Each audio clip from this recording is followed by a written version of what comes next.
Did you fight in Vietnam? Oog, let me sedge some tears for your plastic toes. Hi, BB.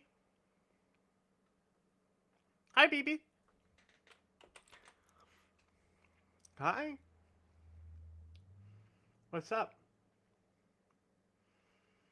You doing a little stand? Like you're a little tiny man? Oh my.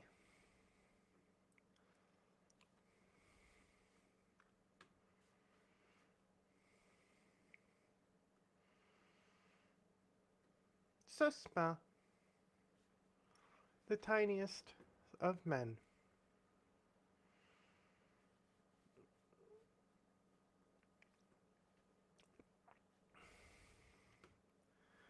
So cute.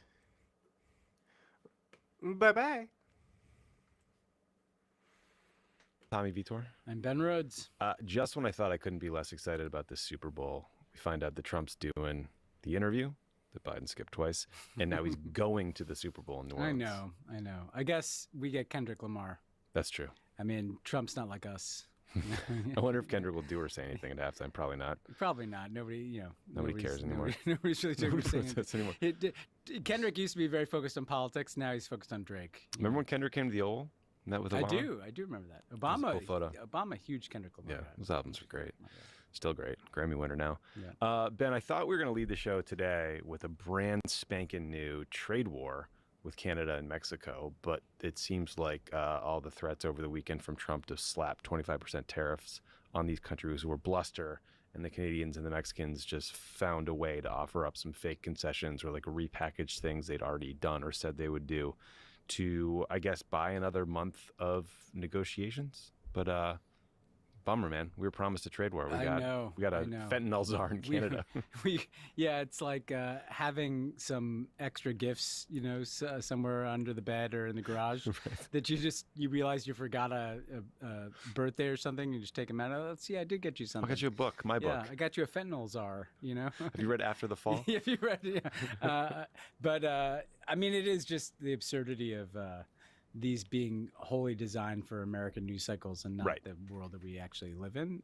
Shane Baum seems to understand, too, that she can kick the shit out of Trump in her own media and her own language. And I guess they're not speaking Spanish in the White House because then he praises her every time he talks about her. So she may be setting an example for how you deal with things. But yeah, she's smart. She's fighting back, punching back. I don't think the Justin Trudeau Flight of Mar-a-Lago gets slapped around and called the 51st state approach was as effective. I did like their red state focused that was reprisal. Smart. That was smart. And they're going to tariff a bunch of Kentucky whiskey and things that come from red states. It wasn't just enjoyable to me. I actually thought that was a smart strategy. So the people are adjusting to this. But I mean, look, the trade war will be back. I mean, I think what we've learned is that any other country with does an extra that he doesn't $10. like, he's just going to threaten tariffs, and we're just going to live with that. Yeah, he's got like one card in the deck. It is frustrating, though, because as we just discussed, Trump got nothing really substantively. Like Shane Baum said she'd send some more troops to the border. They're already there. They do that periodically. Troops will do fentanyl checks anyway. It's hard to detect. It's compact. The Canadians named the fentanyl czar. I think I read that like 70 pounds of fentanyl was seized at the northern border over 3 years, as opposed to 70,000 at the southern border. So it's just not really the issue up there. It's literally a weight that I could carry. Yeah, in like a rucksack. That's not exactly a national security crisis. No, but Trump did decide to impose 10% tariffs on Chinese exports to the U.S. Yes. China announced some retaliatory tariffs. American coal and LNG is going to get hit with like 15% tariffs, 10% on some other stuff like crude oil and ag machinery.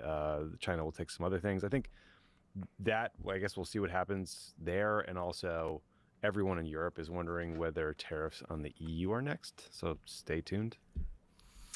It seems to be. I mean, he was threatening it. I mean, I think that the main thing we're going to watch is while American consumers of political news live in 24-hour cycles, the 4-year cycle is going to be one in which the entire world reorients its systems of trade and economics away from the United States, as if we're like the insane drunk in the corner of the party. And nobody wants to necessarily go up and fight that person, but they definitely move to the other side of the room. And the Chinese think that they can just stand on the other side of the room and have people come to them. Welcome and they're probably right about that. They're probably right. Not that I've ever been that drunk guy. in the room. Have I been that drunk? Yes. I Don't remember. I have, but I've never threatened tariffs while I was drunk. Maybe you start Yeah. tariffing people. Okay, well, we have a. By the way, this is a good point to re-air my theory that presidents who don't drink any alcohol are weird. seem to be weird. George Bush started a war. Mm-hmm. Joe Biden ran for re-election. Maybe it's okay to have a glass of wine when you're president. Have a drink. Yeah. Get a dog. Yeah. It's only going to help you. And we have smoke. a very Trump-heavy show today. We're not happy about it. It's not It is we what want it to be is, talking people. about. It is what it is. Yeah, there's some really big, important stuff happening in U.S. foreign policy that is going to impact the world that we're going to dig into. We're going to start with Trump's attempt to use Elon Musk and the Doge nerds to shut down the U.S. Agency for International Development, or USAID. We're going to look at the purge happening in the FBI. Nothing ominous about that, Ben. Then we'll cover Secretary of State Marco Rubio's first trip to Latin America, and a truly awful idea that emerged from his time in El Salvador. We'll also explain why Gitmo's back in the news. We'll tell you about a surprising choice to lead State Department's public diplomacy efforts. And then finally, Israeli Prime Minister Bibi Netanyahu is in D.C. today. He is meeting with Trump in a few minutes. We're recording the first half of this show before that meeting happens so we can, for timing reasons. But we'll cover whatever comes out of it after the show, including there's some, Trump just signed an executive order going back to his old Iran strategy of maximum pressure. So great. Yeah. That'll solve it. Yeah. And then, Ben, you did our interview today. Who did you talk to? Yeah, I talked to Yusra El-Bagir, who is the Africa correspondent for Sky News. Yusra was in Goma in the Democratic Republic of Congo recently, covering the M23 advance I might listen to that interview. into the DRC. So she breaks down kind of what's happening, why it's happening now. Importantly for people, what are the resources at stake? Who's buying those resources? Spoiler alert, it's some of the same Western governments that usually criticize things like what's happening in the DRC. What it's like to cover such a multifaceted conflict. What happened to the Congolese state? And then, also importantly, like what's on the minds of the people that Yusra talked to in Goma, and kind of what is just wrong with how the Western, government and philanthropic community has approached Africa. The DRC is kind of emblematic of all those things. So really interesting interview about the DRC and what's happening there, but also just about what it says about how the kind of world is working in 2025, which, is a kind of late stage capitalist nightmare that we're living. I'll definitely check that we out. Covered a lot there, yeah. Also, her Yusra's sister, Nima, is another great journalist who's been on the show. Yeah, she's Sudanese by heritage and just really extraordinary reporter. So a reminder that, apart from the, tech bro, multifaceted experts on X, there are actual journalists in the world who can tell you what's going on. So please follow people like Yusra and her sister, and not, some guy that was the 19th investor at PayPal. Well said. Okay, so let's talk about USAID. We are now a couple weeks into Trump's 90-day freeze on foreign assistance. The impact of that move has now been compounded by Elon Musk's announcement that he's going to shut down the USAID or merge USAID with the State Department. Secretary General Marco Rubio, I think we're going to call him that now, announced that he is the new acting administrator of USAID and that the agency is now under Rubio's purview. On Monday, a bunch of Democrats held a press conference outside of the USAID building and later tried to enter it. Elon Musk tweeted that was an insurrection. It's kind of funny. Hilarious. Here's a clip of Jamie Raskin, the shaman. That's fucking epic. Here's a clip of Connecticut Senator Chris Murphy talking about why shuttering USAID is so damaging. Elon Musk has been floating all sorts of awful, terrible conspiracy theories about what happens at USAID. Let's make it very clear that every single day, America is safer because of what happens at USAID. USAID fights terrorist groups all across this world, making sure that we address the underlying causes for a retreat to terrorism. USAID chases China all around the world, making sure that China doesn't monopolize contracts for critical minerals and port infrastructure all around the world. It supports freedom fighters everywhere in this world. Up until yesterday, delivering firewood, for instance, to the brave Ukrainian defenders on the Eastern Front.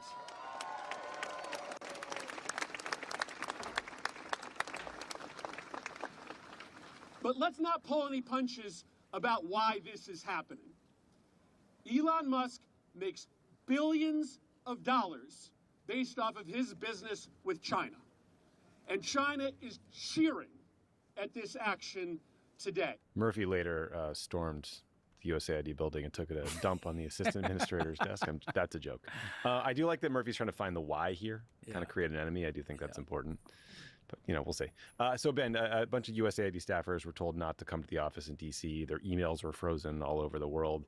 And then Elon Musk, of course, Ben, took to Twitter to start attacking USAID as a criminal organization. I think he said it was run by radical Marxists. Trump got in on the fun. He said that USAID was run by radical lunatics. So a little, little twist on the on the unfair allegations. And then Elon's staff, I guess, tried to storm into a secure facility and access classified information without a clearance. So this is a mess. For those unfamiliar with USAID, it's an independent agency that was first set up in 1961 under the Kennedy administration and has become a critical source of global humanitarian funding that ranges from disaster assistance to global health programs like HIV/AIDS treatment or monitoring and responding to disease outbreaks like Ebola or the bird flu, like very important stuff. In 2023, USAID managed about $40 billion that was appropriated by Congress for programs in 130 countries. That is a lot of money, but less than 1% of the federal budget. And it tends to be well under the 0.7% of gross national production target that a lot of wealthy countries use for their international assistance target. So the Washington Post said the top recipients of USAID funding include Ukraine, Ethiopia, Jordan, the Democratic Republic of Congo, and Somalia. And just for what it's worth, this attempt to unilaterally close or fold USAID into state is illegal because it's an independent agency and you can't do that. Congress would have to. Senator Brian Schatz of Hawaii has announced that he's going to put a blanket hold on all of Trump's State Department nominees until this attack on USAID ends, which could take a while. So, Ben, why don't we just pause there? No way. Can you just talk about, in your opinion, 8 years working in the administration, what the value of USAID was, both, I don't know, in terms of the development assistance in these programs, but also the value to U.S. national security and our ability to advance U.S. interests or values abroad? Yeah, I mean, we talked about this a bit last week, so I don't want to cover exactly the same ground. The short version is USAID, those countries point to what their priorities are. They overlap significantly with American national security interests. They're in Ukraine, buttressing the Ukrainian state. They're in Somalia as part of the counter al-Shabaab strategy, a terrorist organization that had aspirations to strike in the United States. They've been in Iraq and Syria as part of the counter-ISIS mission. If you don't want Ebola to come to the United States, I do not. You need USAID personnel on the ground, helping create clinics and supporting healthcare workers to stop epidemics before they get here. All these things are true in the way that Chris Murphy framed them are absolutely true. And if we withdraw from that business, we will be more endangered by terrorists and by disease. We will certainly basically allow China to kind of run the international finance and development aspects of the world order. They've been building that, preparing for this moment for some time with an alternative set of institutions, including the Belt Road Initiative, which we've talked about a bit, which is entirely a development-focused initiative of bringing Chinese infrastructure and kind of tying the world into supply chains that run to Beijing. So, on its face, it's stupid because it disadvantages the United States in not being in those places and not addressing those issues. I think more profoundly, though, I've been thinking about this, Tommy. It almost depresses me that we have to give the kind of speeches that Chris Murphy gave, or that, I've said on this podcast and other places about why you should care. We should care because we should care. We should care because we should give a shit that this is the institution that helps end famines or that goes to places where there's a genocide. There's something wrong with our country that we even think that we have to kind of go tell people, here's why this helps fight terrorism. I mean, I get why we should.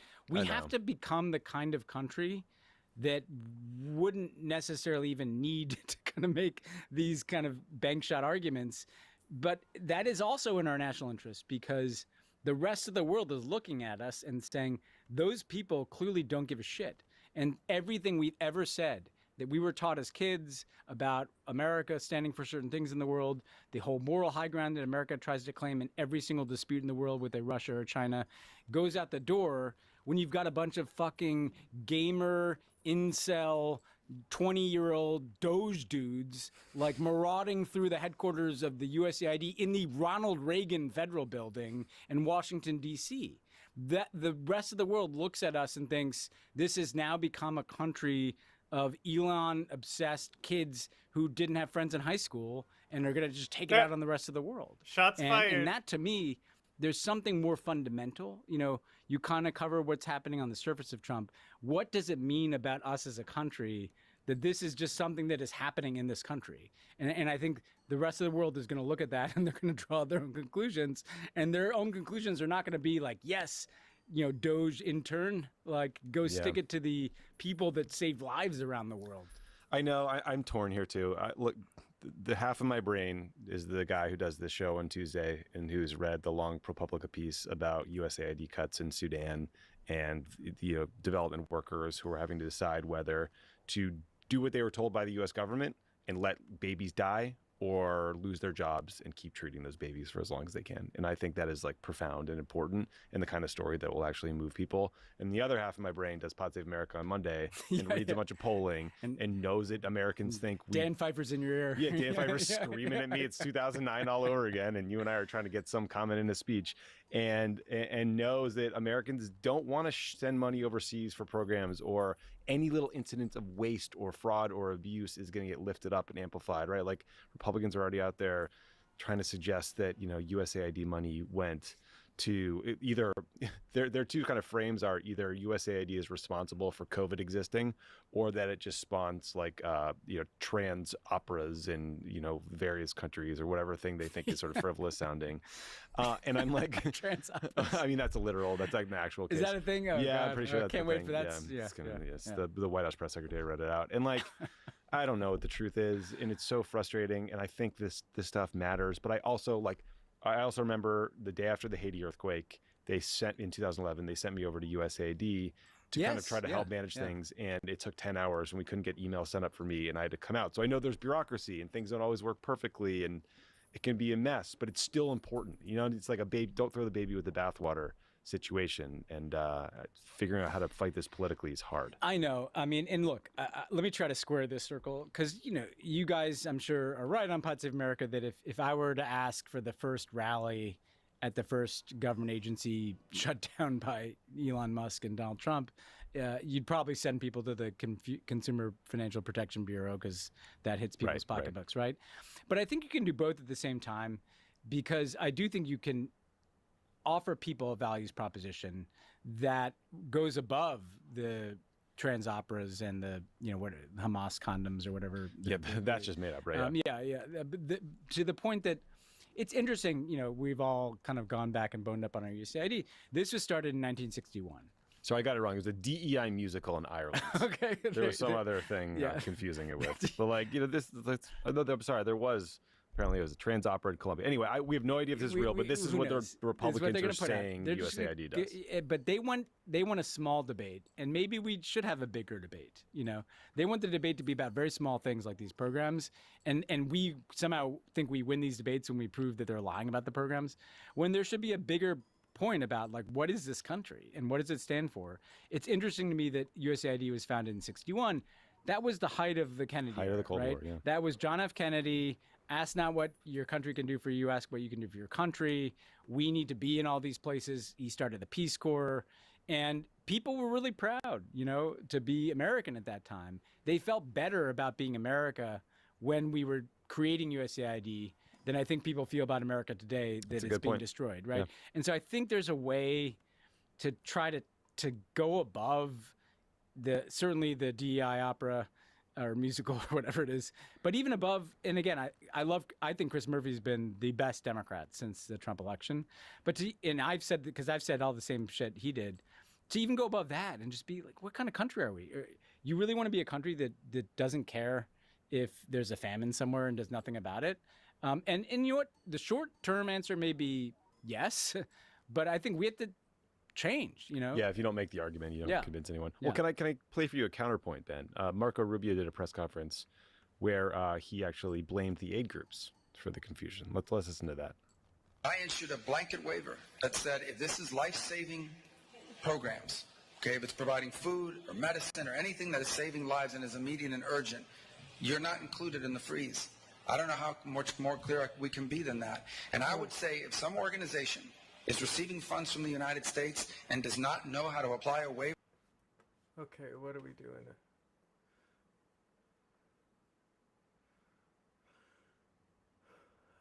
Off topic, but non-canonical gospels. I've been looking up.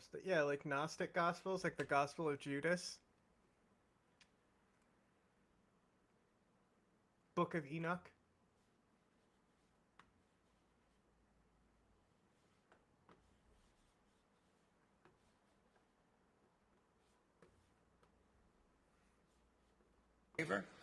Then I have real questions about the competence of that organization. Or I wonder whether they're deliberately sabotaging it for purposes of making a political point.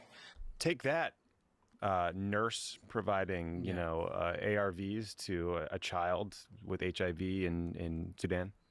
First of all, Marco showed you. Yeah, he's lying. They did freeze landmines we talked about, right? They freeze this aid, then they walked it back, then Yeah. they change it again. Like, they've created mass confusion. And also, he doesn't even know. He probably had no idea that this was happening with USAID. He probably found out he was in charge of USAID in a press release, I mean, that guy could not be further out of the loop. I know. It wouldn't surprise me if we're on this podcast if you're just talking about Marco losing his security detail or something, I mean, there is to focus on what people's grievances have been with USAID. It's often been that there's some waste there because USAID does a lot of business with contractors, and so there's like a delta between the amount of money that is allocated and the amount of money that reaches people. And there's overhead too. Yeah, Yes. and there's overhead. And Samantha Power, spent a lot of time trying to kind of narrow that gap.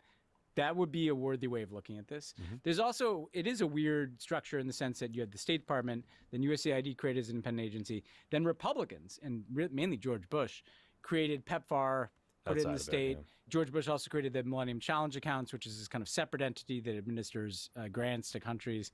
But look, part of what is happening here is Trump is trying to capture, you want to talk about Marxism, he's trying to capture the means of production for the government. He's trying to capture all the money that the government controls so that it kind of is answerable only to him and not to Congress. That's what this is really about, the consolidation of power. And that's, I think, what we have to keep our eye on. This podcast is brought to you by Wise, the app for doing things in other currencies. Wise believes that sending and spending money abroad should be fast, easy, and affordable. Are you wondering why you're still putting up with hidden fees from your major bank? We are too. Whether you're sending money internationally to loved ones, paying bills abroad, or finally purchasing your dream snorkeling excursion overseas, Wise makes managing your money across borders simple so you can save time, money, and stress. What makes Wise different? They have one app offering up to 40 currencies, and you'll never deal with hidden fees. With Wise, you can tap to pay in euros, seamlessly send pesos across borders, and quickly receive rupees from around the globe. You'll always get the real mid-market exchange rate, like the one you usually see on Google, which means you always know what you're paying. You'll spend less on fees, and more of your money gets where you need it to be. That's why millions of customers around the world use Wise. Download the Wise app today or visit wise.com. Terms and conditions apply. Pod Save the World is brought to you by Aura Frames.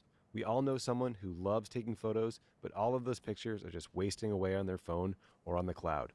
Start putting them to good use with a unique, stylish digital picture frame from Aura Frames. It was rated the #1 digital picture frame by Wirecutter, and for a good reason. It's so easy to set up, and they have different frame options. Share photos or videos from any device, and they'll instantly appear on the frame, wherever it is in the world. No memory card is required. Add unlimited photos and videos and invite as many people as you want to a frame. There are absolutely no hidden fees or subscriptions. Upload videos up to 30 seconds long, and your favorite live iPhoto photos will play right on the frame. The embedded speaker can play audio on demand. I gotta say, this is a great gift for any grandparents in your life, any loved ones who live far away and who want to know what's going on with you, want to know what's going on with your kids, or people you just want to feel close to. I've given a bunch of Aura Frames people in my life for gifts. They're always a hit. Just cool technology. It works seamlessly right out of the box, and highly recommend. Oh God, what are we doing now? Let's see here. Dude, everybody is... Stop talking about the Sweden shooting. I instantly knew it was a white guy. Recommend it. And the best We're part all is that white guys. but USAID is the U.S. Information Agency, or Yes. USIA, into the State Department in 1999. So USIA, well, and you have a lot of expertise with this, Yes, Ben. You should talk about your you're global exactly right. engagement. USIA was the leading public diplomacy element in the U.S. government throughout the Cold War. They promoted kind of the U.S. values and economic system, and it was apparently quite effective.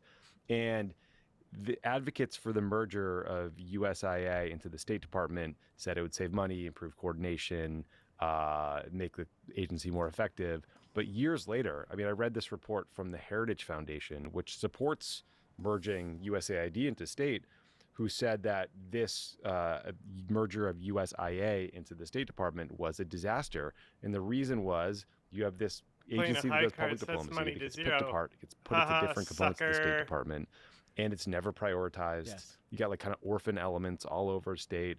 That includes, and then you have State Department leaders picking whether to fund public diplomacy or the stuff they actually care about and know how to do. And obviously they're going to choose, the thing that they're used to working on, the, funding for the ambassador versus public diplomacy Monday. It downgraded the leadership of public diplomacy. It took away a clear agency's purpose and kind of jammed it into the State Department and its culture, which is risk averse and slow and secretive. And basically, long story short, hobbled this public diplomacy effort right before 9/11 when we really could have used it. Yeah. So it's not as simple as it looks on like a McKinsey org chart. That's exactly right. You summarized the USAIA piece perfectly, which is public diplomacy, and I tried on this for 8 years, but it's just vastly deprioritized at state. You don't get ahead in your career by becoming a public diplomacy officer at the State Department. There's always going to be a crisis or a government-to-government relationship that is going to command the attention of the Secretary of State and the senior leadership of the State Department more than some public diplomacy program. So you basically kind of created a stepchild that was never prioritized and therefore never did as well as anybody wanted. And every now and then, great programs emerged, or really innovative people emerged, but nobody would argue that the mission of public diplomacy was improved by that consolidation. And the same is true on USAID.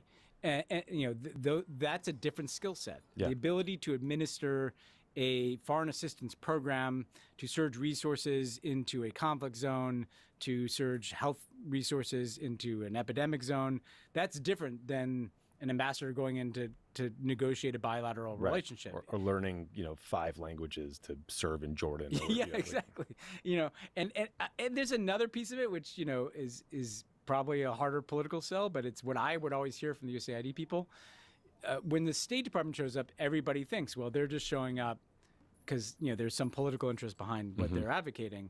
Whereas USAID is supposed to be these people that show up with a different mission. That's the brand we slap on stuff. Yeah, we're here to give you food. Right. We're here to end the famine. And yes, that accrues to the America's benefit in all the ways we talked about.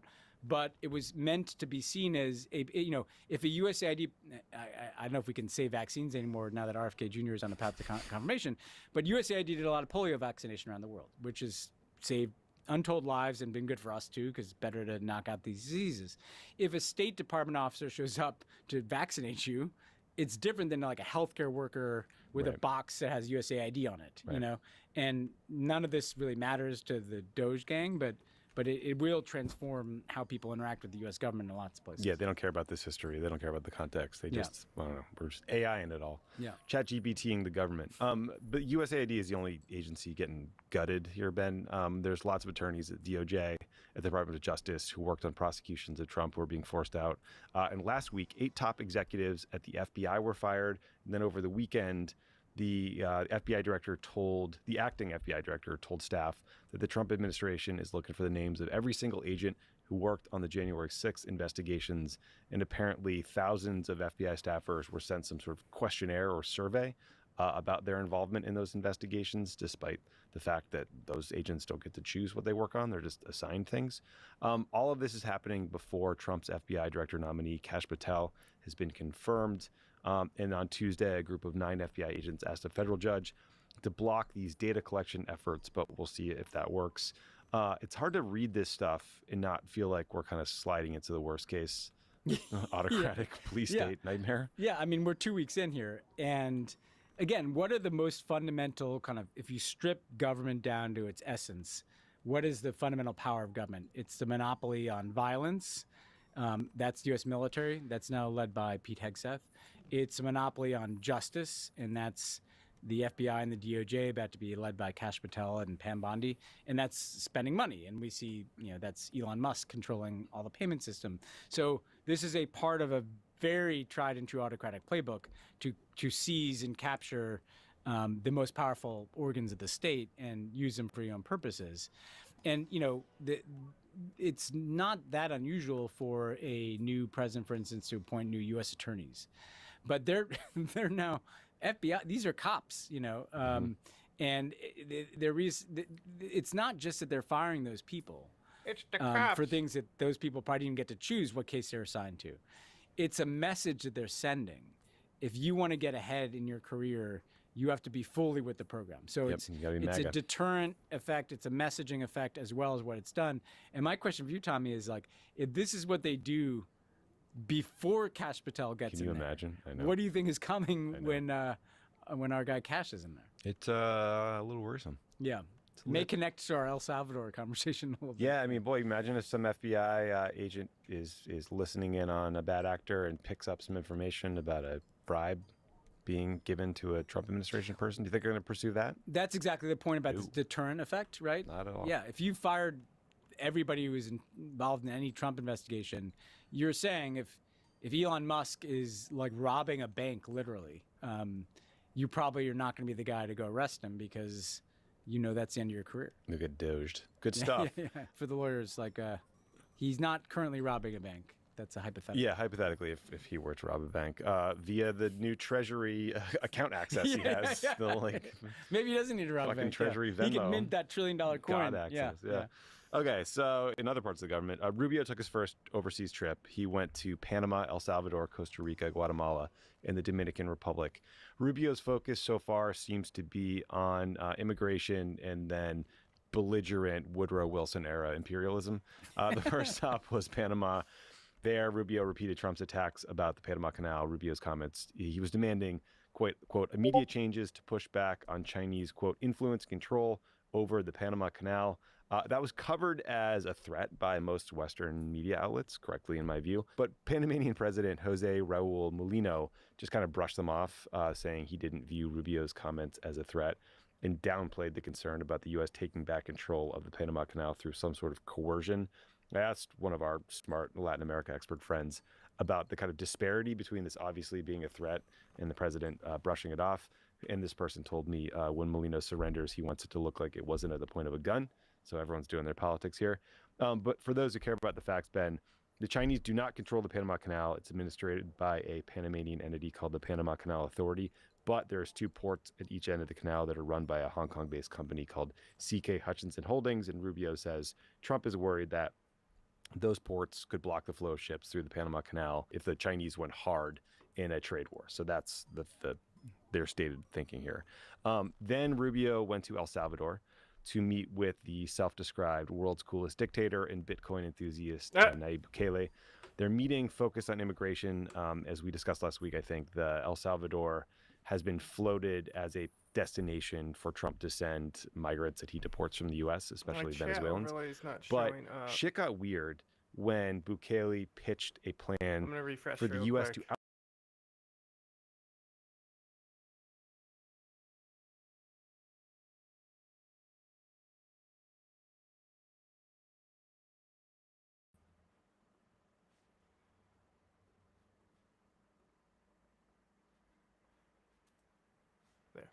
to be held in their mega prison industrial complex.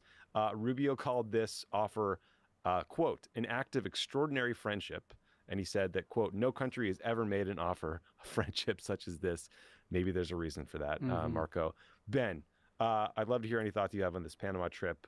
or any other part of Rubio's mission. You're overseas.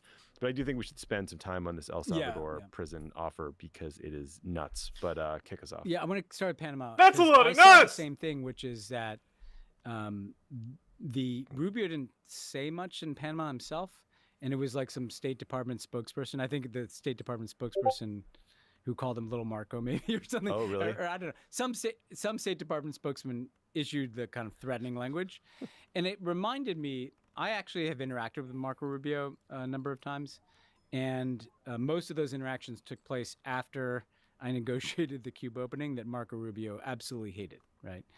And I remember going to meet with him the first time and thinking it would be this horrible meeting and he was going to yell at me or something.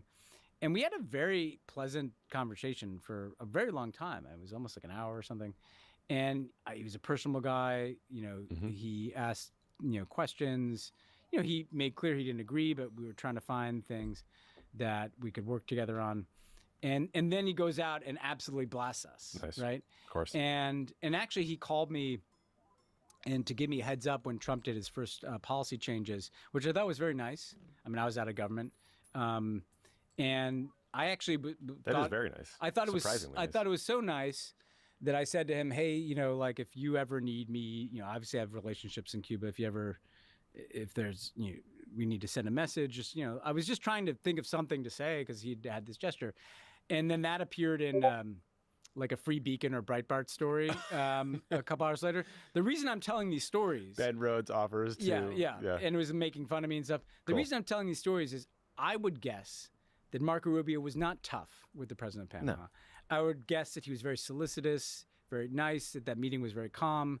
And then they go out and then have like some press officer issue the threat. This is the Marco Rubio that I would anticipate. I do not think that guy is tough in the room. I think he's super tough when his plane takes off. And, that tells you all you need to know about just how much these guys are going to stand up to dictators and stuff like that. Or Trump. Yeah. And then the El Salvador thing, we've covered Bukele. These prisons are, human rights organizations have reported mass kind of indiscriminate detentions. There's been allegations of torture and disappearances. He's basically set up this kind of gulag system to deal with security challenges, but also to kind of consolidate power. And the idea that it's this, again, only in 2025 has the world changed to the point that it's a positive to meet with a dictator and to then celebrate as a gesture of magnanimity that the dictator will offer to imprison Americans in their That's so crazy destitute prisons. I mean, it's so crazy that this is like a normal thing that would happen in 2025.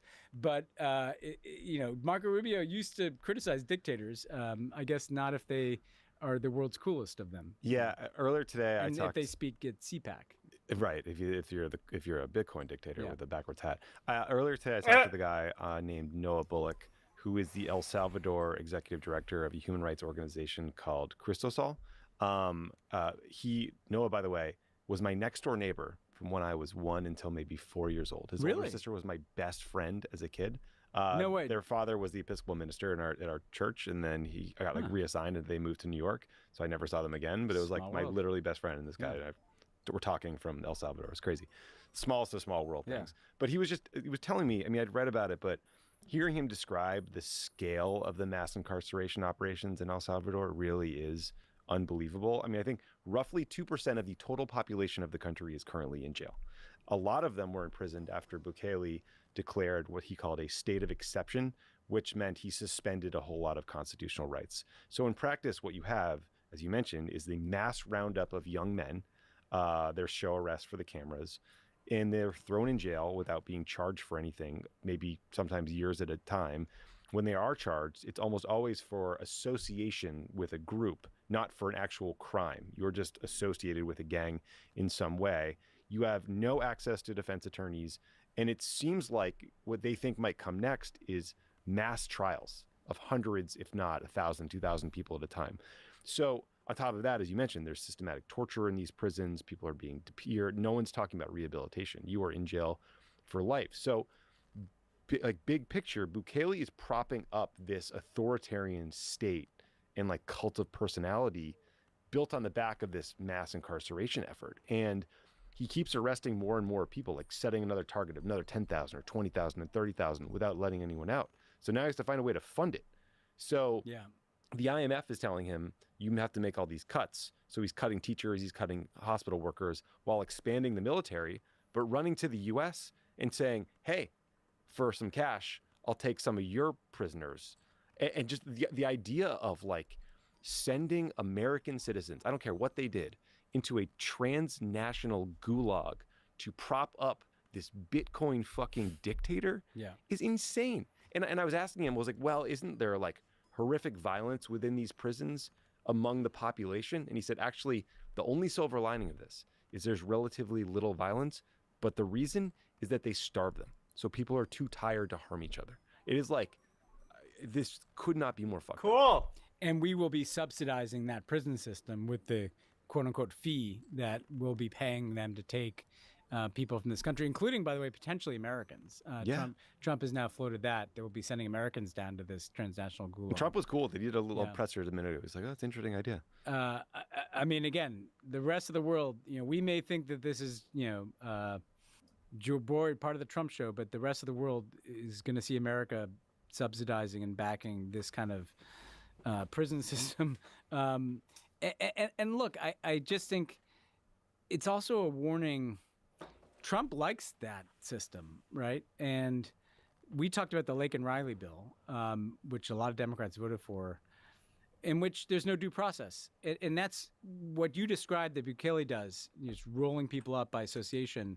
That's kind of how Trump talks about anyone who's an immigrant in this country, And so you can see a slippery slope here to people suddenly losing due process, to people suddenly finding them on planes to prisons like that, people who are undocumented and not Salvadorian who did nothing wrong finding their way into one of Bukele's prisons, an American who maybe did do something wrong, but we didn't used to deport our own criminals to other countries finding their way there. So you have to see this both as the kind of scary thing that it is, but also even scarier as like indicative of the kind of system that Trump likes. And for a Rubio, who again came in onto the scene as one of these kind of McCain-light human rights, defending hawks. What a come down! His first trip to, as Secretary of State, he's going to like El Salvador and praising, gulags. And a lot of the rejoinder you hear to criticisms of Bukele is that, well, he's the most popular leader in Latin America. And that is true. But you have to talk about the context through which that popularity arises, which is he controls all the media. He dominates social media. They've rounded up 86,000 people arbitrarily, and everyone knows you could be next. There's political prisoners. I mean, this is a lot like Putin's Russia. And so you'll see, Bukele will have 80% approval in these polls, but 65% of the population is afraid to talk about politics. And those things are connected because there's no other political party. Like everyone is afraid to express an opinion that could lead to reprisal from the government. And let's see where that popularity is in like 5 and 10 years. Right. When a lot of people who've been put in prison wrongly have not been released, when the corruption sets in and the economy, people start to see the grift in it. There's a bit of a sugar high to, rolling up every gang member 10x innocent people, and it just seems like crime is down. And thinking, well, my brother or sister or cousin who got arrested, well, they'll be out soon because there must have been some kind of mistake. Well, they're not getting out, and so I would expect that popularity is not durable, but we'll see. Yeah, and again, we're not trying to discount the importance of security. I mean, if your neighborhood went from filled with gangs in the streets, people getting shot, to relatively safe, I'm sure you're genuinely grateful and happy about that. The question is, how did that come about? Was it because Bukele cut a bunch of deals with these gangs to kind of hide what they're doing? Because there's a lot of allegations that that's what happened. And to your point, I mean, how this wears over 5, 10, 15 years when he's just locking more and more people up is a big question. But Ben, speaking of transnational gulags, Gitmo's back in the news. The OG transnational gulag. Yeah. I mean, actually, maybe that was Australia. Maybe. OG transnational gulag. Trump wants to deport 30,000 migrants to Gitmo. Got him. On Tuesday, the White House press secretary confirmed that the first deportation flights carrying about a dozen people to Gitmo to Cuba was on its way. Usually when we talk about Gitmo, we talk about the detention of post 9/11 prisoners, terrorism suspects, many who were tortured, many who were wrongly detained. But Gitmo has also been used to temporarily detain asylum seekers picked up at sea, including during the Biden administration. And there's a darker history there of Caribbean migrants from Haiti and Cuba being held at Gitmo in the 1990s. This idea is nuts logistically. I mean, for a million reasons, it's nuts. The New York Times. That's a lot of nuts! On this proposal and the logistics.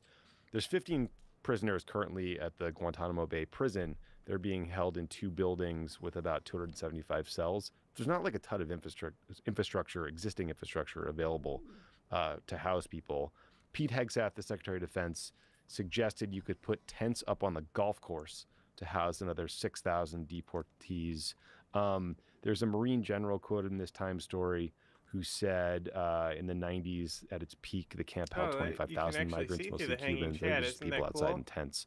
But getting people to Gitmo requires very expensive military flights. First hand is drawn face down. All Fuck the clothing, you. all the food, water. I mean, it's going to be unbelievably expensive, logistically stupid, and obviously Gitmo is a moral stain on the history of our country, which explains why Trump probably likes the idea. Yeah, the Doge Bros could go down there to find some waste because it's far more per prisoner to keep Gitmo open. What I find interesting about this, because you point out the absurdity of it, so just to add another point. For all the self-flagellation, they can't even upkeep it because it was built as a temporary facility, right? So like even as they built more permanent housing, it was still meant to be temporary facilities. So like they need to close. It's so dilapidated now.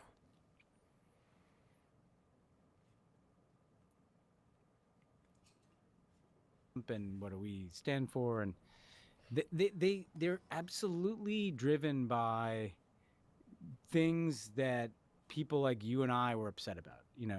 Like, in other words, liberals didn't like Gitmo because America tortured people there, and it became a symbol of all the excesses of the war on terror.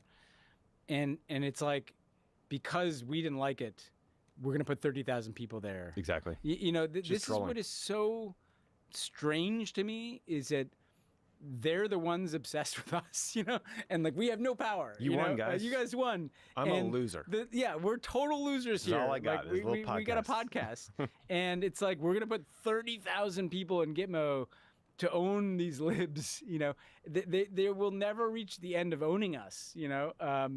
It serves no purpose. Mm-hmm. It's expensive. It's horrible for a reputation in the world. It's absurd that there even is this like prison in Cuba that we control, and yet precisely because it's maximally offensive, like that's the only reason to do it. There's not any other reason to do it. No. And that there's something so dark and strange about that. That's the thing is like Gitmo isn't necessarily, there's way worse jails in the United States, pretty much, with way worse conditions that are way more dilapidated. And yet it is kind of the beating heart of MAGA. It's just to kind of stick it to us. Own the libs and inflict pain and cruelty and suffering on random people, on vulnerable people, and all the better if they're not white. People of color, yeah. A few more things, Ben, before we get to the kind of Netanyahu section of this. By the way, can you imagine? And I'm going to say this in a comic way, but it's like tragicomic. Imagine being one of these detainees in Gitmo. I was thinking about that too. The 15 guys who've been there for 20 years who were like, what is happening? All of a sudden there's 30,000 people. What happened to the fucking golf course? Yeah. Who is it? Who's there? There's like KSM. Like the worst fucking people. Maybe it'll become like some horrible terrorist army. I don't know. Well, I mean, there are security questions. I mean, you're just creating a giant camp with, as Trump says, the worst of the worst, Tren de Aragua gang members. Like, it seems unsafe. Anyway, one to watch. A couple more things. So, Ben, over the weekend, the Trump administration took some airstrikes into Somalia that they said targeted an ISIS leader. Trump even posted a video of one of the airstrikes on Truth Social, I believe. So it's good to see that we are ending the forever wars. Also, the State Department named a new Undersecretary for Public Diplomacy and Public Affairs. This is the role that is the leader on America's public diplomacy abroad, out of state. And it was given to a right-wing journalist named Darren Beatty. Now, it's hard to overstate how extreme and ill-suited this guy is to this job. In 2018, Beatty was fired from the first Trump administration for speaking at a conference tied to white nationalists. Back we cared about those kinds of things. Now we sponsor. Fired out of a cannon into the sun. Through state. A website he founded concocted the theory that January 6th was an FBI-led inside job. And he tweets things like the following, quote, "Competent white men must be in charge if you want things to work. Unfortunately, our entire national ideology is predicated on coddling the feelings of women and minorities, ISIS. Demoralizing competent especially white men." in Somalia. They're in like the Northlands where it's Somaliland. So I especially don't like them because we love Somaliland really here. Don't like women. There's kind of a through line there across the board, and just it's just a complete prizing of ideology over any other possible qualification. And also, to your point, to continue the Rubio theme, like he's clearly not choosing any of his own people. It's like he's just some guy there who flies around, and they stack the State Department with white nationalists, and they got USAID, and they write the press release after the Panama trip. You know, just feels like he's not exactly connected to what is happening in that building. You know? No, and I wonder who is. And by the way, it seems like Tulsi Gabbard's going to get confirmed as DNI. She passed out of the Intel Committee, got support from some key Republicans. So there's just no boundaries. I mean, I kind of thought maybe RFK Jr. was going to be too much of a lib who supported abortion rights, and that might stop laugh him. and the world laughs. No, not with to be you. like a Weep deep and state you weep simp, alone. but like this guy, all these poor foreign service officers and civil servants will be supervised by this guy. So imagine being a woman coming to work for this guy. That's happening across the U.S. government. Yeah, or a person of color. Or Marco Rubio. Yeah, well, a Cuban man getting told by this dude that he's just being coddled. He's in the way of white excellence, you know. It's demoralizing honkies. We're going to take a quick break then, but there's a lot of rage bait out there in the news right now, you might have noticed. It's meant to overwhelm us, enrage us.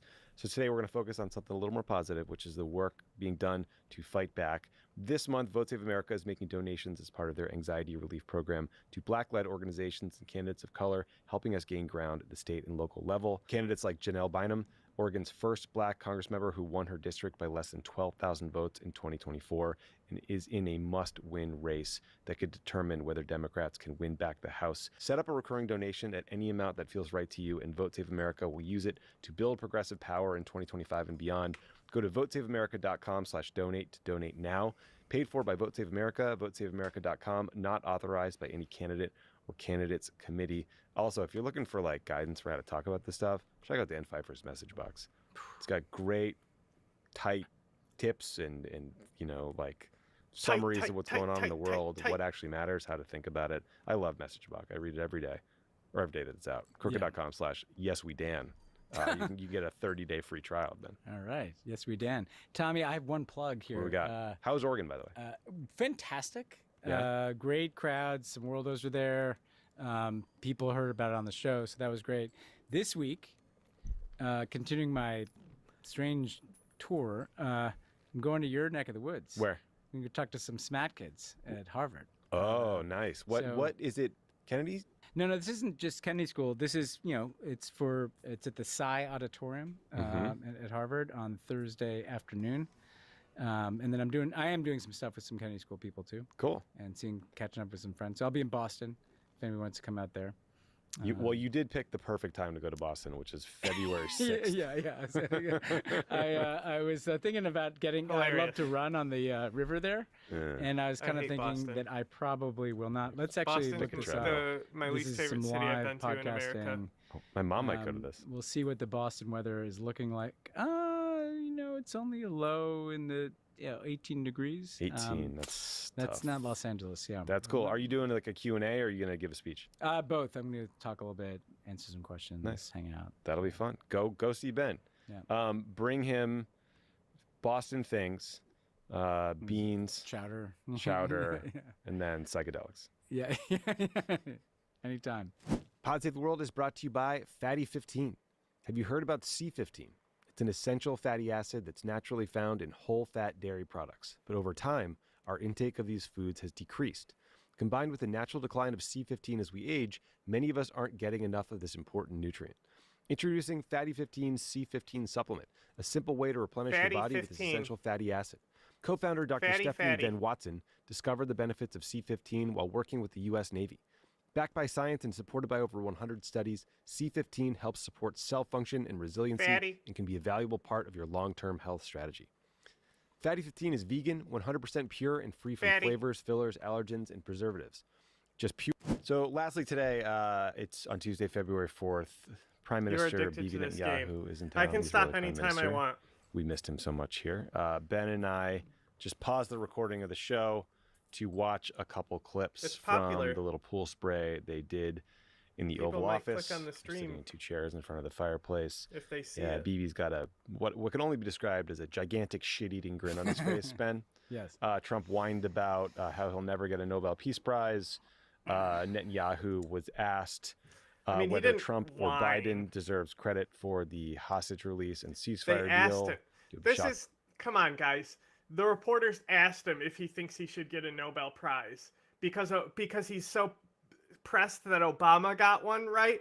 So the reporter was antagonizing him, and he didn't whine. He literally said no, and then stopped for a second and said, "I deserve it, but they will never give me one." Here, he gave all the credit to Mr. Trump. Mr. Trump said he's glad Mr. Trump is here. And then we wanted He did not give all the credit to Trump either. They're lying. Did we watch the same press conference, guys? He literally implied Biden is responsible for it. For you, this rant from Trump about essentially ethnically cleansing Gaza and why Gazans would ever want to return home. Here it is. Would Palestinians have the right to return to Gaza if they left while the rebuilding was happening? It would be my hope that we could do something really nice, really good, where they wouldn't want to return. Why would they want to return? The place has been hell. It's been one of the meanest, It's their home, sir. Sir, it's their home. And right now, it's. That was such a whiny every Karen. picture from every angle. She's right, but like, she and just nobody sounds can live whiny. there. You can't live there. So if we can build them through massive amounts of money supplied by other people, very rich nations, and they're willing to supply it.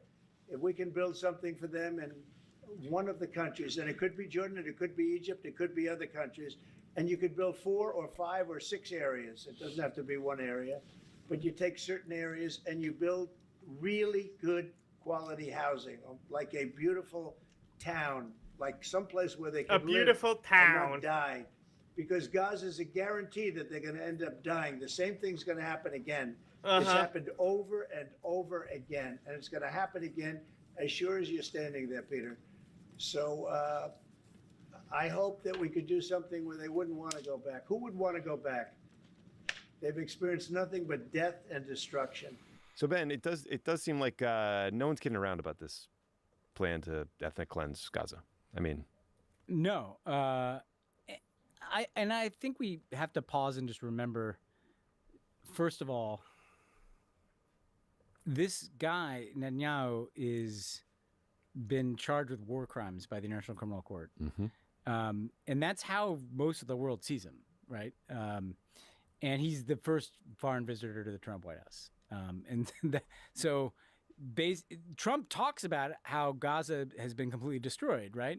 He's sitting next to the guy who destroyed it, with help from Joe Biden in the form of weapons, and just that. And that's not normal either. It fits with what we're saying about their fixation on the libs and stuff. Usually, the first foreign trip is to Canada or Mexico. The first foreign visitors, Canada, Mexico. Now we threaten trade wars with them.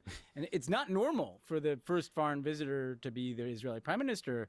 In that, it almost feels designed. It just shows how much politics have captured the Republican Party and Trump and just even how nobody's even pointing out that that's unusual. Right, so, and also the only foreign aid that's not cut off is to Israel and to Egypt to support Israel. It shows you how much American identity politics kind of captured American foreign policy, because this doesn't make sense in any other way.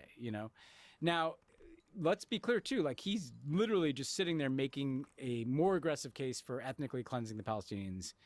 We've talked about why did you allow this man to become president? Don't want them to leave Gaza.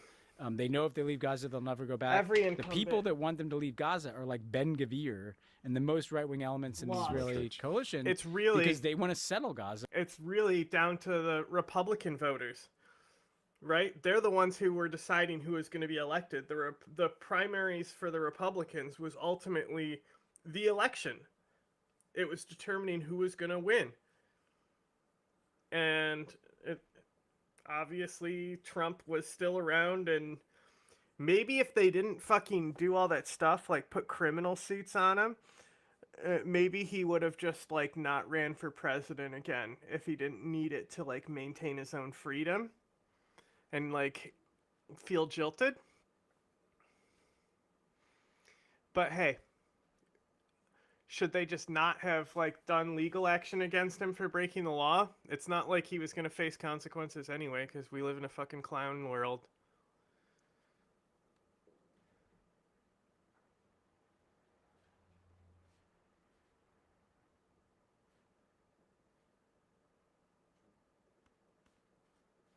And have it be part of Israel and ethnically cleanse it. That's what's happening. I mean, that's the President of the United States with his first foreign visitor endorsing the ethnic cleansing of a people. And I mean, that's what happened. Yeah, it's also worth, I always read the kind of preview stories before Netanyahu visit, because there's very purposeful leaks. And there's two I wanted to talk about. The Washington Post talked about all the pressure on Netanyahu from the right wing of his coalition to not complete the ceasefire deal, to basically end it after this first phase, this first 42 days, and then resume fighting, because people like Smotrich, the right-wing finance minister, don't want the deal to go through. They don't want the Israelis to ever leave Gaza. And what that would mean in practice is Haley would have been fine. That second tranche of it would be like if Marco Rubio was president, get out, and the IDF forces don't leave the Not Gaza much Strip, difference between the two, in my opinion. To how they were a few weeks ago, which would be a catastrophic, action for every human being in Gaza. I mean, I think all the humanitarian aid would stop flowing into Gaza. And then during this before Netanyahu came into the Oval, Trump did this little event with himself and his team where he signed some executive orders. One of them was reimposing maximum pressure on Iran, and going back to his strategy from the first administration. And Ben, I noticed there was a article in the New York Times about new intelligence the U.S. has about Iranian scientists exploring a faster approach to developing nuclear weapons. So it does seem like that was a bit of a pretext to get back to this maximum pressure strategy. And I don't know, maybe you pick back up the conversations about Garland should be on the Supreme Court. About military strikes. Did y'all see the Mitch McConnell interview yet? I watched it yesterday with 60 Minutes. It's fucking awesome. Mitch McConnell actually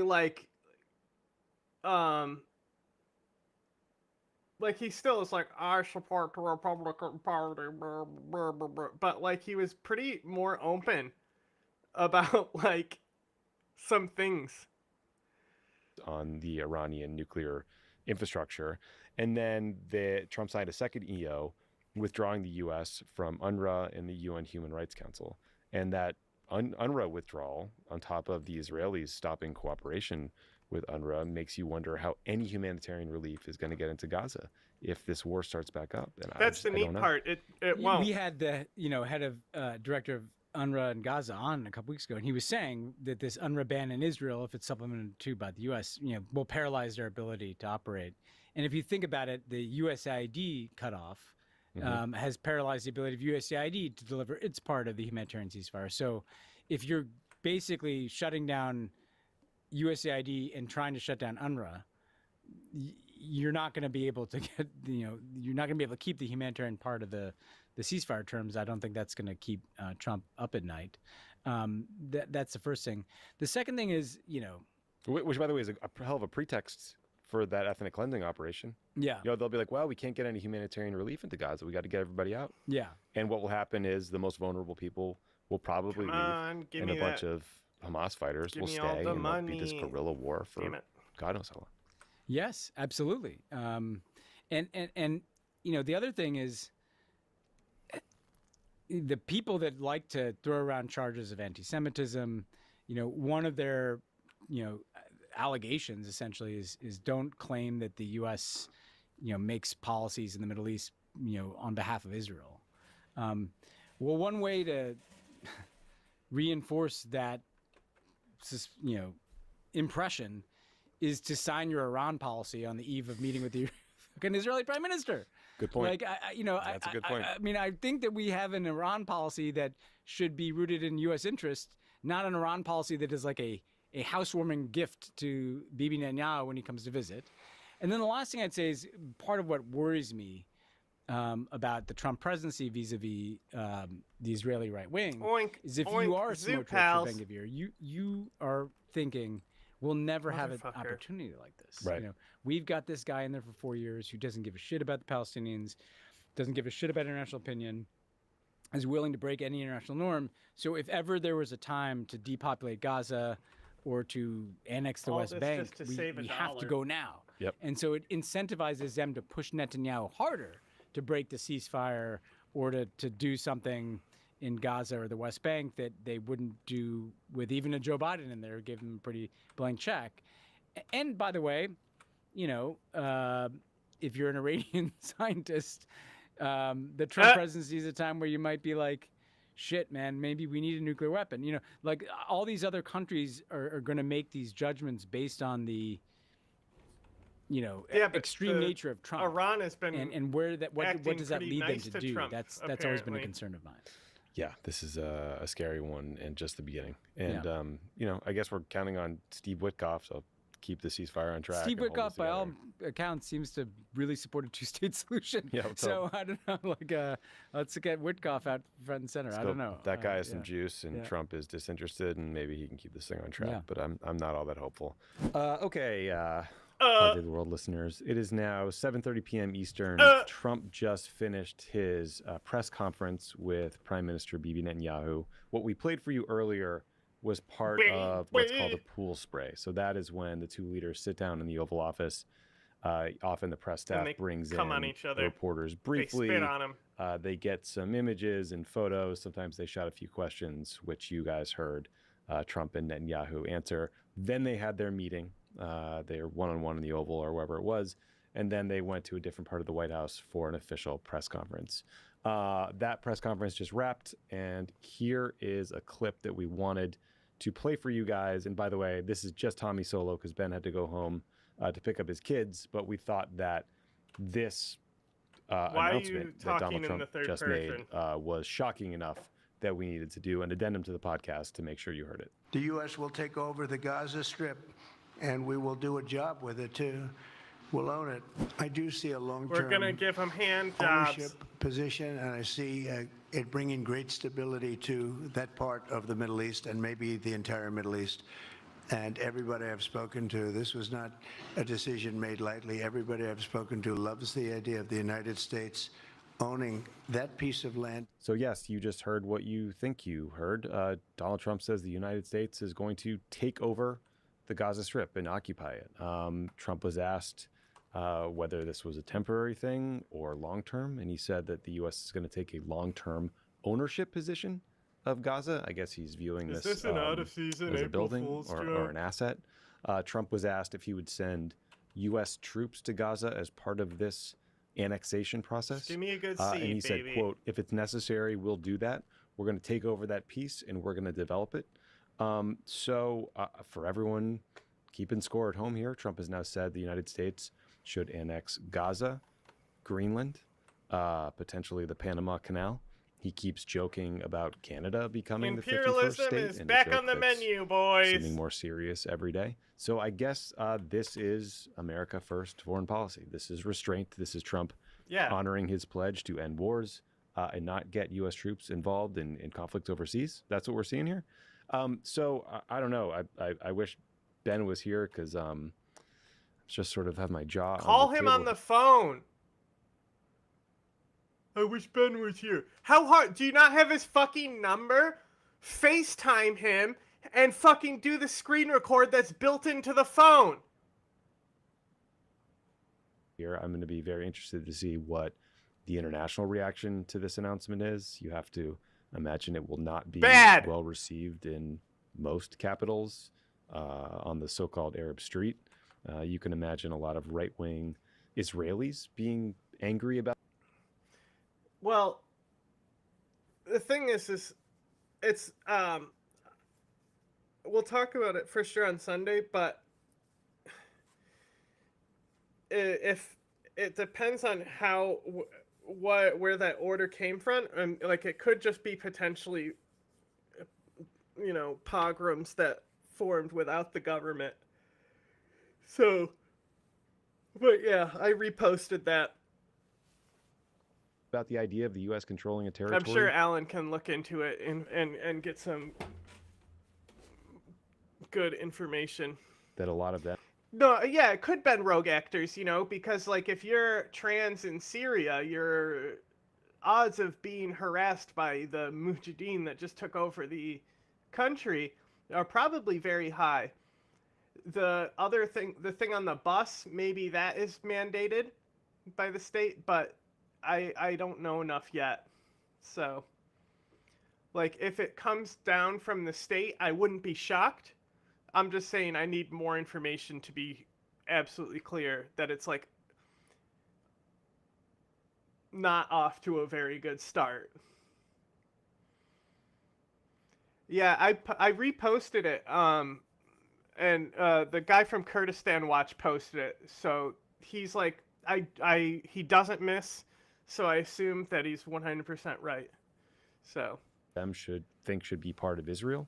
And then, of course, I mean, it goes without saying that people in Gaza, people in the West Bank, they are going to fight this idea tooth and nail. I mean, Gaza is their home. 2 million people live there. Gaza is a part of what has long been envisioned as a future Palestinian state. The idea that people in Gaza just want to live there because they have no other option is bullshit. It is patronizing and dishonest and wrong. This is took forever to get a good seat. Now it's not going to give me anything good at the shop. Watch. People. And Donald Trump just announced that the U.S. is going to push them all out of it and redevelop it and then own it in perpetuity. So I don't know. It's a long ways, I guess, from this announcement to this actually happening. But this was I don't get shocked that often by things Donald Trump says. Thought it was shocking enough for the United States president to announce a policy of ethnic cleansing of the Gaza Strip, but now I guess we're planning to occupy it. So that's why we broke back into the show, why it's just me solo, and why we wanted to update you on all of this. And I'm sure we'll cover it more next week. Okay, I'm very pleased to be joined by Yusra Al-Baghir, who is the Africa correspondent for Sky News and has been covering, including on the ground, the situation in the Democratic Republic of the Congo. Yusra, thanks so much for joining us. Thanks for having me, Ben.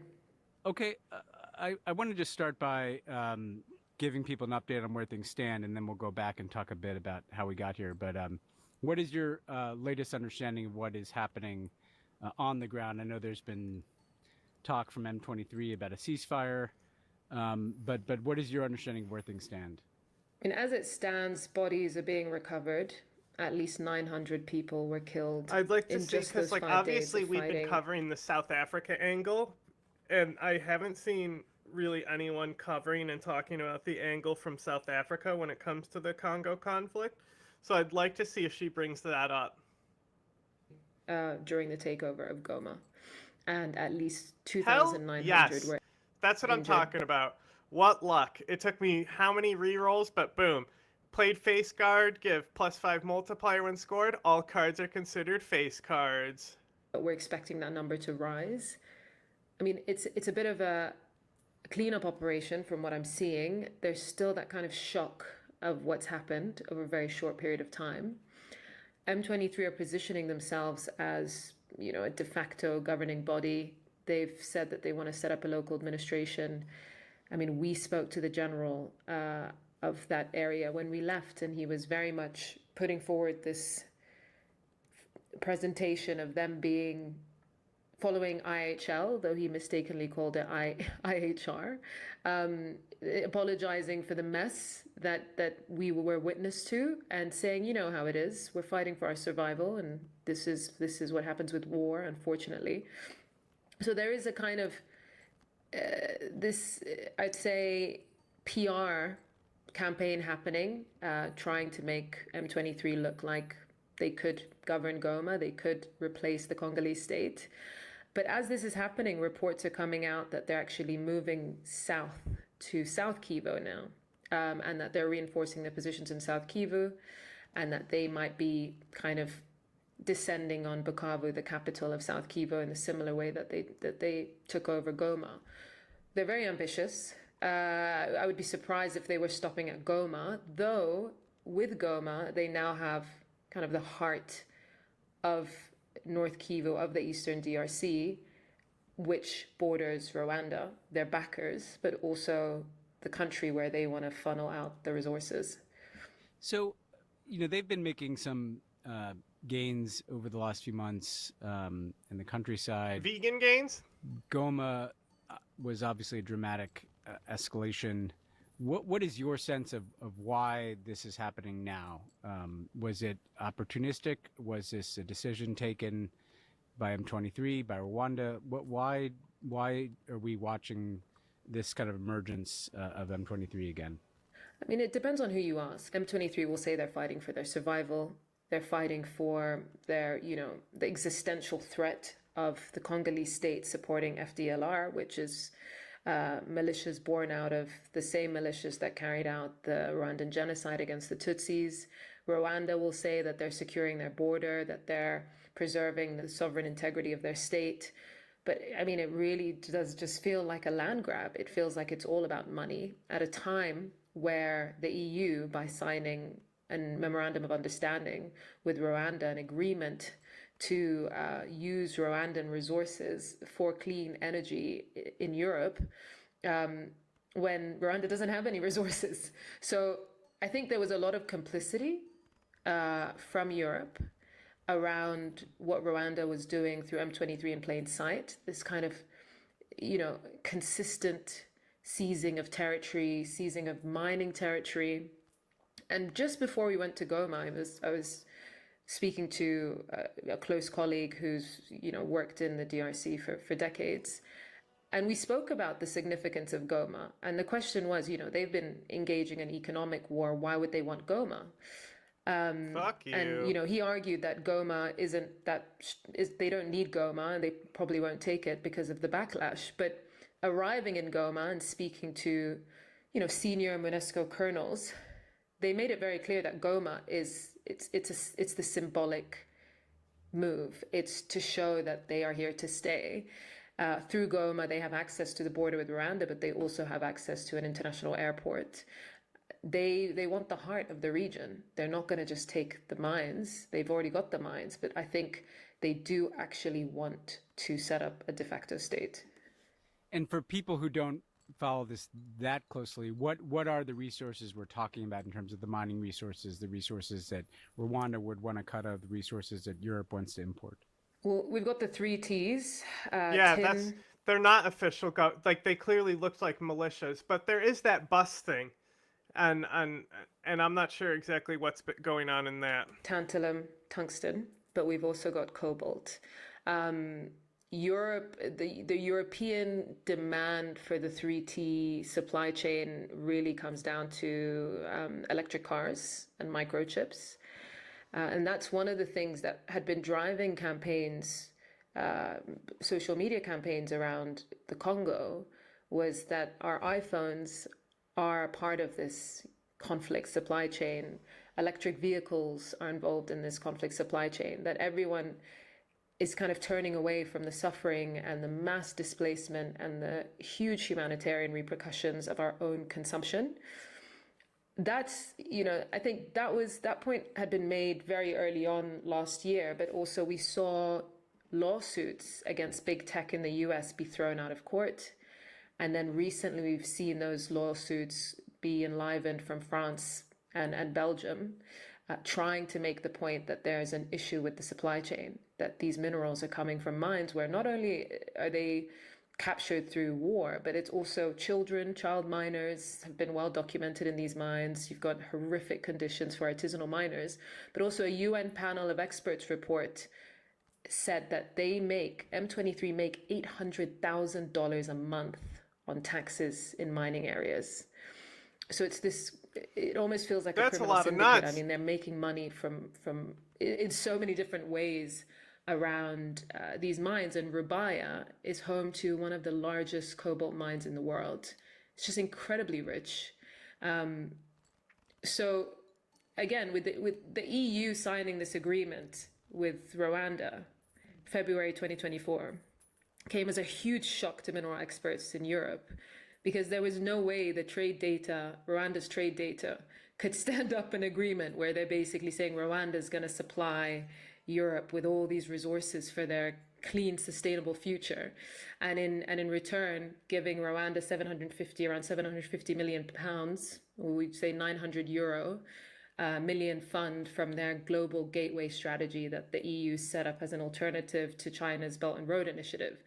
But I've been speaking to experts about this, and one thing that sticks is, even though now there's pressure, especially from Belgian members of European Parliament, center-right and even, center-right left-wing members of European Parliament, for this deal to be suspended, this deal with Rwanda. The problem is there will always be buyers of conflict minerals. And I think the concern is that even if there's this pressure for the EU to suspend this deal, Rwanda could just turn to China and have those minerals sold to the Chinese. So Rwanda, I think, is in a position where they've got access, they've got a proxy force, and they've also got a sense of almost a moral justification from the genocide that they are using to say, we are protecting like Tutsis, whether they're Congolese or Rwandan, by supporting M23. And when you were in Goma and talking to people, where has the Congolese state been, the Congolese armed forces? Presumably, obviously this is their territory. What happened to the security forces and the authority of the Congolese state, and what are they trying to do to deal with this growing presence of M23? It's incredibly fractured. And I mean, we were there, senior FARDC, that's the Congolese Armed Forces commanders, fled by ferry. They were fleeing over Lake Kivu en masse in boats until M23. Then, when they had enough control, banned movement over the lake. We, the few senior military commanders that we met, one of them was kind of their head of media, was just, we asked if he could take us to the front line, and he looked at us like, even I don't want to go to the front line.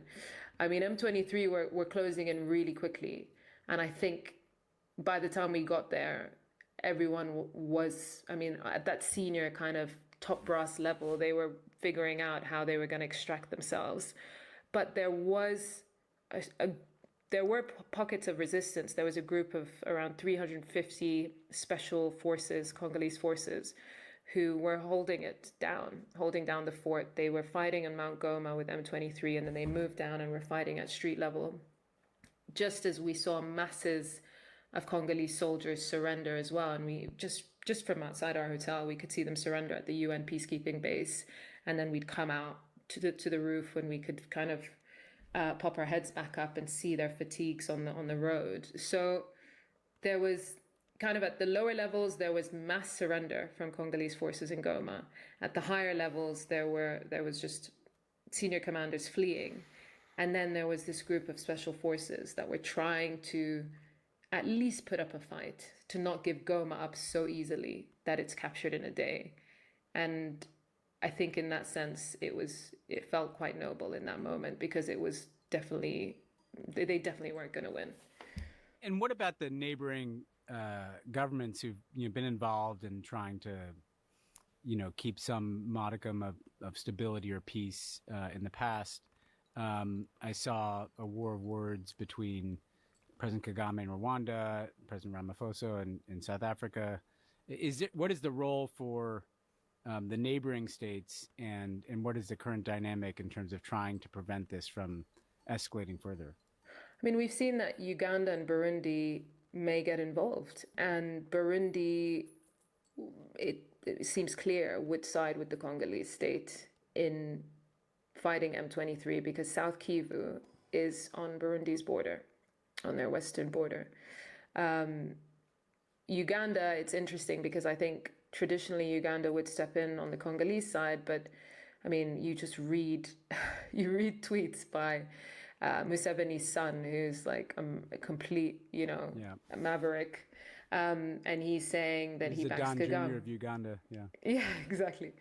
President Ruto of Kenya is saying he wants to hold a summit, an extraordinary summit. Though Ruto has lost a lot of credibility with how he handled the protests in his own country. And Kagame and Ramaphosa actually ended up having Twitter beef, which was shocking to everyone, where Kagame directly quote tweeted Ramaphosa after Ramaphosa called the Rwandan Defense Forces a militia. And Kagame had a lot to say about that. So it's concerning. There does feel like a sense that it's spreading, but I also feel like there would be a lot of hesitation to engage multinationally and even regionally. I mean, I could see Burundi getting involved, and the proximity is enough for that. I think Uganda's too split on who to side with.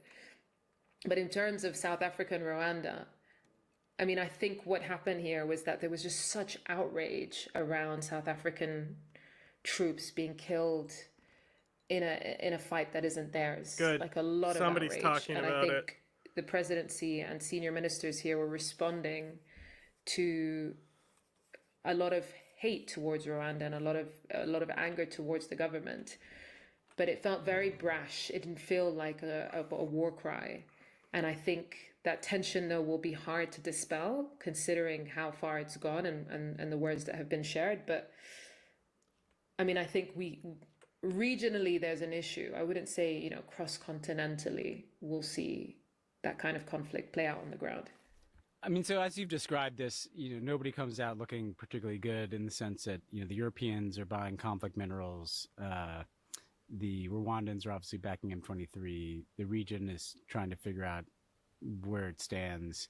I want to ask you about the people. You were in Goma. The people. These people have been through, endless cycles of violence, brutal tactics. M23 is known to use rape as a weapon of war. What was the sense among the people that you spoke to about how they see things and what they want? I mean, I think there, the day before the takeover, even though it was imminent and they were approaching, there was a life as normal vibe where that kind of battle hardenedness or that sense of kind of they've been through this before or being jaded felt like it was there. People were getting on with it. It was just like busy roads. There was no sense of hiding away. I think people were still just continuing their life as normal until they couldn't, until they had to take cover for 2 days because of constant shelling and gunfire. There was no electricity and there was no running water. It had been switched off, and the Congolese were saying it was M23 and the M23 were saying it was the Congolese government. But I think there was definitely this rising dread underneath from when we landed in the airport. I mean, even the way people were, it wasn't even just the normal hustle and bustle of an airport. There was a sense of like everyone's just trying to get as much money as they can before things go bust. The days that followed, we spent most of it in our hotel, reporting from the hotel, and we were well positioned because we were very close to the border and we were also next to the UN peacekeeping base and downtown. Congress has to approve really that bad. shit. But I think mostly I was reading, getting my cues off of the hotel staff, and I think there was just this sense of decorum and dignity and care through all of that, but still heartbreak, still a real sense of uncertainty. I mean, you'd speak to one person and they'd say, we just want peace. I think most of the people we speak, we just want peace. If it's M23, I want great. problems if it's always. Not, it's not. But then when you speak to another person who's fed up with the Congolese government, its corruption, the state capture, the fact that the Congolese army and aligned militias are as guilty of committing atrocities as M23, fed up, happy for M23 to come in and clean up shop and see what happens next. But the thing we kept hearing again and again is we just want peace. There's just an element of it being so exhausting, just completely exhausting. I mean, 2012, Goma was captured by M23. Didn't last long, and there was a peace deal that was brokered after that. But this is the 5th time since the 90s, since the genocide in Rwanda, that Goma's been captured by Rwandan-backed rebels. So not necessarily M23, but Rwandan-backed rebels. And twice, 2 of those times, during the Congo Wars, Rwanda invaded its neighbor, invaded the DRC. So this is not new to them, and these cycles keep happening, but definitely... I mean, like, the main reason why I ended up going, like, over in Syria was, like, them killing all the homosexuals and shit in Aleppo.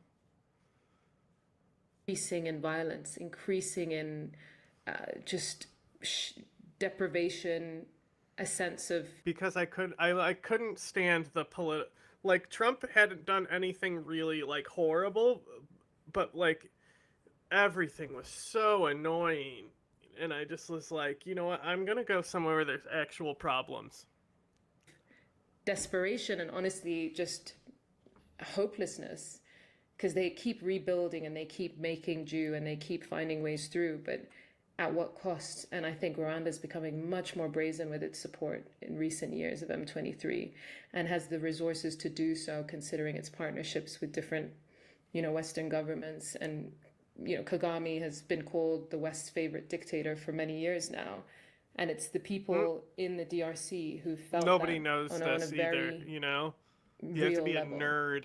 Yeah, I mean, one last question, just listening to you talk. And I'm trying to phrase this the right way. I mean, a lot of the people in Western governments and people in kind of even global philanthropy, who focus on Africa, and you cover Africa, strangely, the same kind of people that might celebrate Kagame for, advances he's made in development and forged decades-long relationships with him. He's very connected in Western governments and kind of the African philanthropic community. They're like the same kind of people that, also celebrate Denis Mukwege, the Congolese doctor who won the Nobel Peace Prize for the work he's done with women affected by rape in Eastern Congo.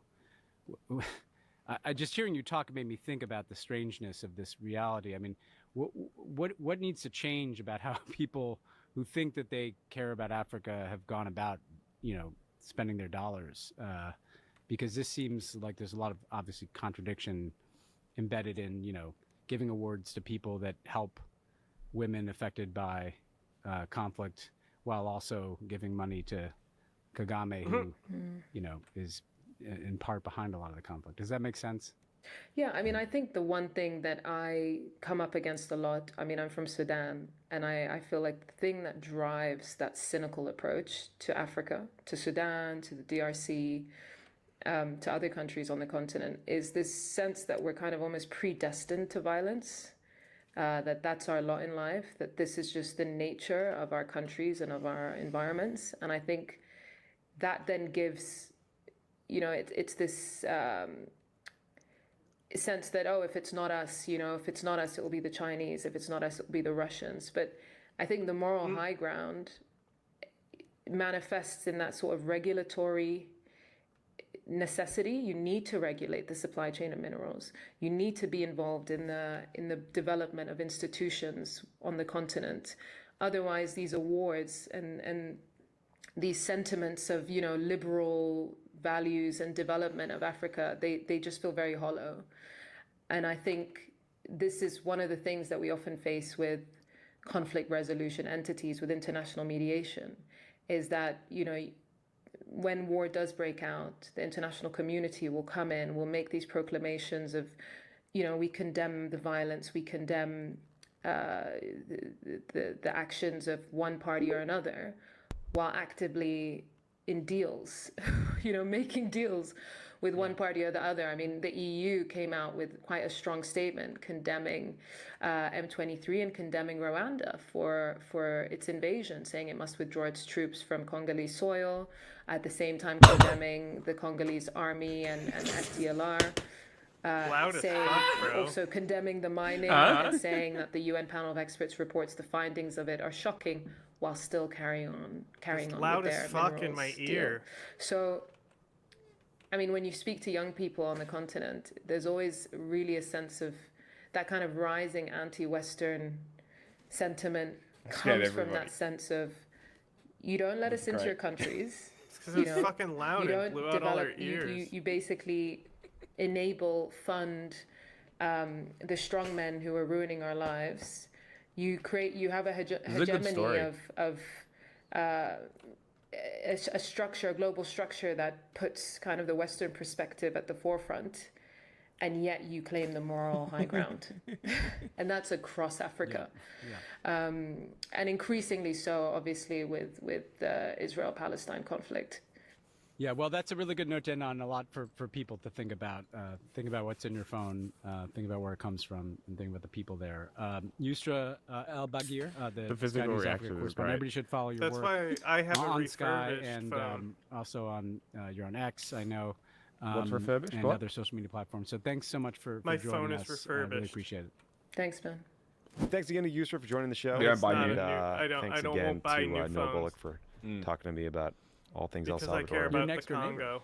Wild man. Pats fan, I assume. I think more Red Sox, but okay. When we were little, Patriots sucked. What's your pick here? I think Eagles by a touchdown. I don't think I can bet against Patrick Mahomes. Yeah, I think he's probably going to take it. Yeah. Why are they talking about it's football? It's that kind of world now, isn't it?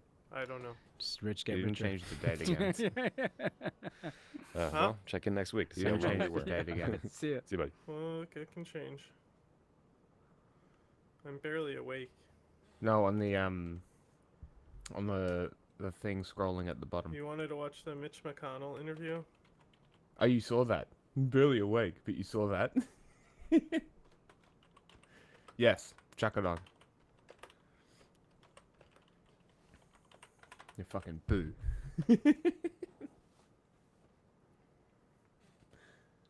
I assumed you knew I was here because I did know you were here, but it's not that it was. It was the loud. Loudness. It was just that it was loud. It was extremely fucking loud. It hurt my ear. I don't know. More than it startled me. It shouldn't be that loud. You were fine. I don't think I was that close. You just coughed very loud into the mic.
This bloke you hear that? Will under Alabama or Mississippi, right? Bro, did you hear what he just said? And act. This blew my fucking mind. It was the first time I've heard somebody bring it up besides us.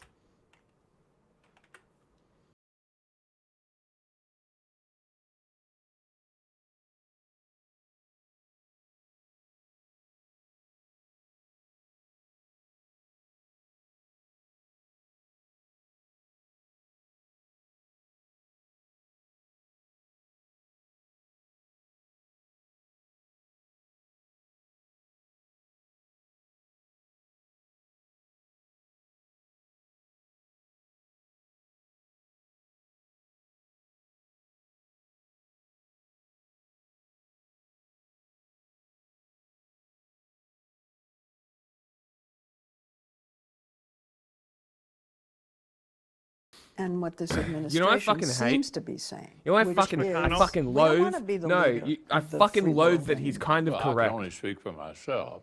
That's I what I'm think- saying. This interview was fucking insane because he's like leaving government and he's like so mask off in this interview.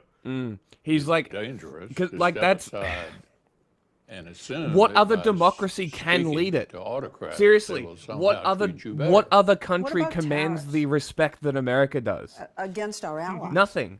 If There you is drive no the other cost of country, everything and this up. isn't this.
I would like That's you a- to remove everybody. That's another minding part right that's now. my favorite. You also said this about him. Oh, those were private comments.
I don't have my headphones on.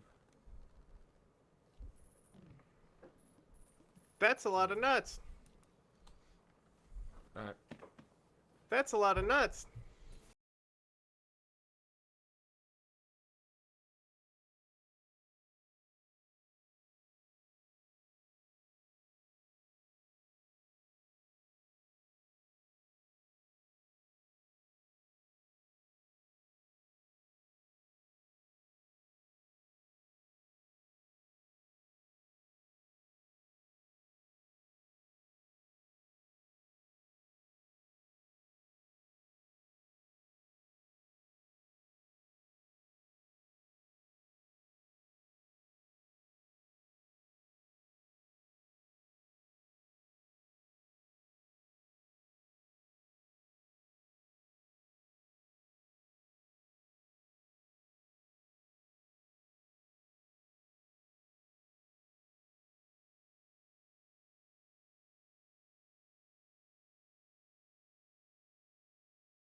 an Asian? Engage. I know, right? Isn't this fascinating? What? Isn't this fascinating? What? The fuck? You never thought you'd see a fascinating Mitch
went through a Bud Light thing. Do you want to know what they're angry over? Have a guess. Have a guess what this beer company made people mad over. Wokeness.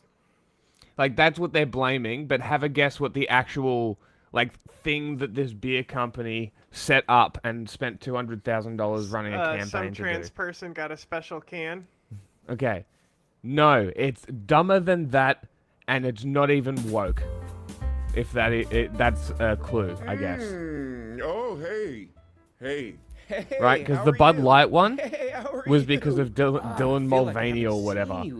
This beer, Great Northern, the company decided to run a campaign with the Forestry and Wildlife Foundation to preserve Australian fauna.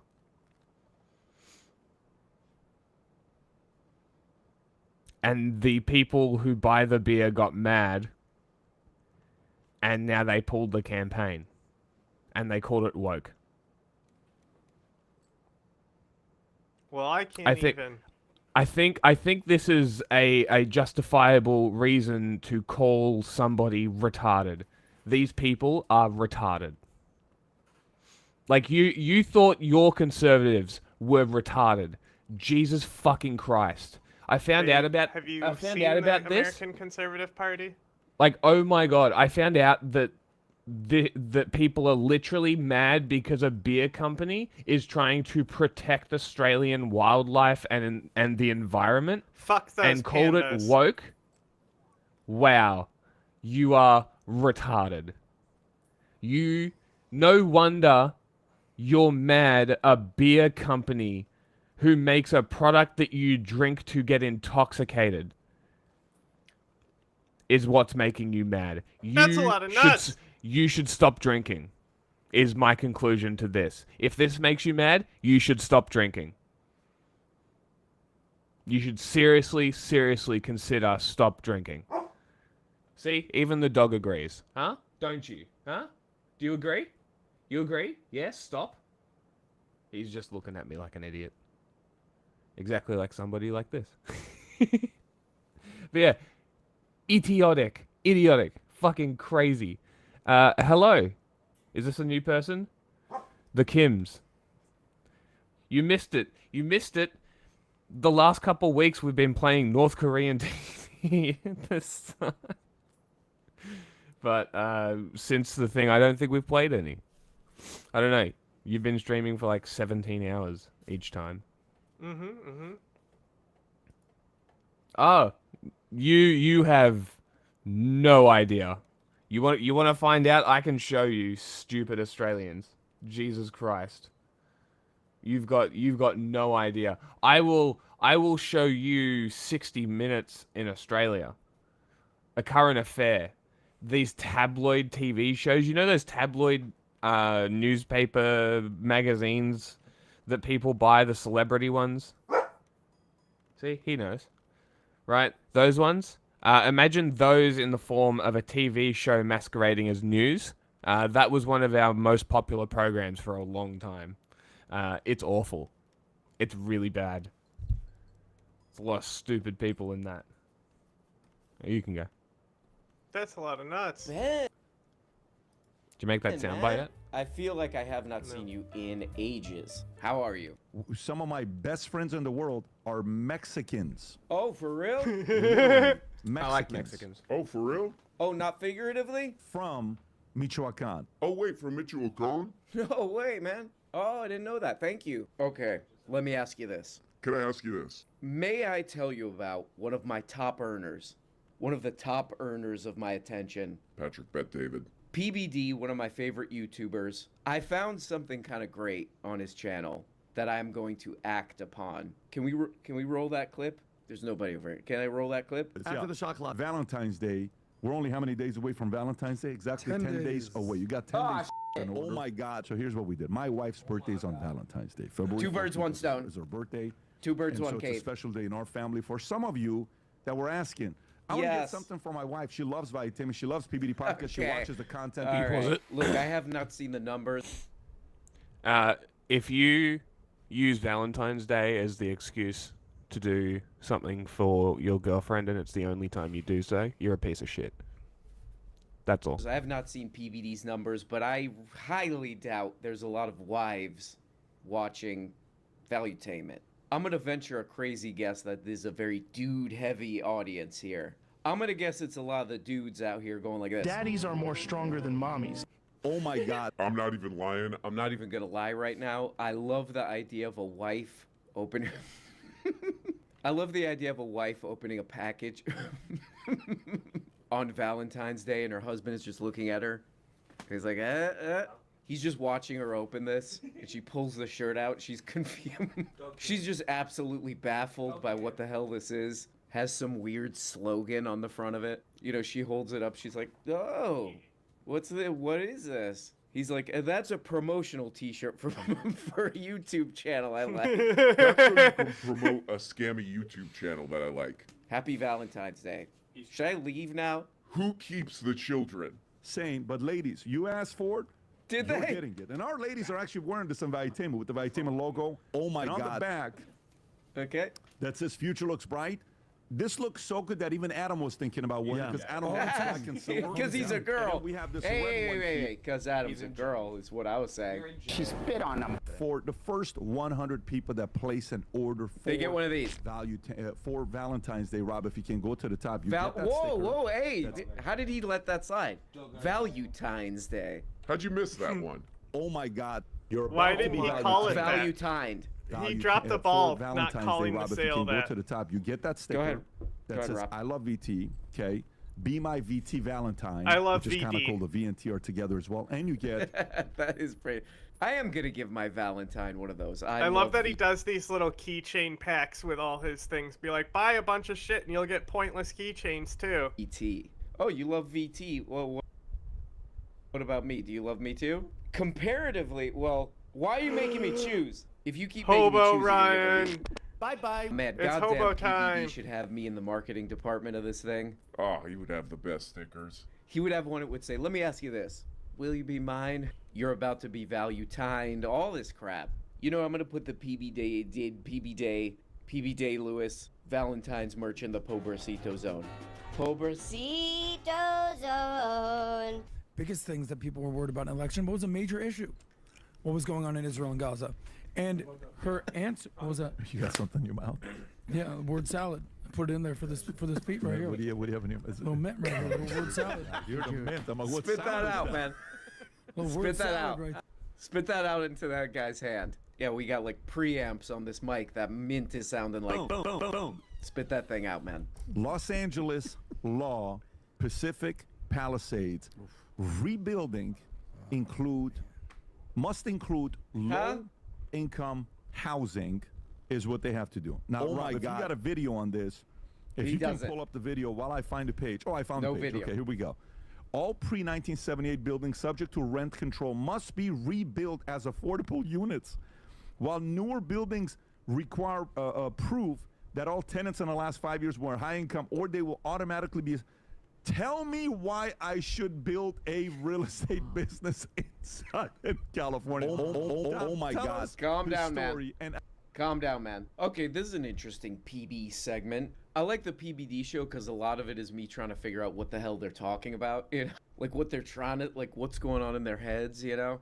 And I think this segment is just like they don't like low-income housing. I think that's the segment. Because I read the thing they're talking about here, and what it sounds like is basically like, hey, if there's an old building, a building that was built, an apartment building that was built in the 70s, you know, that probably has lower income people living there, or there's a new one that you could prove has lower income people there.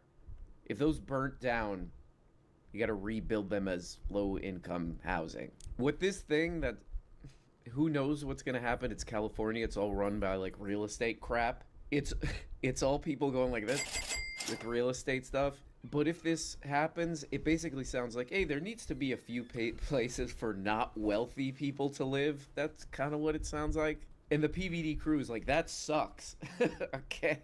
All right. Here's the context of this, dude. This is from the LA Times. Was this today? It's someday. It's for one day. The mass displacement from the fires already has pushed up already sky-high prices, with rentals leasing for over asking, agents said. For many, short-term leases, especially furnished ones, are the obvious answer. Volunteers have compiled, what is that word? I can't say that. I can't speak English. No English. Volunteers have compiled spreadsheets and lists of available leases, but most are snapped up minutes or hours after listing. So yeah, I don't know. It seems like if you're like Chet Hanks, if you're Chet Hanks, star of Castaway, Chet Hanks. Oh my God. If you're Chet Hanks and your house burns down, you're like, oh, I'll go be Chet Hanks somewhere else for a while. It's maybe not as big a deal as if you're a lower income person. The fuck is going on with Jack's mic? Sounds like fireworks. What is happening? Living there and your apartment building burns down, and now all the rents are higher everywhere. What's PBD and the PBD boys' solution to this? It's wow. Tom, tell us the story. Yeah. And I'm trying to do. Who is is this Tom? what we think it is, Tom, or is California completely lost their mind? Oh my God! They have lost their mind. This is so California is in the dictatorial state of socialist California has now come to housing. Exactly. Wow. Oh my God! California is a place where daddies are more stronger than mommies. I don't know if you guys remember this, but there were fires in Hawaii. What, like a year ago? What was causing it? There were all these fires in Hawaii, I had a and ceiling there were all fan these installed. stories that came out that were like, oh man, it literally sounded like fireworks. These in the real distance. estate companies are calling up, people whose it's house the burned down. And they're ceiling like, fan. hey, So can you I won't buy have that the land big blaring cheaply? fucking And fan people were like, behind me that's anymore. sick. Just like Taking slight advantage of a wind in the tragedy. microphone. That's sick. And there's the same kind of stories I don't now know if coming it's better or out not. about California, where it's like, oh, all these real estate companies are calling from all over the You should place. play Hey, Team can I Fight buy that? Tactics. If you can play games like this. And people are like, oh, that's sick. Teamfight Taking Tactics isn't advantage as of popular tragedy. as this. It Nor did sounds I to me see like it what Patrick nominated for Bet-David Game of the Year. And the crew are saying here is How the like, fuck is this not only nominated should they for take Game of the advantage, Year? but they should. I'm more the saying greatest playing game ever made. Teamfight Tactics because it's Unique flashy opportunity. and Hi, I'm Patrick attractive. Bet-David. Nah, I guess people the care funny about this thing about game. this is they're like, It's one of the man, most popular games. you can't do anything in California. You can't build places in California. What a nightmare. What a socialist, communist, situationist dystopia it is there. But it's like, wait a second, why are they even building houses in Fire Alley? That's like the real interesting question. Like, why don't they just stop building stuff there? Like, that's kind of how out of control it is, that they probably shouldn't have, like, houses there. Yeah, but I need to let the chinchillas if out they soon. really wanted to I can deal take with it. You Fire can Alley. go Yeah, after but, this you know, video, just whatever. prepare That's not coming something. up on the There's PBD 10 show. minutes left Because on that this. doesn't keep us. You said that. It makes zero, so you wanna go- zero sense on this going on. And then there's a couple other Calm stories, down, but man. I'll stay Well, on this you one. want to go Also, down I'm that going to C say what word I have right on my now. Switch. Don't say because it. a Switch game There's would be kids great watching. What are the to chances play that LeBron on the side Exactly. with video leaves the playing. Lakers after the season? And you could The easily Brady experiment is make obviously a disaster. horrible. LeBron oh goes my God. bye-bye, maybe goes and does a Game retirement smaller, 'cause tour they're one not last year necessarily the best in quality. Cleveland, and then the Lakers rebuild around Right. Luka, and then Calm down, Adam. secretly, I think the Lakers Just Don't play do it. Pokemon while we're streaming. Patrick Bet-David is a massive Don't fan. start, Adam. Nintendo On will this probably sue channel, you. We've watched a lot of PBD. Seriously? I've watched No. literally millions of hours of PBD. Surely And streaming. most of the time, it's like, I am getting stupider. This is this is affecting me. I'm getting way dumber. gets around Nintendo. This is the first time where my brain was at. This was the first time where my brain was kind of like engaged in a positive way from this show. Like I you agree got a with butt, Adam yeah. here. You know, he's got this take about the Lakers. Oh, Luka might be the new leader of the team. Whatever. Who cares? They all Nobody. disappeared. But I'm like, that's a Everyone fair said take. that. The PBD show should be a sports talk show. This is another one of the marketing things that I'll say in a meeting to PB. I'll be like, it's a sports talk show now. It's called PB and the Douche.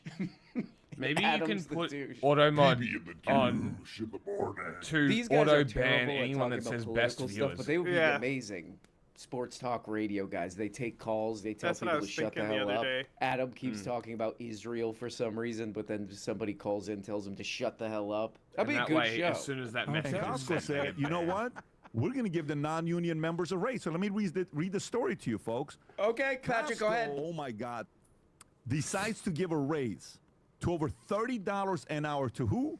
Their non-union employees, All right. leaving 18,000 union members waiting. They're like, wait a minute, who's getting a bigger raise? The non-union folks are getting paid more than you. But that's not fair. Well, then don't leave the union, right? Anyways, Costco announced that all the employees of its non-union stores will get a raise just the day before employees at its 50 local locations. Patrick Bet David is hourly pay for non-union members at the Costco business owner. Don't take union advice from Patrick Bet David. Raise, coming to next 2 years. Good advice for you. More than half of Costco's employees are at the top of the pay scale, owing. Oh, a story about Costco. Okay. I go there to get hot dogs. I go there to get hot dogs and to take advantage of the free samples. So this story affects me personally. Oh, anyway, here's a funny They're Tom not free. part. You Who pay the hell for a is membership. Tom again? Is Patrick Bet David's dad or something? Yeah. Dead. And now they're at the top Sucked of that. in. So why is there low turnover? People like working at That's Costco. why they can keep the And hot now dogs they're at getting $1 or whatever the fuck they are, Extra $1.50. week of vacation. Hold on. Let's hear that again. Additional benefits. Oh, extra. Okay, calm your ass down, man. You are now firmly in the needing to calm down zone. That's right. And now they're getting additional benefits. Stop. Oh, extra week of vacation when you've been there 30 years. And vacation. Wait. An extra week of vacation when you've been there 30 years? Okay. For new workers within your first year, you will be granted some vacation in your first year. Pretty so it sounds specific. like Costco cares about its workers, is paying rates. $30 an hour for somebody working at Costco. They're paying a meaningful rate. Well, now the Teamsters, which only represent Costco workers in California, blue, Washington, blue, Maryland, blue, Virginia, kind of blue. Why New do you Jersey, think that less is, blue lately, dickhead? but blue, and New York. So Right. it's blue states that they've They been able to literally get do. traction. They Why haven't literally Okay, are this is going to be a hunting difficult boots to one lick. to make some kind of a case out of. It's only in these parts of the country. Okay, so what? They've been able to get traction in the red states because the workers are saying, why Get do I need to red give state. a union dues to you? I'm making almost $30 an hour here, and I get vacation, I get benefits. I've been working at Costco 25 years, and they've been good to me. Why do I need you, union? And why do I need... Okay, I don't know that that's really a red state, blue state. Okay. Tom's filling time. PBD's dad, Tom, is filling time. Exactly, fun. Dad! Okay, anyway, they leave out all of this story. Hey, let's talk about this story, but then not bring up any of the details of it. Yeah, What that's is this exactly Costco? right. What is this goddamn Costco They're union opining. They're doing a Tim asking Pool for right now. improved seniority pay, paid family leave, bereavement policies, sick time, Also, most and of this safeguards pay, against this surveillance. good employee Okay, doesn't benefits sound too, probably came doesn't from sound unions. like too much to ask. I would say. I doubt if they have that to deal they with those did it Costco on their guys own volition. running around with that weird look in their eyes, what's wrong with those guys? That should be hazard. And I pay, bet you it that was the from a Costco union in a blue guys might state. come in. They Chocolate challenged it. chunk cookie. Yeah, no, I'm gonna need $100 an hour to deal with that. Deal with even the possibility of that. Apparently, those issues have been resolved to both parties' satisfaction. Okay. Oh, they were gonna strike. Okay. Just days before the scheduled strike, Costco announced that all hourly, non-union employees would get a pay raise and improved benefits. Ooh, chocolate chunk cookies, probably. Okay, anyway, shut up. Those at the top of Costco's pay scale would receive a $1 per hour raise to $30.20 per hour. Okay, and a $1 per hour raise each That's of the also following possible, 2 yeah. years. Okay, now we're talking. I could get a new chocolate chunk cookie. What's the other thing those creeps eat? The chicken pocket or whatever that is? Those Costco guys really. Those at the lower end of the pay scale would see a 50-cent per hour raise. Okay? Okay, I'm not surprised that PB and the douche in the morning. PB and the perv. Okay. Tom's the perv. This is kind of a hard one for them. I'm not surprised that they left like all the details of this story out. Because these Costco people weren't asking for a lot. They're like, hey, if a family member dies, can I have some time off? Hey, if I've worked here for 30 years, can I maybe make more money? What else? This is pretty safeguards against surveillance. Oh, and sick time. Okay, these aren't huge demands. So Costco is like, hey, if you don't join those creeps who are asking for time off if a family member dies, give you an extra $1.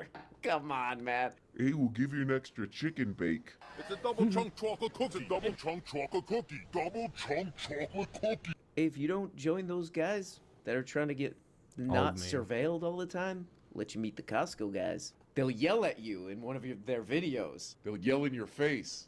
I've seen this a lot. It's always funny to see this kind of stuff when there's these like conflicts between these companies and the people who work there. You know, a lot of these giant companies are like, oh man, these people are killing us. These people's demands are out of control. It's gonna destroy the company.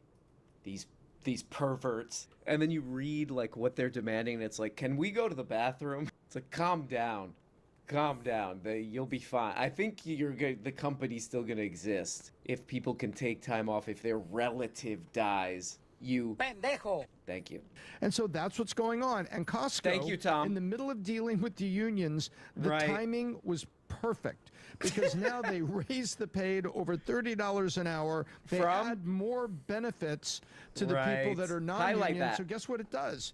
It completely takes the teeth out of the union. Right. You should have read the rest of the story, Tom. They made a deal. 350,000 people watch this. You can't be bothered to read the story. PBD, let me ask you. Go ahead, Adam. I did not anticipate us talking about this story today because, you know, we all pick our stories. And there's 30-something pages. I didn't have Costco on my bingo card, but the more and more I'm understanding this, Easy, I Adam. find out why you thought this is such an important story. Because I don't go to Costco, I don't go to Sam's Club. Why are we talking about buy, this? Yellow bananas at this point. You never know. Green bananas. What the hell are you talking PBD, about? Why was this story so important to you? You know what I like? It's kind of like because unions always been a thrown in a lot of business owners, right? And they slow things down and they convince the members. There are some, by the way, they started with noble ideas. Most unions started with a good idea, but then it became being ran by people that want control and power and influence. And you know what Costco's saying? We're gonna overpay people that are non-union. You're non-union? I would do that. Let's just. Yeah, I'd take that extra $8 an hour. Get the fuck out of here, Patrick. So there we go, Patrick in the puke in the morning. Talking about God knows what. Seems like they barely read the story this time. I love what Bukele just said. Even though it's not constitutional, I love what he just said the other day. So Marco Rubio goes there. Great, and is this the message, Rob? Is this the... Yes. And then if you can prepare to tweet after this as well to talk about what he's saying. So he goes to meet with Bukele, and Bukele offers to take the inmates from U.S. there at their jail that they have. You have to see this place. Go ahead, Rob. Play this clip of Marco Rubio. What color is the thing in the top right corner? Oh, yeah, that's a funny way to intro a story. Hey, this might be so unethical and crazy to the point that it's illegal, but it's a pretty good idea, I think. Hey, this stupid thing, crazy, insane thing. Ooh, pretty good. Like this. What is this? This is the president of El Salvador. He was like an advertising guy, and now profile he's the president. picture of the. He was an advertising guy, and then like a politics guy. Now he's the president. It's tan. And he's like, "Hey, send prisoners to El Salvador." It looks green. Okay. What this really is this guy sucking Which around. is fine. He's like trying to. He's doing some. You mean on the YouTube? He's getting his name out there. Yes, I specifically said YouTube. Yes, the one that we use for streaming. Yeah, that's why the algorithm's great because we only stream with that account. Yeah, okay. But yeah, this is insane and stupid, and I I only watch thing news. Here is like I wouldn't want to be recorded on a video saying, "Oh, this is cool." That's pretty much the I was so story. confused because I thought I'm looking at my other monitor. Oh my God! I found an older PBD clip. What is it? 7 months ago? I had to watch this. This is very important. Next to that, what the hell that's is what I was this saying. goddamn thing called? Porn addiction. Whoa, that's when you go like this.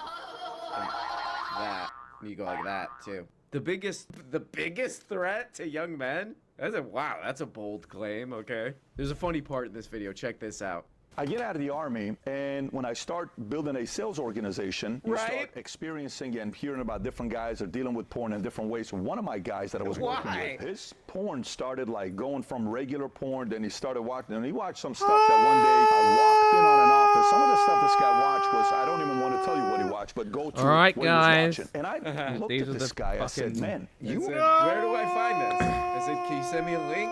I'm just kidding, guys. This is a joke there. Seriously, it's bad, guys. I shouldn't be joking about this. It's bad. I'm Patrick Bet David. I like to joke around a little bit, you know? Rare blueprint with a negative slot. Daddies are you more stronger than mommies. Kidding me? Okay, watching this stuff. Well, everybody has a different fetish. This is a very weird fetish, bro. This fetish is not actually healthy for you. And this fetish is actually not healthy for you. All this happened in the office. You know, like if you're going to make up a story for a video, make it realistic, you know what I mean?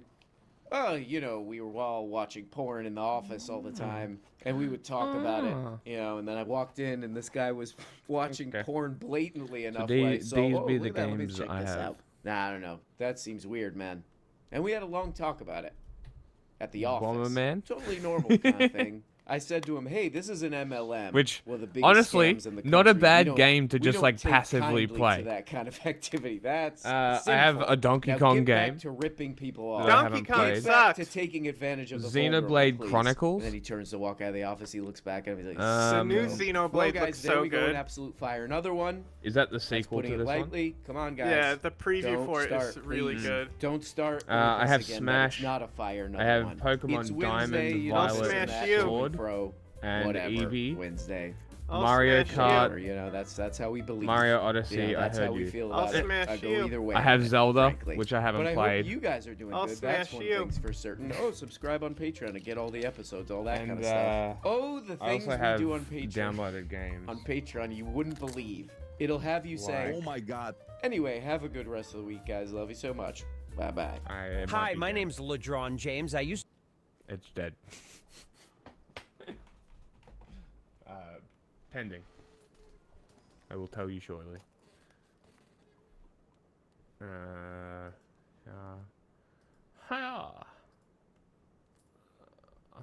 Office for a couple of weeks.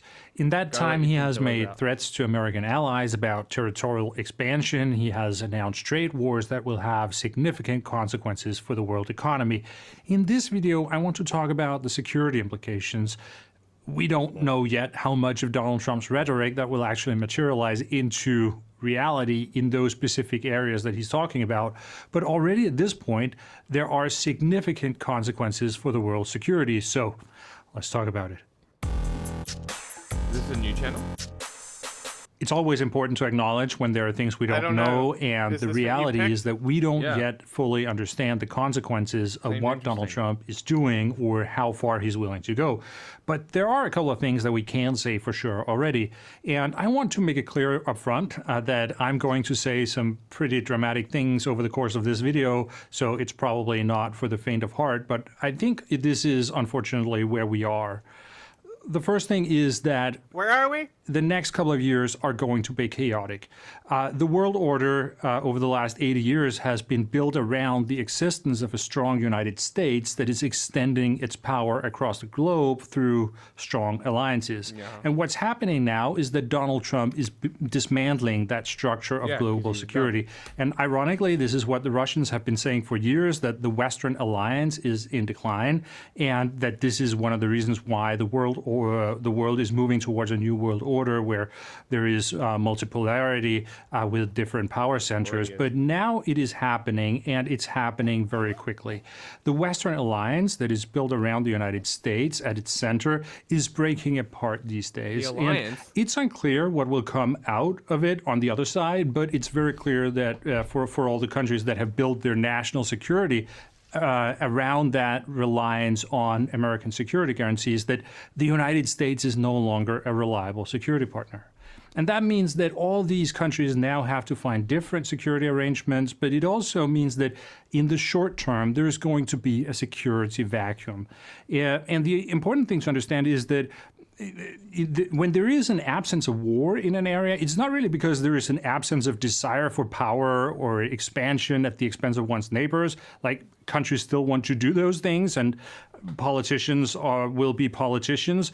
The reason why there can be long periods of peace is that there is a military deterrence that is supporting that peace. So nobody in a specific area gets the idea that they could benefit from a military confrontation, and therefore they abstain from doing that.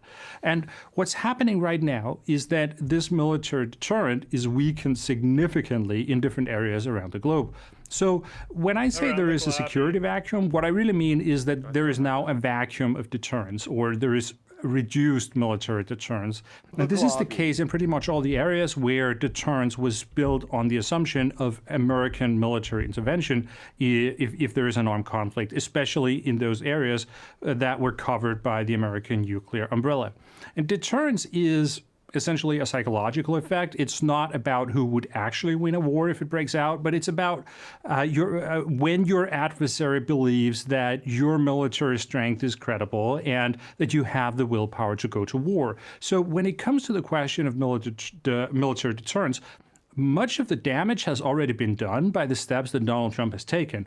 The deterrence was based on the assumption that military action will trigger a military response from the United States. And at this point, you can't really blame, for example, Putin for looking at Europe and thinking that, well, maybe if there is a war, the United States might not be there, because that's pretty much what everyone else is thinking. So obviously Putin is also thinking that. And that means that the deterrence is weaker than it was before, because it's more likely that Russia will think that, well, maybe we can get away with doing something militarily against the European countries. And that in itself increases the likelihood that they're going to take the chance.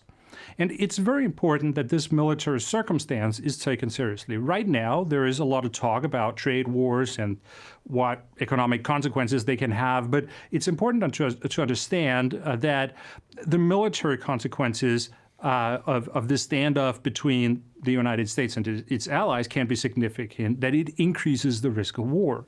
And here, unfortunately, I think that the public debate about security in Europe is a little out of touch with reality.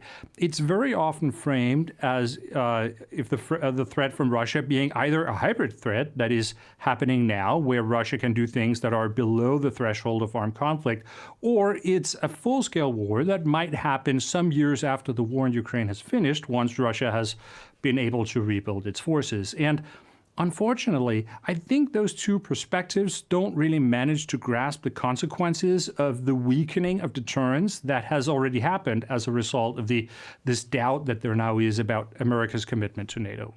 And what I'm saying is that I think it's important that we don't diminish the risk of war by saying that it's impossible that Russia could do something that triggers Article 5 in the short term, because that's essentially what it means when we say that all Russia can do right now is hybrid operations and that everything else is at least a couple of years down the road. And I just don't see why that has to be the case. If Putin believes that he can get away with a military attack on Western Europe, and that if he does that, then that will increase his chances of winning the war in Ukraine, then he will absolutely do that. It's not like there would be like Putin would have any moral scruples about attacking Western Europe. The only thing that keeps him from doing that is that there is military deterrence, and it is this military deterrence that is weakened now. Last year, I published a couple of videos about what a war between NATO and Russia would look like, and why Russia might want to start a war with NATO, and how soon it could happen. The short version of what I said in those videos is that it's a mistake to assume that a war between Russia and NATO will involve the entirety of Russia and the entirety of NATO, because on the contrary, the Russian purpose with aggression against NATO would be to test the coherence of the Western alliance and to see if all the allies are really willing to stand up for each other. So if Russia does something that triggers Article 5, but some NATO countries, for example, the United States, say that they're not going to do anything about it, or, well, it's a European problem, the Europeans must deal with it, then what that means in essence is that NATO is dead. And it could be the end of the Western coalition that is supporting Ukraine. And Russia doesn't have to do a lot also to trigger Article 5. It doesn't take a full-scale invasion of the Baltic countries or something like that. All they have to do is to make some kind of attack that is clearly above the threshold of Article 5, but might still be small enough that they can manage the escalation. And back in my videos back then, I speculated that one example of such an operation could be a limited incursion into the northern part of Finland. Would the United States under Donald Trump actually go to war with Russia to liberate a small part of Finnish Lapland?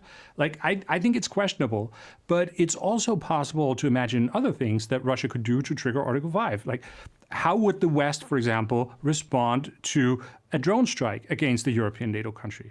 Is that something that would make the other European countries go to war with Russia if the United States is not willing to support them? The point is just that what the Russians need to do to achieve its goal of dividing the Western alliance is to create a situation where there would be a violation of Article 5 that should trigger a collective response, but a significant group of countries, including the United States, do not fulfill their NATO commitments. Obama. And I'm not saying that this is definitely going to happen, but I am saying that the risk has increased as a result of the things that Donald Trump has done that have undermined the credibility of deterrence in Europe. And that is something that we have to take seriously. And it's also why the European leaders right now are extremely busy trying to find different ways to make military deterrence work in the absence of American support. And I think that, as an aside, I think it really says something quite profound about the failures of the Biden administration, that now, 3 years into the war in Ukraine, I find myself saying things like this. Like, it really shows how misguided their policy of escalation management has been. The war in Ukraine could have been over a long time ago if Ukraine had received stronger support, but instead we now have this mess, right? And I think that these are some of the perspectives that it's important to keep in mind when we see what's going on right now with Donald Trump, and he's starting trade wars and threatening military action against the allies of the United States. Like this, it's not just something that's happening right here, right now. This is an entire world order that is being redefined. And in that chaos, there might be some areas where positive things can come out of it. Like there might be local actors that can get something useful out of this new situation. But overall, it's going to be more bad things than good things. And we are going into a period of more instability and more uncertainty. And it's important that we are aware of the profoundness of this situation and the urgency of finding positive solutions that can fill that security void that's there when there's now doubt about the commitment of the United States. I want to finish off with a more channel-related announcement. Donald Trump is going to steal much of the public attention in the coming time. It's going to fill the mainstream media. It's going to be the center of discussion in Western countries. So I think there is a significant risk that the war in Ukraine is going to get less attention and that people will stop following it closely because it's just being overshadowed by a different crisis. And actually, I can see that already just here on my own YouTube. Yes, Ukraine should have gotten much faster. But the Republicans spent their entire time making sure that didn't happen. It's on them. It's literally on them. It's their fucking problem. And they're not going to do anything about it. Ukraine needs to go to Europe, go to other people. Fuck it, go to China. Who gives a shit? Just fuck. America's fucking everybody over. Channel, 2 out of the last 3 videos have been about Donald Trump, and I really want to get back to covering Ukraine, both because there are so many other people who talk about the United States and Donald Trump, but also because I think the war in Ukraine is really important. Like, the old security order in Europe was defined by the outcome of the Second World War and around the role of the United States. And the future security order in Europe is going to be defined mostly by the outcome of the war in Ukraine. And therefore, we need to keep focus on that war and to ensure that it remains in our attention. And I think I have something to offer in that sense. So expect to see more videos about Ukraine on this channel in the coming time. I wanted to get this message out from this video about how serious the situation is and what the unraveling of the Western alliance system actually means. But I will try to not get distracted by all the things that Donald Trump says or does on a daily basis and just leave that to the mainstream media. Okay, I will end it here. If you found this video helpful or informative, then please give it a like. And also remember, you can subscribe. You know what? I fucking will. That was a good video.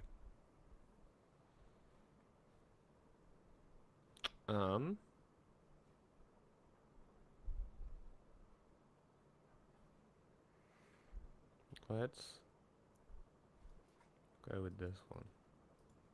Last week, the British media was he's British, incensed, outraged, at the very least, excessively interested. Speak faster.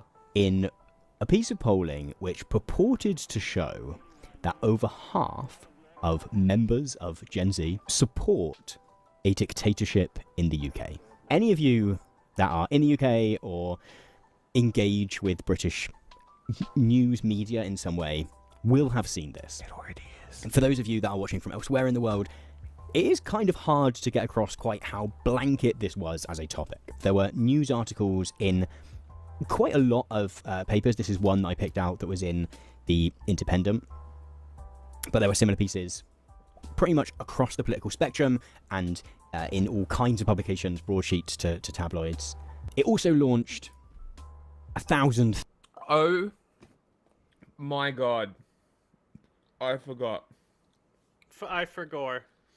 I don't remember who I was talking to, but that SBS video with Syrian girl came up in the real world. Oh, we gotta watch that. It came up. Save the, Somebody. Give that. To I me was for, talking to somebody about Syria, Sunday. and they were like, "Ah, right. I now. know stuff about that. I heard this person talking about it, talking about how there's ISIS and stuff." I'm like, "Oh no. Was it this person? Was it this show? Was it SBS?" And yes, it was that exact fucking episode. So we definitely need to watch it. Right now. Gross. Can watch it right now. No, Sunday. I don't know if I'm ever going to be awake for the Sunday show. Also, Alan's send here. It to me so I can use it. I don't think you can. Because it's on SBS's streaming service. Can we get an actual Bagul? background? Can we change the background as well? Yeah, I can make one. I'm almost use done the old here. one, whatever. Yeah, but unlike James, you see, I have an excuse. You guys start at 3 a.m. Yeah, well, apparently it doesn't work for James either because he's always asleep. Keeps, one of these He days. keeps missing them. Every time. Hilarious. Think pieces, as these things tend to do. But yeah, I think The Guardian actually had 2 separate think pieces about this. Alison Phillips, whose work I do not know. This is particularly in The Observer, who I can imagine would like a story about Gen Z suck in a little bit more. And this was kind of the key takeaway, right? These were the key sentences which were quoted across the board, everywhere. The survey showed, supposedly, that 52% of Gen Z thought, quote, the UK would be a better place if a strong leader was in charge who does not have to bother with parliament and elections. And then, in addition to that, 33% agreed that the UK would be better off, quote, if the army was in charge. And again, this was like everywhere. Here is an LBC article about it. The fact that David Mitchell is in the thumbnail of this Politics Joe podcast will quite possibly be a result of, them talking about that. Pod Save the UK also did a interview, which was really good with Jimmy the Giant. And so a lot of the conversation, as we see in this Guardian article, as we see in this David Mitchell article, a lot of this kind of stuff from the sort of commentariat, as we were. Oh, Rex Rath giving another shout out for Jimmy the Giant there. A lot of the stuff from the quote-unquote commentariat was broadly lecturing in some way, right? David Mitchell here saying, here's a shocking finding, Gen Z. Democracy isn't perfect. I was properly shocked, says David Mitchell. I thought the intellectual argument in favour of democracy is won. The majority of the global population doesn't live in functioning democracies, but most regimes at least claim to be a bit democratic. Which is interesting, right, as a data point. Not for much longer, it seems. The coming generation can't see the point of all those time-wasting elections and parliaments. They want neither the reality nor the pretense of being involved. In a sense, they've brilliantly proved their own argument against democracy. If they are so wrong-headed, maybe it is better not to consult them. In a way, they're making a very clever satirical point, except they're obviously fucking morons. So this was one side of the debate around this data. The other side was the kind of the more sympathetic stuff. So like this interview with Jimmy the Giant and Pod Save the UK, or Politics Joe talked about it, I think, where they're kind of looking for, if this was true, where this might have come from. I guess the sort of more sympathetic take which was coming from this, because it was like 13 to 27-year-olds. So, I like to think that I have learned a lot about the world, my place in it, how I would like it to be, etc., since I was 27. And yet, 27 is not young, is it? You have been able to vote for 10 years at that point. Query. Do you think... So, with this article, I'm writing about all the countries in the South China Sea. I'm going to start with... I'm going to do China last. but in the process of explaining the gripes other countries have with China, I'm basically going to explain China and Taiwan's claims anyway. I feel like this is a good way to do it. What do you think? Right now. I don't know. Useful. What do you think, chat? If you were reading an article about the South China Sea and China and their imperialist claims and shit, if I wrote the article going over, let's say, Vietnam, Malaysia, Brunei, Philippines, in the process I should explain, if I write it properly, enough about China that the China section can kind of be the conclusion, and wrap everything up with China's claims, what they think, and then the actual international rulings, stuff like that. Would that sound good? I feel like if I was reading an article, that would be fine. As opposed to something that sounds more like an essay, I'm going to try and write it more like an opinion piece with less opinion, obviously. Just make it more readable. Which actually, this is something I'm going to do with the Patreon as well, which is another thing that we can add in as like a benefit, is I'm going to release articles to get crowd feedback on the articles before they're released back onto the Substack, if that makes sense. So I'll upload it to a separate Google Docs drive or something and put the link on Patreon, and people can read over it, tell me how it reads, that kind of thing. Because obviously I don't have anyone above me to be like, hey, check my shit. Like, yeah, we can bounce off each other, but you know righty no good. And I'm still developing most of my more advanced writing skills. So it's just sort of something I think would be a good idea.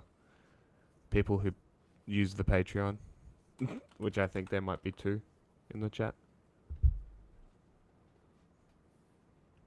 The sort of Pod Save the UK is the politics shows, that sort of side of things. We're kind of trying to think of reasons why that might have happened. I found it. Okay, and I think how I there is a messaged you and I fair said assessment that for someone an who is article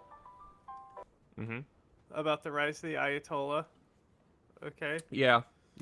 So here would be basically read that. There's primary sources in this article of the CIA documents. But basically it would be a similar type of article to this. Okay. But I got other stuff too. I will note it. Put the links in a Google Doc. You put them in a Google Doc. No, you put them in a Google Doc. No, you put them in a Google Doc. 27, particularly looking at the upper end of that age group, you've probably had quite a rough ride of it so far. Some of that rough ride of life being the broader happenstances of history, whether that is the COVID-19 pandemic, whether that's stuff like global inflation after the pandemic, which, yes, in many ways was politically, made possible, but, to what extent was it designed by anyone? And yet, even so, if you are 25, 26, 27, maybe democracy has not always given you the best results, as it were. A few years back, a couple of years ago, someone who had written about the fact that they were kind of reaching their 30s, and every election they'd ever voted in, no matter what it was about, okay. The way in which they had voted had not been. Go for it. What? Alan's sending you stuff? Do you want us to post it? What do you want to do with it?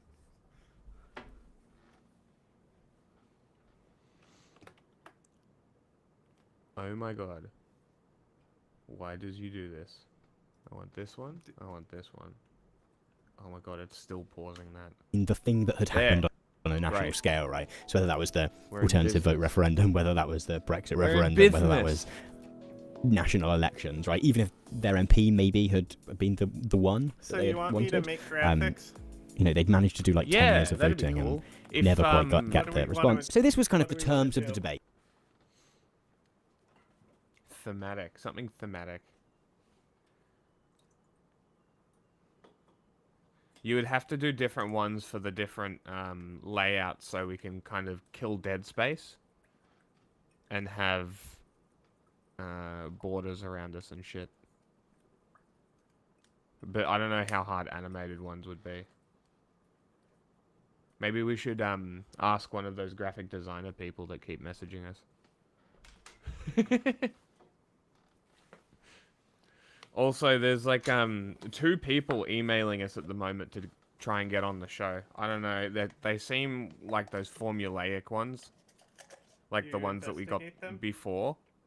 But one of them is apparently like a Middle East researcher or something, which is why I said look at the emails.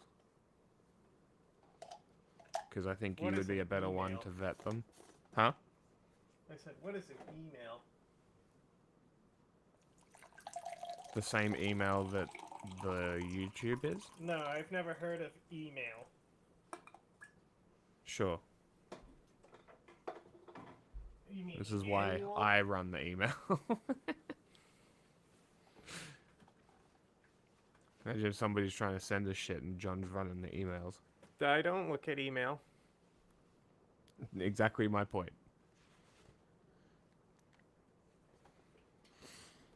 You get a second SIM card.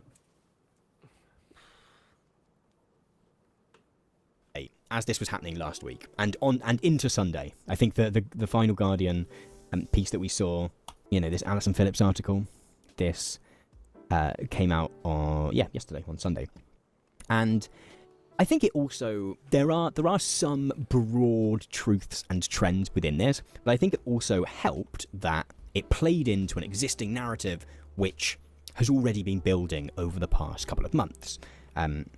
Particularly, we saw in the US, we saw younger people, particularly younger men, voting for Donald Trump in a way that seemed notable. Oh my god. And it is always really interesting to see certain narratives, not in a way that they are Donald Trump, not like a conspiratorial way, but certain narratives kind of build within the press in terms of, I don't know, harried, tired journalists trying to pull together stories. The weekend essay in the Financial Times this weekend was titled "Where Woke Went Wrong," and it channeled this idea, which has become really popular following the US election, that the real problem was that the wokes, or whoever it was, went too far. Their demands were too extreme or whatever. And I was reading the article and trying to draw a line between its kind of idea of what all of these quote-unquote woke ideas was a challenge. It was a real sort of grab bag of stuff that it wanted to put together in much the same way that the term has been mobilized by the political right. The value of quote-unquote wokeness to the political right has been that, much like communism was used during the 19th and 20th centuries, much like socialism was used, and communism to an extent, throughout the second half of the 20th century. If you think about people being like, Barack Obama's a communist, wokeness was even better than that, because it didn't have a pre-existing content that one had to kind of attach stuff to. You could call whatever you wanted wokeness and then use that. And it was interesting that this article did exactly that. But even beyond this, I would imagine that the writer of this, I don't know Henry Mance, but I would broadly imagine that as a journalist for the Financial Times, he broadly views himself as a kind of liberal in the very old school sense of the word, at least. And yet this was kind of just channeling the narrative that the political right has wanted to be channeled. At the same time, it was really interesting to read from a point of view of it just not being particularly fresh and insightful. Probably every newspaper in both the US and the UK has at some point, at least over the past 2 months, if not over the past year, published an article somewhere along the lines of, maybe the wokes really did go too far. Well, or surrounding the so great debate kind of sparked up surrounding primarily this one data point around 54%, I think it was, of 52%, sorry, of Gen Zers thinking that a strong leader would be better than a democracy. And it was all, and this sort of data point was taken from a report which was going to be coming out in a few days' time. And so it was Channel 4 that commissioned this research, and then it eventually did come out a few days later. It's an interesting topic for Channel 4, as a broadcaster which primarily looks to serve a younger audience, to be asking these questions in terms of, okay, well, what is the audience which is coming through? What are their views? What can we do? I would also imagine that the people at Channel 4 who are commissioning this research are going, oh yeah, if we can make the case that Gen Z are not trusting... No, I don't want to suggest that they wanted to make a particular case that...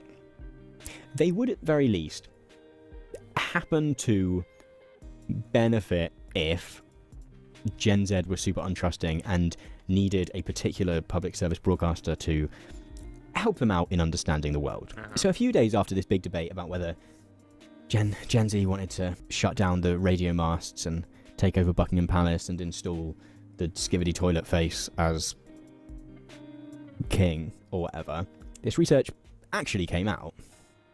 And what we find is quite a sensationalist all-around piece. Interestingly, so it was produced by Channel 4 in collaboration, I think, with the Royal Television Society, but both of which are like respected organizations. However, the way all of the information in this is laid out is kind of alarming. I don't want to throw too many kind of bombs at this research. I certainly think the way that it has been reported, and certainly the way it's been reported, and then some of the ways in which it's laid out in this report feel not super genuous. I was trying to say disingenuous and but kind of soften it a little bit. When I was scrolling through, the first thing you kind of really fall on is this graph where it sort of goes key issues. How much more concerned are Gen Z than old people about all of these different things? And at a very quick glance, you go, okay, so 30% of Gen Z are really worried about their sexuality, 43% about finding a romantic life partner, 55% their personal safety, 62% are worried about their mental health or well-being. But then you actually look here and you realise that it's percent higher concern among 13 to 27-year-olds than 28 to 65-year-olds, which is still really interesting, right? But what it actually means is the 13 to 27-year-old cohort within this research are 55% more worried than the 28 to 65-year-old cohort, which is interesting, right? And there's certainly a lot to dig into there. However, that is slightly different data, and it would be really useful to be able to kind of see the slightly more raw data in terms of, well, how worried are these two groups? Are they incredibly worried about these two things? Or are they both reasonably, because if you read this in a certain way and you go, 63% of 13 to 27-year-olds are worried about their looks and appearance, that sounds really alarming. But if you read it in such a way that you go, oh, actually, 13 to 27-year-olds are 63% more worried than 28 to 65-year-olds about their appearance, that's clearly not great, right? That's not a great place to be. But it's also probably something that has been true for a long time at least, right? That when you're 13 to 27 and you're really trying to impress people that you fancy and trying to be cool among people that you don't, that is something that, I don't know, yeah, that is something that is going to be occupying a lot of your time. I mean, if you're 15 and you don't have a job, then yeah, probably thinking about how cool you look might take up a reasonable amount of your time. However, when you are 28, particularly if you're 55, there are a lot of 55-year-olds who care about how they appear. However, is it the most pressing concern? Possibly not. Maybe this is all explained later in the document. But if you are a journalist looking at this, that's not something you're going to come across. And lots of the caveats don't seem to have been provided in the advanced data which was given to newspapers.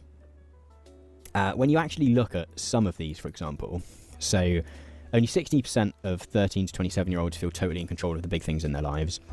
That falls to 55% of 18 to 22-year-olds. 55%, sorry, trying to work out, so that's within the cohort, they're dividing that. Later on, we get stuff, so 55% of 13 to 27-year-olds feel that the UK is a country where being born into wealth is more important in getting ahead than hard work, skills, and talent, versus 41% of 45 to 65, which, I don't know, yeah, is a shift. I don't know how. I don't feel like any of this has explained that they don't like fascism. This video is kind of shit. Yeah. But, Reform is currently leading in the polls. Are they really? Mm-hmm. Not good. Do you want to take back over? No, Chinchilla's still out. Okay. I'll keep looking for things. I'm making, art.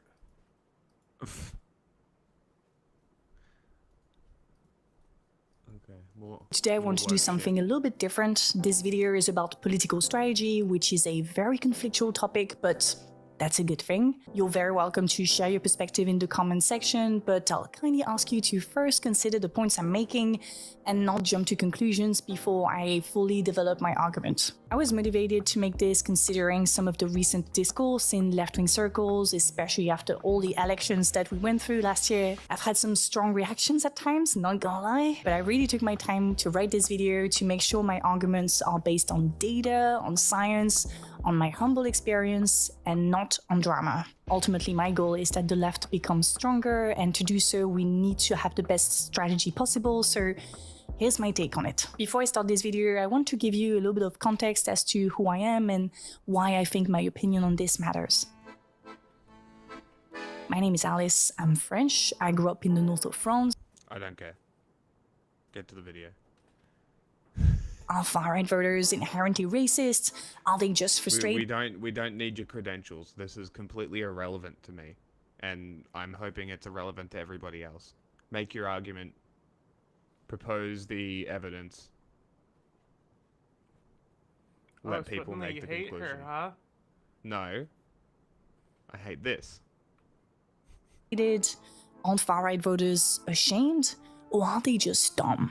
That attachment to my far-right relatives and my background has also made me very skeptical of all the things we hear about rurality, far-right voters, etc. I think my area is especially interesting to study if we want to understand the rise of the far-right. In fact, it's known in France as the lab of the far-right. It's in the northern coal mine areas that the French far-right, the National Rally, won its first municipality in 2014. That's where the vote went from left to far-right. The coal mines were predominantly socialist or communist. Up north, in Flanders, a conservative area, the vote went from right-wing to far-right. Almost all our representatives in the north are from the National Rally. This phenomenon happens in my area. You are French. You know how to deal with this. Starts with a G, ends in illatine. It happens in France, in Europe, in the US, in a lot of globalized neoliberal countries. So now that you understand my perspective, I want to debunk or nuance a thing we hear a lot when talking about politics. That thing is that people who live outside city centers are a bunch of depressed, uneducated racists. I want to change your perspective on that, and once that is done, I'll explain you why that leads me to defend wokeism. This idea of the depressed, uneducated racists versus the enlightened, urban progressives is everywhere. On TV, on social media. You could put half of... Excuse me? I said, what are some design ideas? For?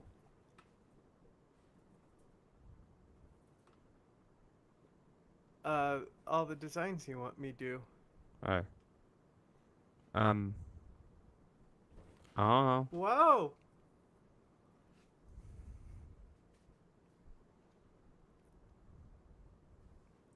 Hi, BB. Trump supporters into what I call the basket of deplorables. Shut up, Hillary. Right? It is also confirmed by the maps we see after elections. Look at this one, for example, in the US, or this one in France, also this one in Italy. The little dots that you see are often cities lost in a sea of red or black or blue, depending on the map. So this is a territorial approach of politics. Journalists love it because it's very visual, it's very binary. That's why we see those maps all the time. In fact, we see them so much that we've fully integrated them in the way we do and talk about politics. On the left side of the political spectrum, we're very uncomfortable with those maps. We don't want to be perceived as some sort of detached urban hipsters.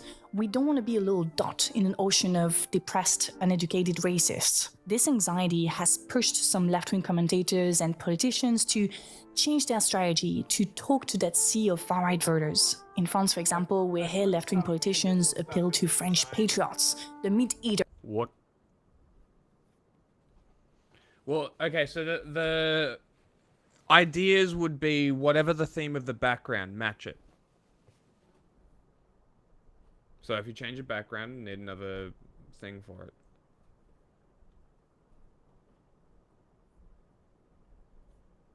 Yeah? I mean, I look at the design, I've uploaded a few things. To start.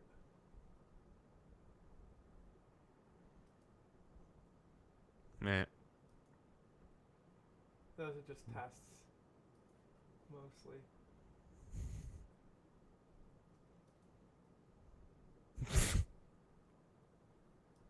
That took forever to cut out, by the way. Oh, really? Yeah, I was testing how they lay out, but in the background I also put stuff. It's funny. I want them to change it so I can control where and how the screen is laid out. Also, chat not pushing half the screen over would be great. So that's the thing, is chat only overlays if you full screen the source you're using. Really? Yeah. So like, see? Wow.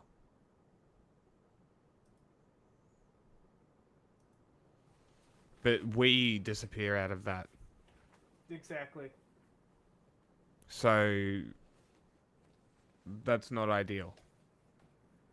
Nope. Fix it, restream.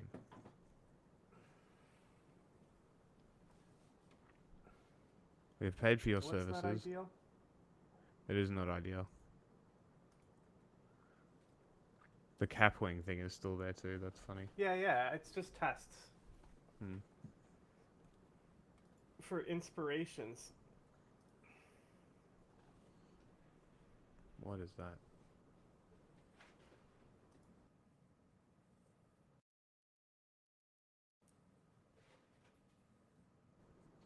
Stop this.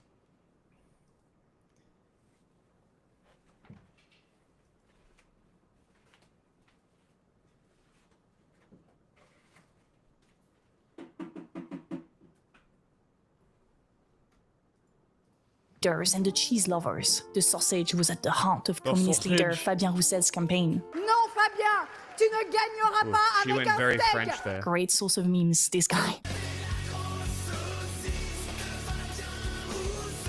Some other left-wing politicians do everything they can to avoid talking about the topics that make the rural voters angry.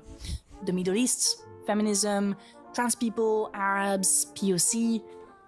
But is that a good strategy? Should we appeal to those voters in the first place? Who are the depressed, uneducated racists that everyone talks about?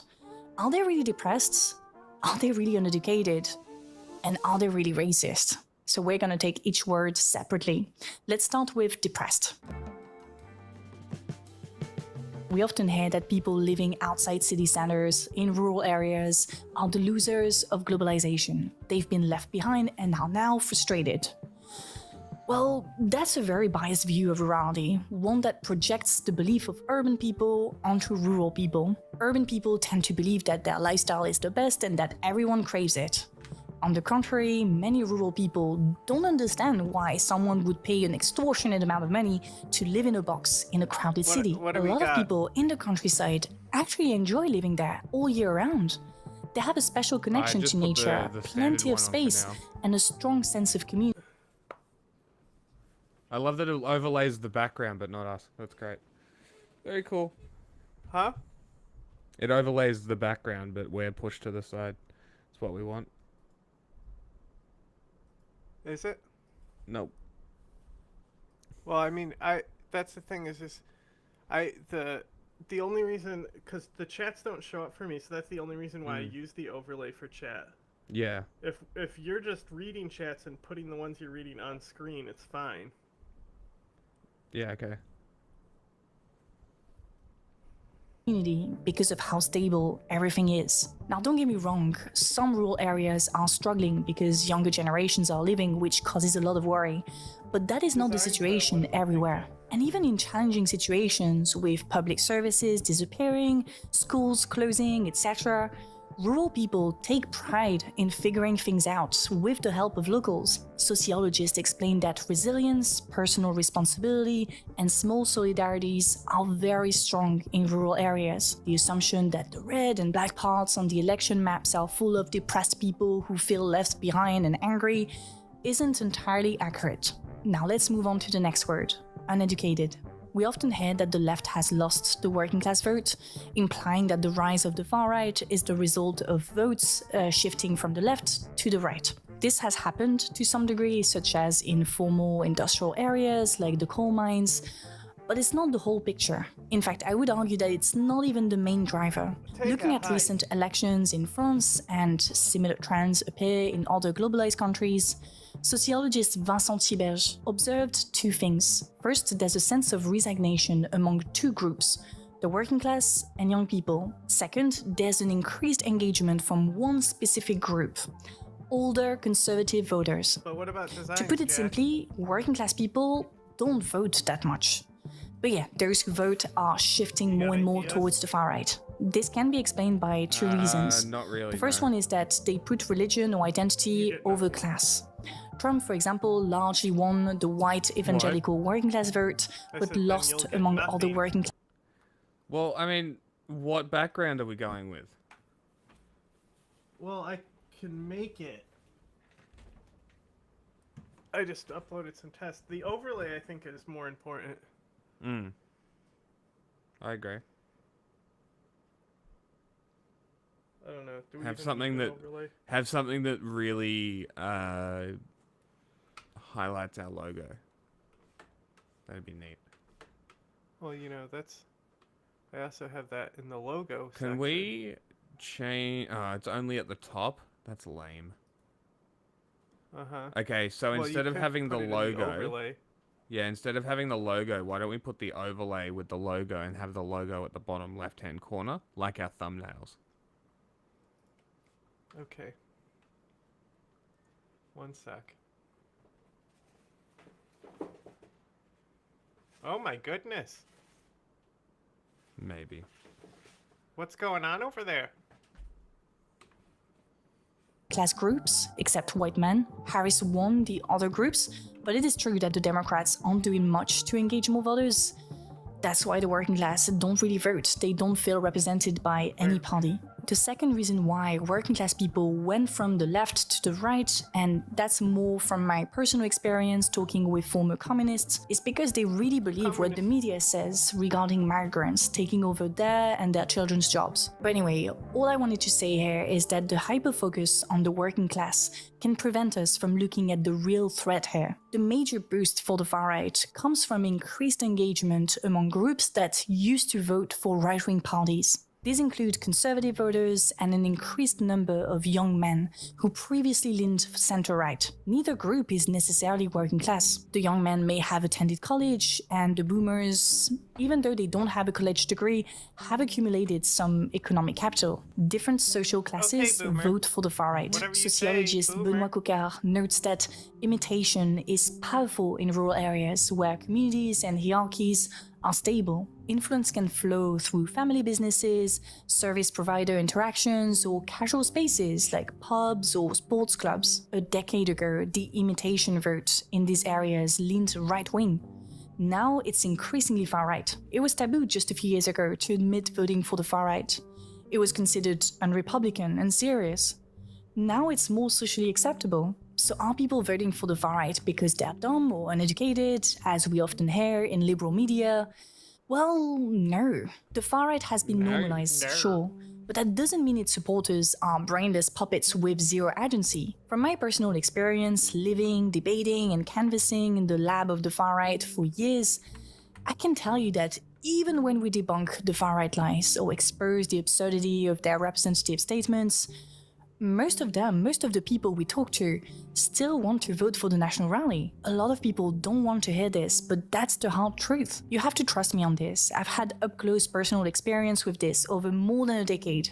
I've seen people supporting the far-right despite major changes in their political agenda, from pro-social to pro-business, from anti-Europe to pro-Europe. The only thing that remains stable throughout those changes is anti-immigration. They are not tricked into voting for a racist candidate. I've had many debates and fights that led to this conclusion. They know what they're doing. More and more people are doing the same thing. The Overton window is shifting, racism is becoming acceptable. They can be racists and remain respectable people. That's a smooth transition onto the last word, racists. Let us ask ourselves that question once again. If people vote for the far-right's program, even after we explain its inherent racism, does that mean that they're all racists? Some leftists will say that voters aren't racist, but that they are misplacing their frustrations. They'll say something like, our societies have never been so tolerant. Sure, you'll hear racist takes here and there, but those can be corrected. Now, it is true that our societies are increasingly tolerant.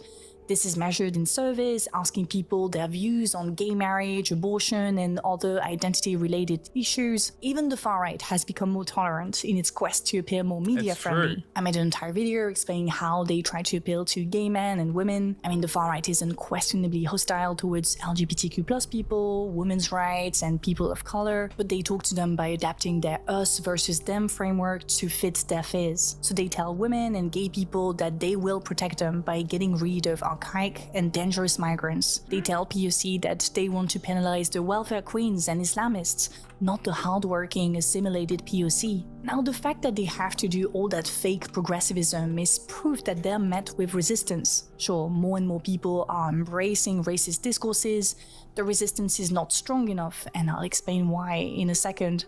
But it's important to note that there is still some resistance. Now, where does that resistance come from? Well, let me go back to where I started, with my experience of rurality. I grew up in the countryside with parents who didn't have a degree, who kept me and my sister curious, but didn't give us the tools to think like I think today. I didn't know much about political science, sociology, philosophy, until quite recently. I was, like most good students in my area, pushed towards engineering, medicine, or law. Then I randomly stumbled upon commentary and video essays, and I loved it. It allowed me to understand politics, something I've always loved, in a completely different way. I also changed degree from law to English studies, so that can lead me more into the humanities. But yeah, I learned so much, mostly through online resources, books, lectures, all sorts of educational content. All of that allowed me to bring contradiction in conversations where only one side was shown. I've had countless debates with people who had classist, anti-feminist, racist, or transphobic takes, and I was happy to be in those conversations to bring nuance and challenge people's preconceived beliefs. I know what I do isn't revolutionary, but this is what I mean by resistance. The reason why society remains tolerant, the reason why the far-right has to appear progressive, is because there are people like me, the wokes, equipped with their toolbox, bringing contradiction, educating people. We help mitigate the rise of the far-right by humanizing what people hear in the media.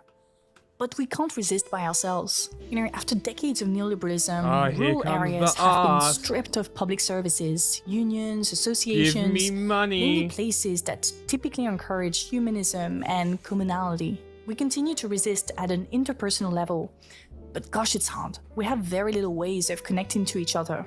Like, I can't help but think about my mother when I have those conversations, because she fought for a decade to keep humanist values alive in our area, almost entirely by herself. And she's exhausted now. Correcting individuals' sexist, racist, homophobic, classist, etc. views is tiring.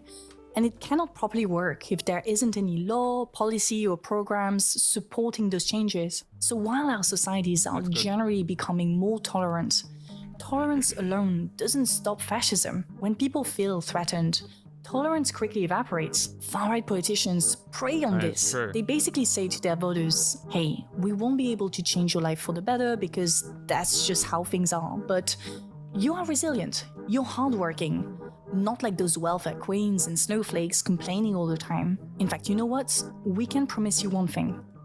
Your life probably won't get better, but you can rest assured that all the migrants, Black and Arabs, LGBTQ+ weirders, all those people, they will suffer more than you. You'll remain above them. This really taps into people's worst instincts, but it works. Now, I'm not saying that fostering tolerance is not necessary. I'm just saying that it's not the most effective way of fighting racism. It is much more efficient to look at where racism is produced. So where is it produced? Well, in his recent book, sociologist Vincent Tiberge explained that society's move to the far right is driven top-down. Far-right politicians keep yapping about immigration and insecurity, the media capitalizes on the sensationalism, and then progressively shifts their editorial lines to better incorporate those topics in their coverage. Conservative billionaires now buy surveys asking stay-at-home moms and retired people looking for an easy way to make money online. Do you feel safe? No. Is immigration out of control? Definitely, yeah. Those surveys are then commented on TV shows by pseudo-experts with books to sell and ex-followers to gain. All that discourse then turns into policies that institutionalize racist practices. So more power to the police to target Black and Arab communities, fewer resources for people in need of assistance, rights taken away from marginalized communities, and weapons to our colonizer friends. That's why the left needs to have a competitive discourse on those issues with bold policies and programs for minorities and for the working class. Okay, so we covered the racism part, we also covered the depressed and uneducated. Looking closely at all those aspects help me better understand the far-right vote. All the things I've talked about come from my personal on-the-ground experience, as well as the most recent sociological analyses produced on this topic. So no, people voting for the far-right don't necessarily see themselves as losers. They are not all working-class people who went from left to right. Those who dared emerge to the far-right were already on the right side of the political spectrum and have some economic capital. They also happen to be the people who vote the most.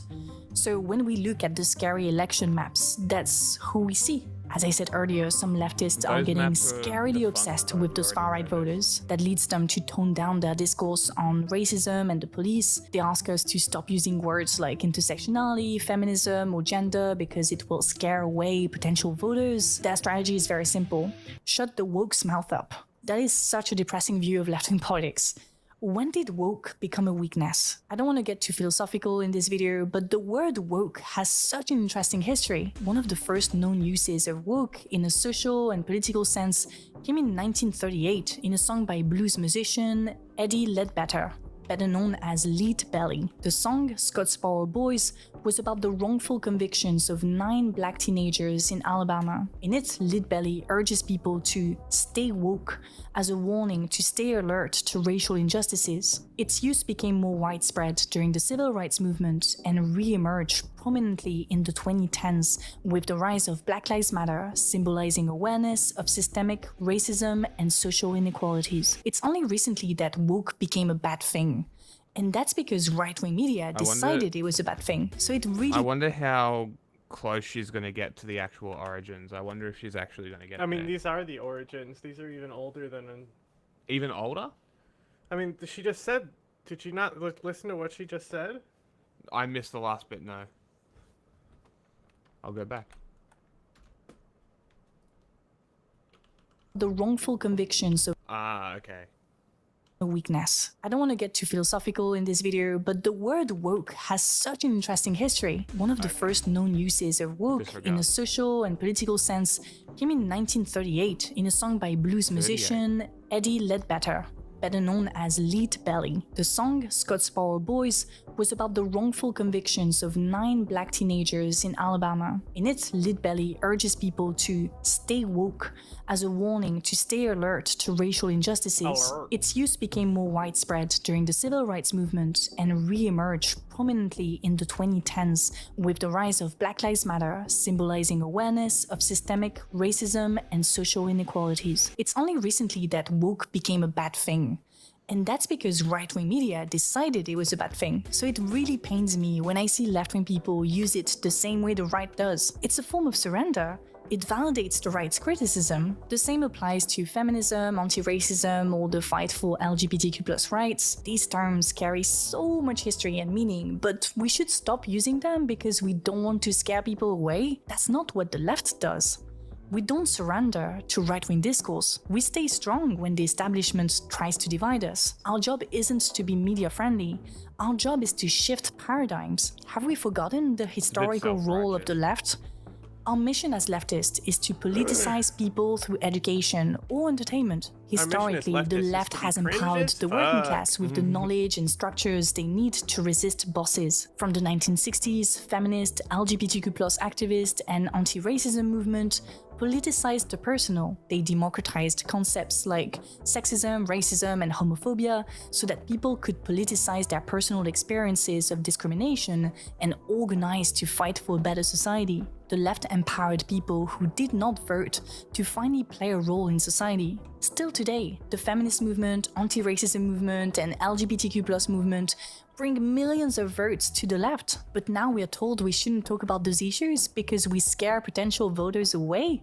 It's the exact opposite. I feel like the scary maps and binary Twitter discourse are really messing us up. We panic, we think we've lost our influence, we become obsessed with those people who don't vote like us, we want to please them at all costs. As a result, we progressively get away from our mission.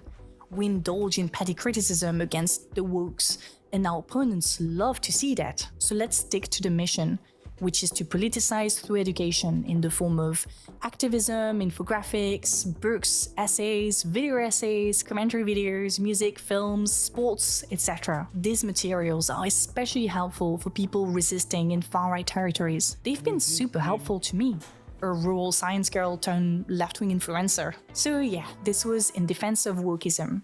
We first nuanced the stereotypes of the depressed, uneducated racists to better understand the sociology of the reactionary vote, and then we explained that the best resistance strategy isn't to stop using supposedly controversial words. Rather, we must stay true to our core mission as left-wing people, educating and politicizing. That also means staying strong in the face of the anti-woke backlash and focusing our energy on those who resist, not those who divide. Now, to conclude, I want to acknowledge that there are detrimental tendencies on the left side of the political spectrum. I wish we had an easy term for it, but the only phrase we have now is political moralism.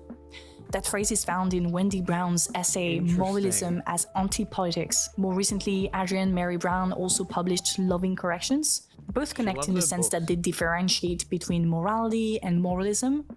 I said I wouldn't get too philosophical in this video, but I need to do this just for the conclusion. Brown explains that people motivated by morality are powered by good sentiments. They want to make the world a better place. However, people who are motivated by moralism are powered by bad sentiments.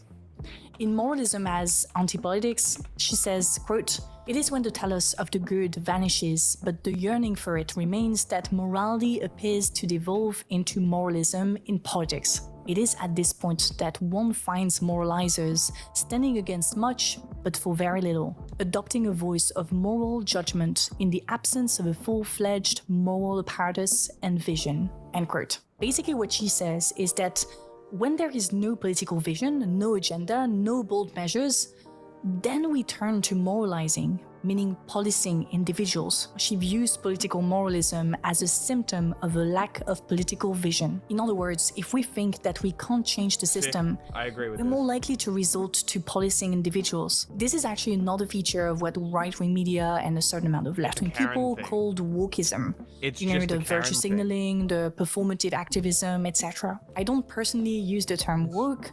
I prefer something like, I don't know, Conscious Crusader or Hyper Hip or Virtue God. Tell me your favorite one in the comments. But anyway, this is where things get interesting. Wendy Brown sees moralizing tendencies in another group. She says, quote, "Alternatively, the moralizer refuses the loss of the teleological and becomes reactionary, clinging without logical ground to the last comforting frame in the unraveling narrative. Pluralism, logical ground to the last comforting frame, reactionary." Teleological. What the fuck does that mean? Relating to or involving the explanation of phenomena in terms of the purpose they serve rather than the cause of which they arise. Interesting. Okay. Clinging without logical ground to the last comforting frame in the unraveling narrative. Pluralism, the working class, universal values, the movement, standpoint epistemology, a melting pot America, a woman's essential nature. Whatever it was that secured the status of the true, the status of the good, and their unbroken relationship. End quote. That little quote is a bit technical, I had to reread it many times, but it basically says something I've always felt but struggled to articulate. That's why I decided to sit down and make this video to find answers. When Brown talks about the moralizers, she doesn't just include the Conscious Crusaders, Hyper Hip, or Virtue God, you choose which one you prefer. She also includes the anti-woke. She put them in the same basket. Brown says that the wokes and those who criticize the wokes by claiming that we should go back to universalism, to their romanticized view of the good old working class, are actually much more similar than they think. Both groups surrender in the face of adversity. They don't want to work for a bold political vision. They've lost faith in revolutionary ideals. So they turn their energy to hyper-policing for one group, or romanticize nostalgia for the other group. Both do so in a very selfish way.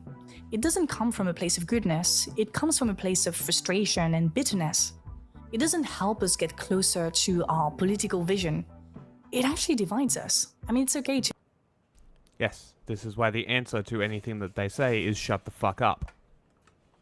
You don't let these people speak if they're morally policing people. You tell them to shut the fuck up and you shut them the fuck down. It doesn't help anybody, it only harms the discussion. They should be shouted down. To have conflicts within the movement. It's okay to focus on one cause more than the other ones. It makes us, as a movement, grow and refine our mission. However, systematically refusing to talk about one or multiple causes, or even devalorize those causes, is profoundly counterproductive. Making fun of wokeism has become the acceptable way of downgrading minorities and their struggles. People who do so on big media platforms want to target liberal elites, the urban hipsters, and show themselves as more down-to-earth, in touch with real people. They don't understand that outside urban spaces, people use words like feminism, queerness, POC, neurodivergent. It's not because the map is black or red or blue that we're not there. We are politicizing people, we are getting more voters. Like my beautician, for example, who recently divorced a dangerously controlling man. She was sharing her story and dropped some feminist terms here and there.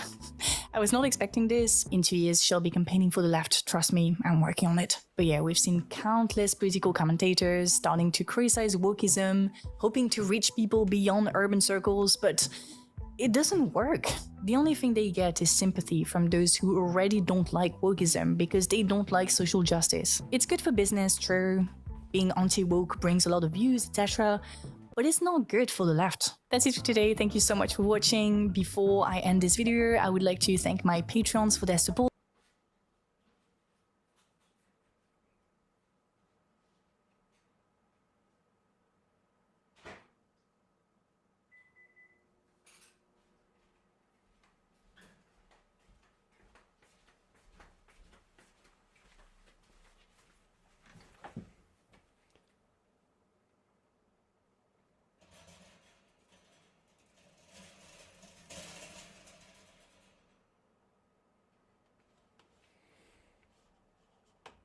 What happened?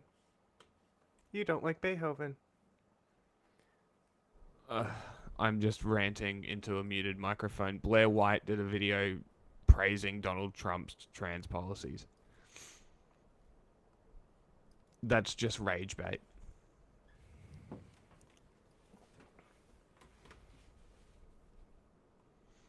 It's total bait. It's total bait. Can watch it. Know that you can say people aren't taking this already? seriously because it has real serious implications. And it's unclear. Some people are suggesting that, there is a theory out there that in certain instances, Donald Trump, the way that he negotiates is he asks for the moon to just get the planet Earth, I guess. Although it's unclear that he gets the planet Earth. But he gets to say he gets the planet Earth. He's the PR guy, so... Pop that meme up just as an example, because before, we need to put proclamations about Gaza in some type of context. Yesterday, he was to institute 25% tariffs on Mexico and Canada. Somebody made this meme, Trudeau says on the phone, so I offered him what we've already been doing, and he dropped the tariffs. And Scheinbaum, oh my God, OMG, same. Which is the truth. Yep. But... the Republicans are trying to make it into a win because it all is about making his ego feel a certain way so they can get what they want via Project 2025. That's really their aims. But I would also say the Israel lobby is trying to make its I don't think it's even, I don't know that it's about his ego as much as it is, frankly, his constituency, like his base want something to be done. But these are the same people who were afraid of a caravan that was going to come and take their homes, their summer homes on a lake in Minnesota. Lake Minnetonka. So the idea that they're being told something was done for a problem that doesn't exist. I mean, border crossings are at a 70% lower than they were a year and a half ago. That reality has not caught up with the people who are convinced that immigrants are ruining the country. And so the idea that Trump can say, look at what I've done, it may or may not be about his ego. I'm sure it doesn't hurt. I mean, the guy's a lunatic. But what it really does is it keeps his base feeling like, thank God Joe Biden's not here anymore. And the Lord Savior Trump has helped us. Frankly, the Democrats could learn a thing or two from appearing strong as an executive in the presidency. Even with his insanity, at the very least, he's acting like he's doing things. Yes. I mean, the difficulty the Democrats would have is that we would be sitting here instead of Charlie Kirk going like, this is amazing. I can't believe it. Donald Trump has changed the world in 3 days. We would be going, this is BS. They're not addressing our concerns. And that's one of the fundamental sort of issues that we just have to reckon with. Sorry? How do I do a specific screenshot, like a click and drag thing? I don't know. I just press Windows print screen.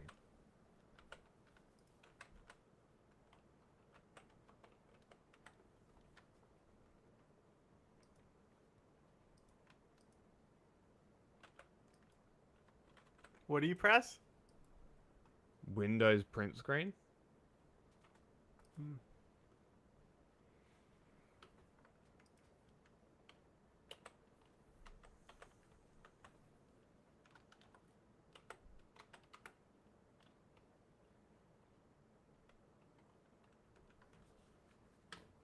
Did that work? Well, isn't that the whole page? Yeah, and then you edit it. Yeah, I just want a click and drag thing. There's a key command for it, I just don't remember what it is. I've got no idea. I didn't know that existed.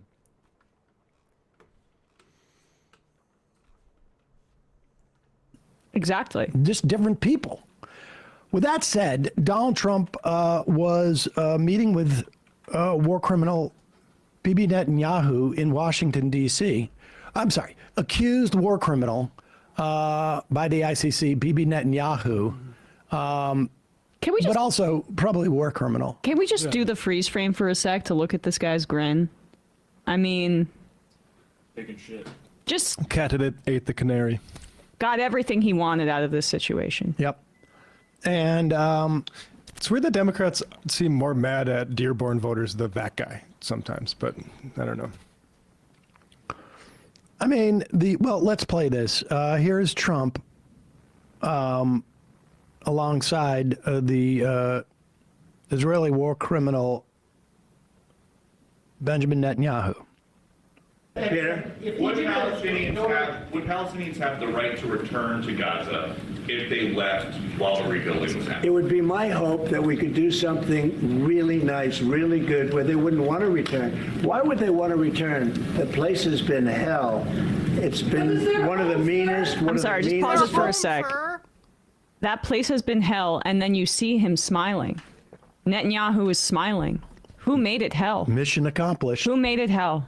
I just want people, if you're in the podcast audience, if you want to look up this video, it's truly, I hesitate to use the word evil because it sounds biblical and silly and medieval. No pun intended. But that's the face of evil. The place has been hell. It's been one of the meanest, toughest places on earth. And right now, I've seen every picture from every angle, better than if I were there. And nobody can live there. You can't live there. So if we can build them through massive amounts of money supplied by other people, very rich nations, and they're willing to supply it.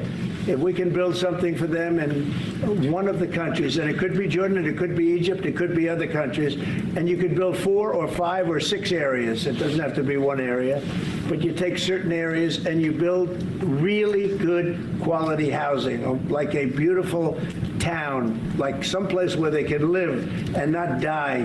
Because Gaza is a guarantee that they're going to end up dying. The same thing's going to happen again. It's happened over and over again, and it's going to happen again as sure as you're standing there, Peter.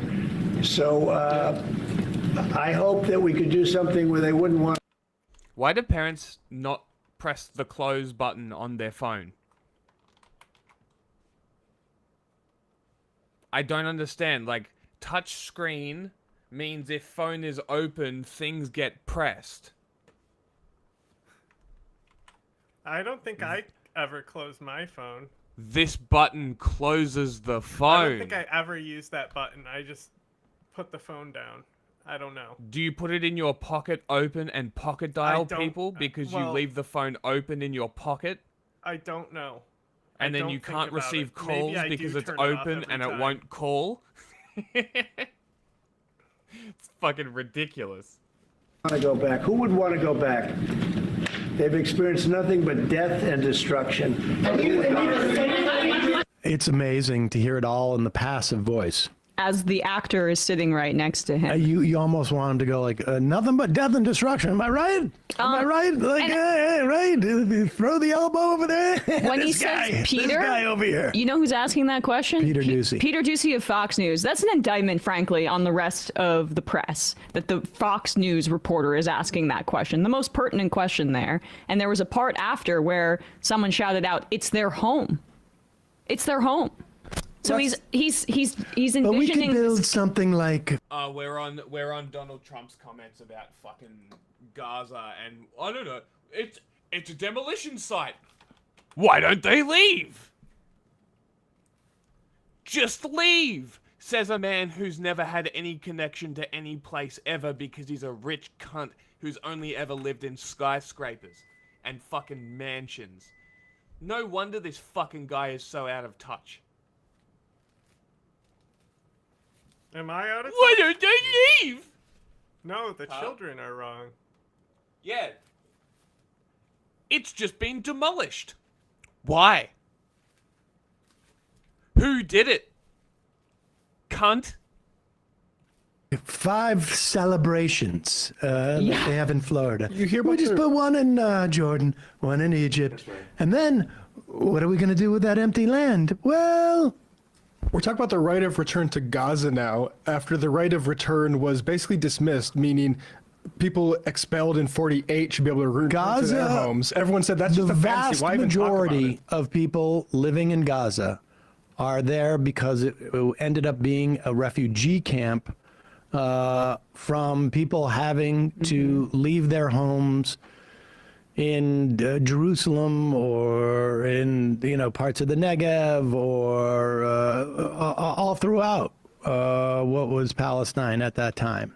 And so it's twice removed. But it is unclear. I mean, the only theory I have read as to why Donald Trump is like launching this idea is because he's trying to make it more. Well, let's listen to this part here, because this is when he talks about basically who would then get the land. I mean, if you were to ethnically cleanse of all the Gazans from Gaza and put them in beautiful little like Jared wants his beachfront house, dude. celebration towns. I would call them, you know, like a reservation. You could call it little, but beautiful reservations. Great casinos. And if you were to do that, who would have the land? Go ahead, Kate. Thank you so much, President Trump. Kate, to follow go up ahead. on what you were saying there. Say it. Go ahead, please. Just to follow up on what you were saying about the Gazans leaving Gaza, going to other countries. One, where exactly are you suggesting that they should go? And two, are you saying they should return after it's rebuilt? And if not, who do you envision living there? I envision world people living there, the world's people. I think you'll make that into an international, unbelievable place. I think the potential in the Gaza Strip is unbelievable. And I think the entire world, representatives from all over the world will be there, and they'll live there. Palestinians also. Palestinians will live there. Many people will live there. But they've tried the other, and they've tried it for decades and decades and decades. It's not going to work. It didn't work. It will never work. And you have to learn from history. History is, you just can't let it keep repeating itself. We have an opportunity to do something that could be phenomenal. And I don't want to be cute. I don't want to be a wise guy, but the Riviera of the Middle East, this could be something that could be so bad. This could be so magnificent. But more importantly than that is the people that have been absolutely destroyed that live there now can live in peace in a much better situation, because they're living in hell, and those people will now be able to live in peace. We'll make sure that it's done world class. It'll be wonderful for the people. Palestinians mostly we're talking about, and I have a feeling that despite them saying no, I have a feeling that the king in Jordan and that. So, okay. This is, I think, the clue on some level of like what he's angling here for. He thinks this is a way to convince Abdullah and Egypt and I don't know who else he envisions here to take Palestinians in, and we're gonna pay a lot of money. We'll kick back some of that Riviera money, and you'll get it, and it'll be great. It's their home. That's why they don't want to leave, buddy. Well, it's their home. And frankly, the King of Jordan doesn't want to not be the King of Jordan. And it would be incredibly destabilizing to have 1 million refugees in his country. It's unclear what Trump thinks he's doing here, but it's insanity. It's also, again, it's ethnic cleansing. But it's nice cleansing. It's like, well, he's a real estate developer. Is it ethnic cleansing when you go on a vacation? Right. He's a real estate developer and a rich guy from birth. He doesn't understand any of this. And what he does understand, it's basically a reflexive Zionism that's racist towards Palestinians, as basically every Republican is. But he thinks of it as a real estate developer. He's excited to get his cut for the beachfront property on Gaza, which has strategic importance for our intelligence, but also is like, it's on the water. It's like, as he says, prime real estate for capitalists to build up their luxury hotels and casinos, and Kushner's going to get a cut. See? J-Man. Called it. He was saying 10 months ago that the Gaza waterfront could, quote, be very valuable. And now it is valuable. And one other thing, he said this at another point in the appearance, that 1.7 to 1.8 million Palestinians will be leaving. I'm wondering where he got that figure, because prior to the genocide's beginning, it was 2.3 million. And we know that the death toll is much higher than we previously knew. That would indicate hundreds of thousands dead already. And I just want people to put a pin in that. Which has been predicted by people like Ralph Nader. Of course. And the doctors that had been there wrote a letter back in October that said it was like at minimum 186,000 that they could verify. Once we understand the full death toll of here, it's going to be another. This is an indictment of the Biden administration. He midwifed the ability for this far-right president to do this kind of thing because Biden didn't listen to his constituency, and now Trump's a madman in Bibi's pocket, and they're going to go to town. We'll talk more about this later in the program. One of the things we just don't even mention is that, I don't know, did Trump even get a question about the ICC? I mean, and if he did, it gets buried by this. I mean, but that's what we're dealing with. Hey, folks, don't forget to hit the subscribe button and check out our daily show. We do it every day. You take back? I'm working on stuff. Okay. The Israeli Algorithm. right, for them, this is a dream come true. They can't believe that they would get a statement like this. They're ecstatic. There's some stuff in there. This is the British talking about Gaza's plan. Novara Media. To which one? Watch later. But you know who's not upset is Elon Musk, the billionaire oligarch who has literally taken control of our treasury. And I'm not being hyperbolic here. He has gone in, as reported here, he went in with 4 20-year-olds and changed the code in the Treasury database. The payment system that the Treasury Department uses, they went in there and changed the code. Now, we don't know what they changed, but imagine this scenario, if you can, with me. Imagine if Elon Musk went into the government, the Capitol, with, let's say, 4 20-year-olds, and he had guns, and they said, hey, either you change these laws or we're blowing this place up. Now, we would say to ourselves, that is a form of insurrection, right? I mean, I think very quickly we'd say, oh, this is a problem that someone is going into the Capitol and trying to take power for themselves. Now, we live in not just a physical space now, we also live very much so in the digital world. And so much of what happens isn't just in the physical world, it is digital. And so what Elon Musk did is very similar. And Timothy Snyder had a great write-up on that here, where he said that a couple of dozen... Why are we not listening to David Pakman cry? Can you... All right, turn on your meme brain real quick. Okay? Now, when I say a meme bird, you know, like you see a bird and you automatically are like, haha, that's funny. That's a funny picture of a bird or something. Sure. You got anything that comes to mind? Or there's a meme where it's like a dumb bird that you like? Not one specifically that I like, but like, if I was told bird meme, I would go straight to Daffy Duck. Daffy Duck. Okay. That could be just me.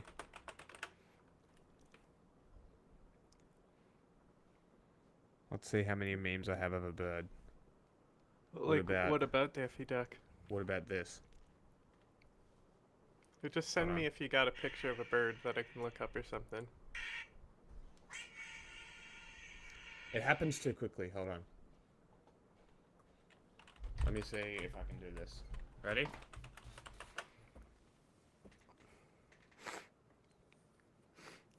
Yeah, you can send me that, sure. Quacked into non-existence. Hey, what about this? Whatever you got, just send it to me so I can copy it to this Capwing document.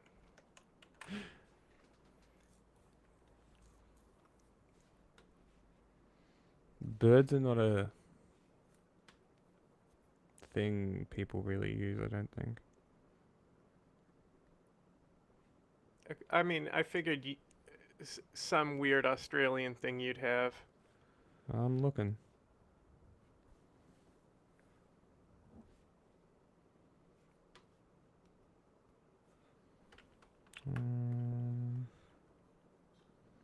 Penguins are funny.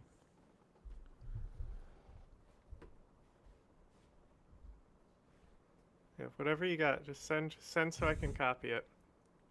It's a good funny meme.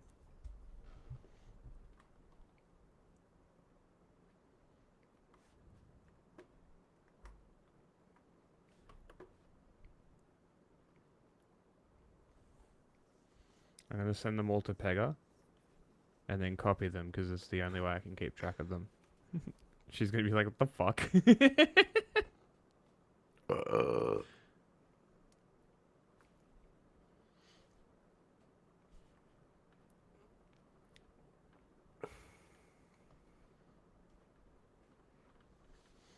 Duck.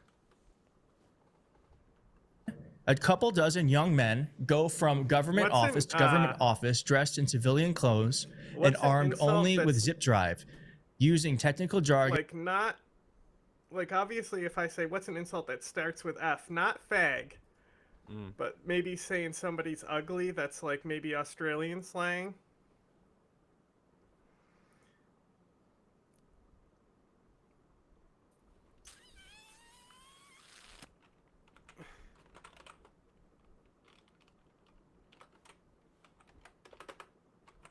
Not that specifically, no.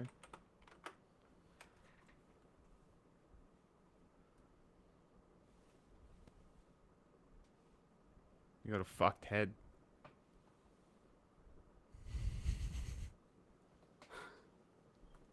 Yeah. I think that's honestly, I think that's a pretty funny insult. It's like your head's pretty fucked. Fucked head. Okay, got it. Like imagine a very, very heated argument with someone and you're just like, your head's pretty fucked. Like your face looks pretty fucked. It's so right now indescript and punchy. It's great. Fucking cunt.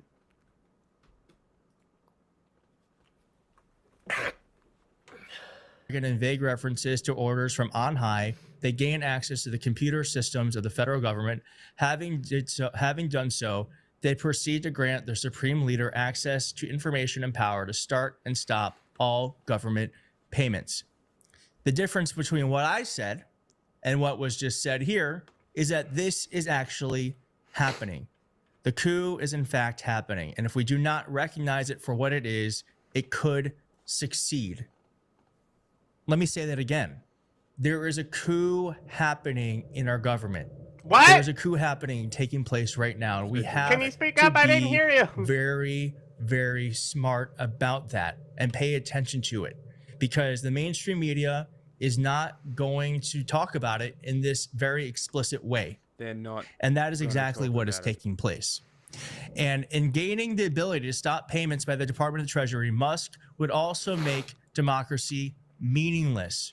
We vote for representatives in Congress who pass laws that determine how our tax money is spent. If Musk has the power to halt this process at the level of payment, he can make laws meaningless, which means in turn that Congress is meaningless and our votes are meaningless, as is our citizenship. Shoot that guy.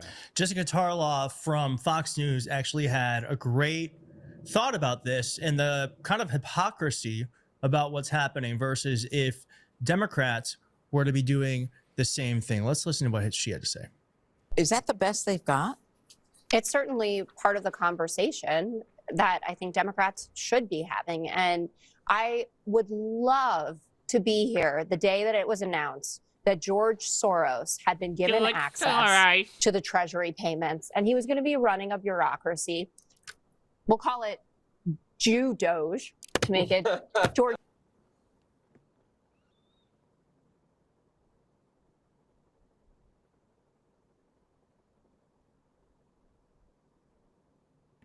This shit blew my mind the other day when she said that.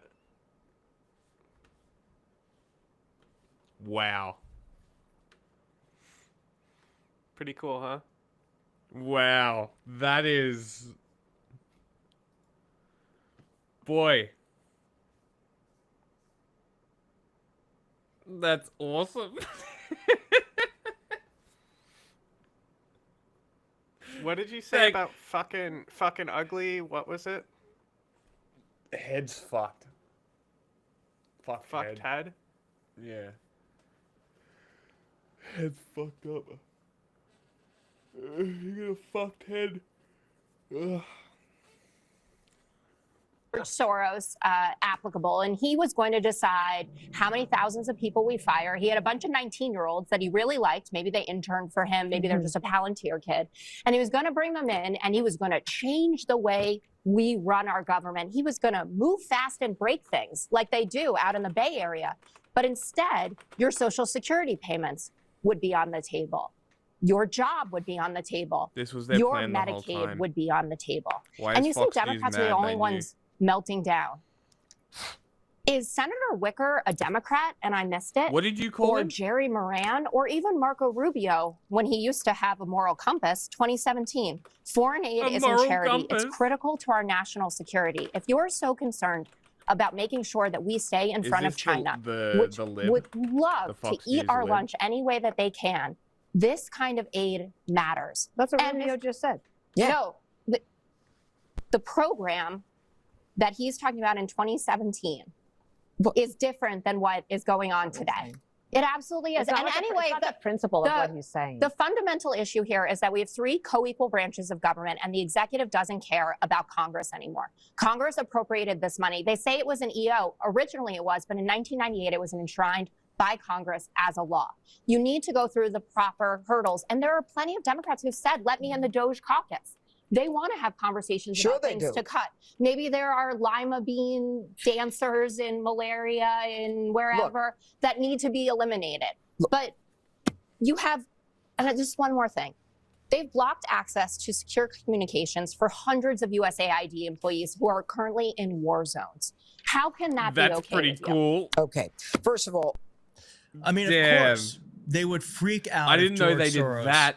Were in our federal government, in our payment system. Of course, the Cool. right would make noise about America, that. As well, the they place to should, be. because that is unconstitutional. It is illegal.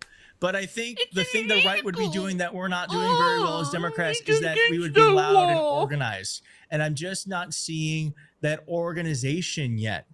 And to her point, we do need to remember that we are a system of checks and Is bro balances. just But what's so gonna scary ignore about this moment? The Jew Doge comment? He's just gonna walk past that like nothing happened?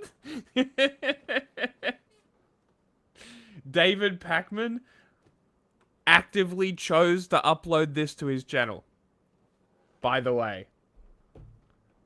This is now associated with him. He's the Jew Doge guy now. Is that if it is successful, that is no longer the case. We will have one person who is deeply entrenched in the code of how our government works. If you control the money, you control the power. I used to be afraid that Donald Trump would, figure out a way to own the military and have the military bend to his will. I have to say, I've got to applaud them for the creativity of going into the Treasury and saying, oh, let's make sure that we can control and see who is and isn't getting paid. Because if we can control who's getting paid, then we can control the outcomes. So I have to give them points for creativity around that. But this is deeply, deeply troubling. And do not keep your eyes off of it, because this is, as Timothy Snyder said, and as many others have said online and on cable news, and other great thinkers have said this is a coup happening in real time. This is a coup happening in real time. Someone has gone into our government. What is it? They have sought to control and take power, and so far have been successful. And I have to say, the Democrats' response has been really lacking and wanting, because Senator Chuck Schumer is not the person right now, I think, to lead us in this moment. If you're still using a free email service, your emails are often being scanned and tracked. Shut up, David.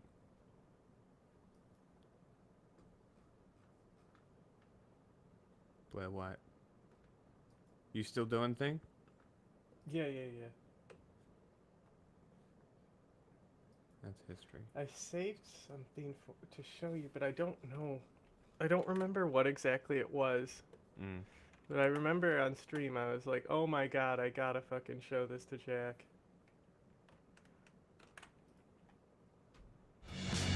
And I thought oh, this is these guys right here. The This Is Revolution podcast. I found this pretty gold. Not great, but You're not rude, I'm rude. Trump's madman tactics. Are they genuinely strategic or are they? High. Well, the other day I think one of them had fucked up volume. What are you sending me now? What are these YouTube videos? I think one of these might have been one that I saved to show you, because I remember being like, oh, I gotta save this for Jack and show it to him again. So I'm just kind of guessing maybe it's these. I think I saved them on Streaming Fun to show you, but I might have saved them on Watch Later. Continue with this one. A flailing gesture of a leader obsessed with attention. What are the implications of unpredictability as a foreign policy tool? Here, it's unpredictable, and I think Kuba can speak to that. I mean, it just makes it hard for anyone to gauge who their alliances are going to be. It's going to make everyone paranoid, because even if you don't act off it, markets and investors and whatnot do. Similarly, how do you plan for the next cycle of investment, the next political program, the next 5 years, 10 years down the road, when you have the country that is supposed to be the steward and guarantor of the international economy threatening to knock it all over, or come in and take your stuff? The climate for investment, especially cross-border international flows, that is, it's never been worse. This type of uncertainty is the worst possible condition for any type of strategic planning, private sector or public sector. And frankly, it makes the PRC look good and the Belt and Road Initiative much more attractive, because the Chinese don't do this kind of crap. No, they don't.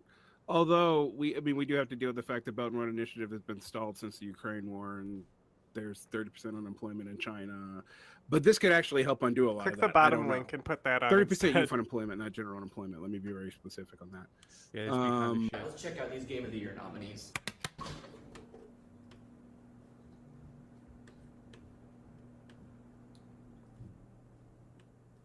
Game of the Year nominees. Okay, Black Myth, Final Fantasy, Erdtree, Astrobot. What the hell is Balatro? You send me pictures? Not yet. Yeah, it looks like a fun time waster. Might as well. This game costs money. Yeah, like I mean, I suppose it's under alright. $10. It's fun. I just don't really see it being that much of a time sink.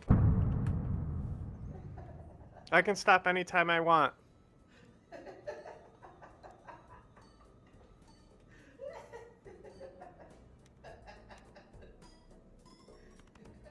There, sent.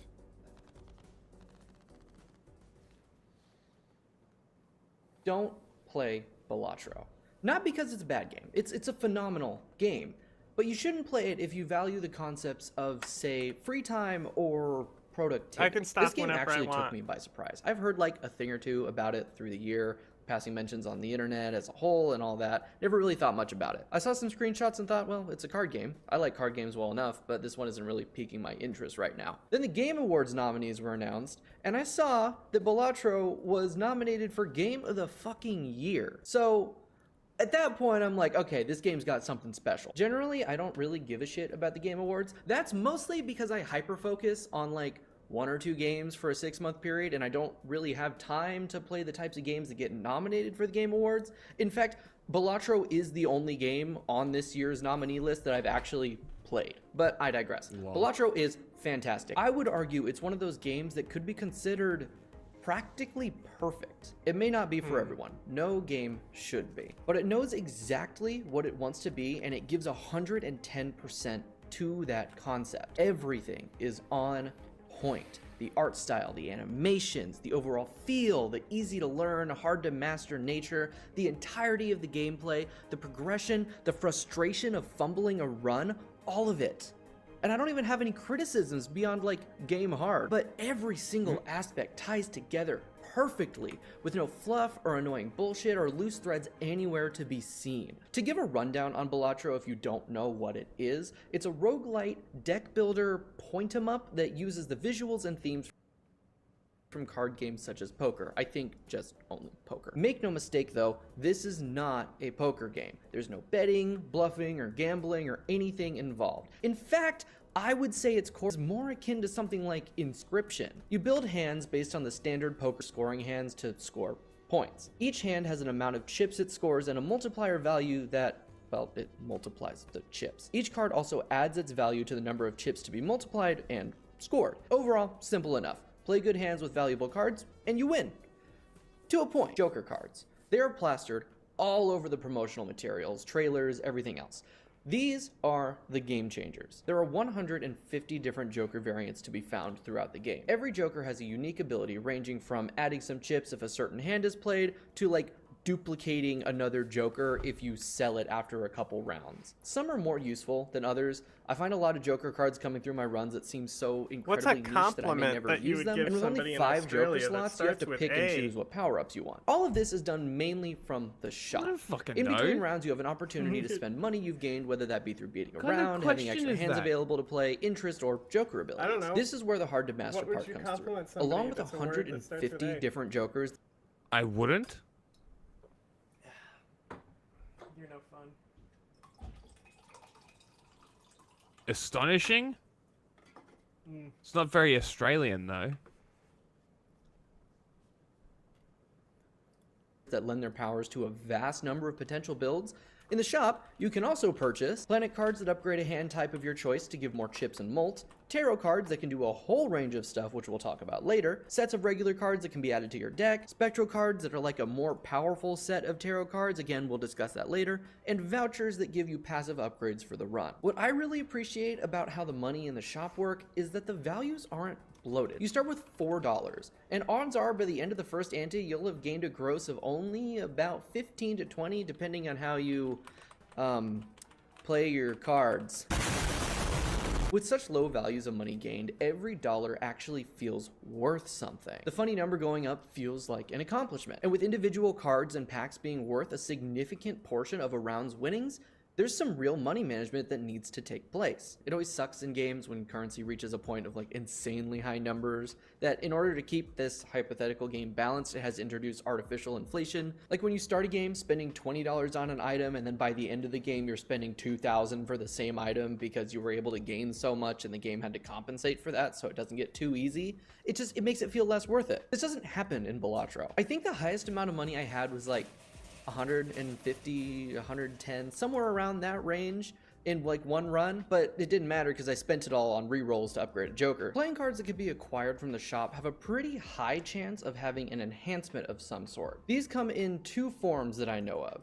A card enhancement and a seal. There might be more, but I'm kind of late to the party, so I haven't been playing all that long, despite what the intro skit says. In fact, I didn't even own it on Steam until this week when I started shooting this video. I actually got it on mobile first as like a little time waster thing for like if I'm on break at work or whatever like that. Anyway, enhancements. Both types have a distinct set of upgrades. Full card enhancements give upgrades like adding extra chips to its value or making the card like add $5 if you have it in your hand, but not play it as an active card. I can stop whenever I want.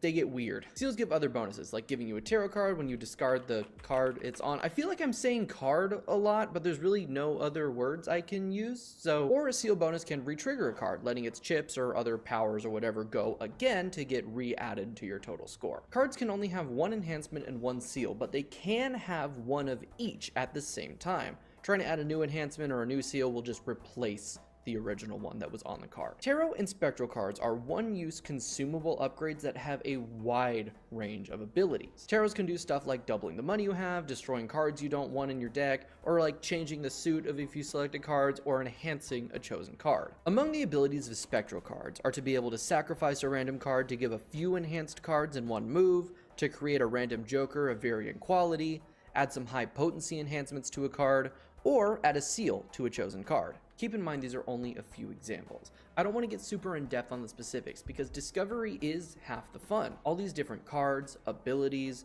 jokers, upgrades, and whatever else are what make this game as compelling as it is. You may have a set build halfway through the run, but get a few cards and joker draws that make you want to completely change your strategy mid-run. The voucher upgrades, which are really the only permanent run upgrades, are pretty general, so you can do that, no problem. There's just so much to discover and play with and try out. Not to mention the 15 decks, 8 difficulty stakes, and 30 boss blind effects. I didn't talk about the bosses. So, okay, every ante has 3 rounds. The small blind, the big blind, and the boss blind. Every ante also has a base value used for the score to beat during the round. For example, ante 1 is 300, and the small blind is like 1 times that value, big blind is 1.5 times, and the boss value is 2 times.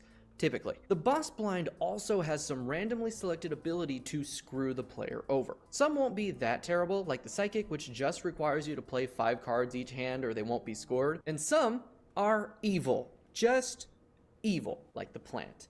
Fuck the plant. All my homies hate the plant. Balatro says the boss blind is random, but I don't believe it for a second. I am certain that it analyzes your build. I don't know how, but I'm certain it does. Whether it looks at the amount of cards you have or the type of jokers you use, it seems like every single time I've got a good face card build going, the plant pops up and I lose. If you haven't guessed yet, the plant's ability is to debuff all face cards, which makes it so they don't score points and none of their powers go, and the only points that actually get scored are based on the actual hand you played. So yeah, that one sucks, but it's great.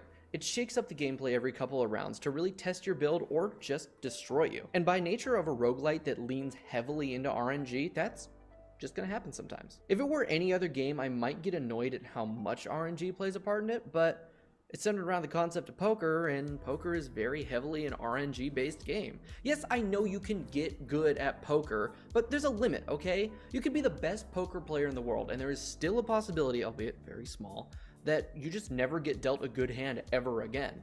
So it works. Sometimes in cards, you just lose. And while it's frustrating in the moment, I quite like that. The game itself is also perfectly made. It runs incredibly well, and I haven't had a single glitch or bug, which is pretty damn cool. And the UI lends itself pretty easily to, I'm pretty sure, every playstyle. At least it feels great to play on PC and mobile, but based on how the game is laid out, I'm sure it also plays great on controller. There are a couple things that I wish the game had, namely just cross-saving and a sort of custom or sandbox mode so I could try out different builds that I wouldn't want to try out in an actual run. But really, I mean, that's all I've got to say. It's just a lot of fun, and every single mechanic, every single bit of this game gets added together, and not only is it greater than the sum of its parts, it is leagues beyond the sum of its parts. It's fantastic. It's such a fun game. Almost every time I see somebody that says, oh, this game doesn't look fun at all, and then they try it and they're like, holy shit, this game is the greatest thing ever, it's because they played it. Watching videos about it, listening to somebody talk about it, it's not gonna do it enough justice. You just gotta play it for yourself. Buy it on Steam, give it an hour, just an hour. You don't need any more than that. If you don't like it, refund it. Steam has a great refund policy. But I'm willing to bet at least 70% of the people that were skeptical about it, try it anyway, are not going to be refunding it because it is fucking addicting. No, seriously, it is. That skit at the beginning, while it was a joke, it wasn't really a joke. Like, I have been addicted to this game, truly. And I mean, if you've been around the channel, you know the problems I have with Cookie Clicker. If I'm not careful in life, I could probably be a gambling addict. It runs in the family, but no, it's a really, really, really fun game. But that's really all I have for you today. If you've made it this far, thank you so much for watching. If you enjoyed my rant about this game, and I really hope you did, maybe consider subscribing. It's I do more of this stuff. I do other things too. I stream here and on Twitch. I don't know. I like video games. I play a lot of video games. Either way, don't play Balatro. Or do. It's not like I can stop you. But have a great day. Take care of yourself. And I'll see you next time.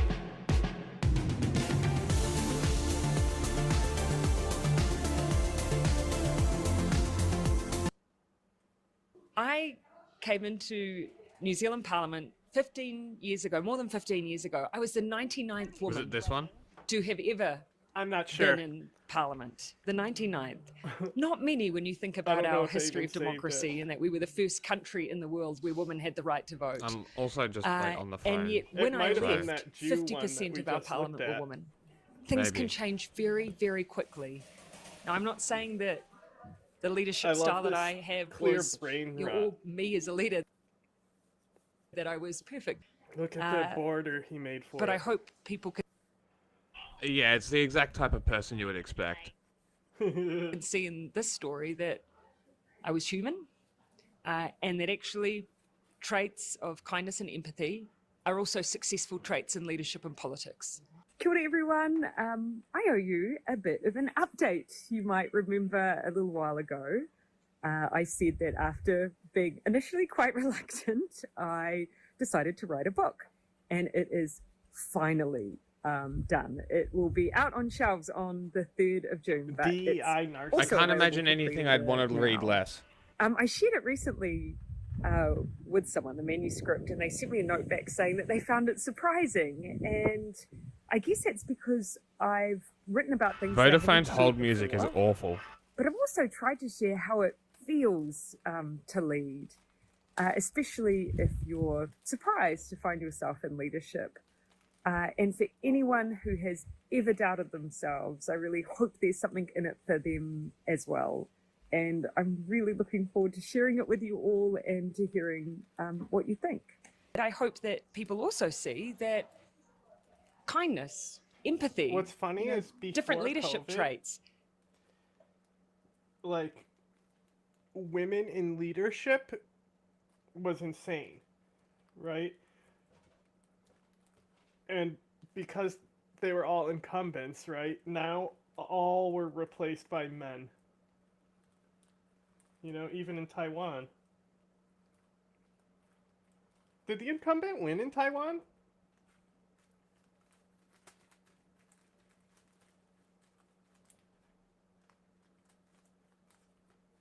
Sorry, what? I said, did the incumbent win in Taiwan? I'm not sure. Because I know it's not the same. It's not the same president. But I think her term might have been up. Because I think there's only 2 primary parties. So Taiwan might be one of the incumbencies that held on. But she lost, like, all these women who came to, like, we were doing great as far as, like, women representation in politics. Like, because you're gonna have COVID to look hit. it up. I'm on the phone, so you gotta control everything for a little bit. No. I'm busy.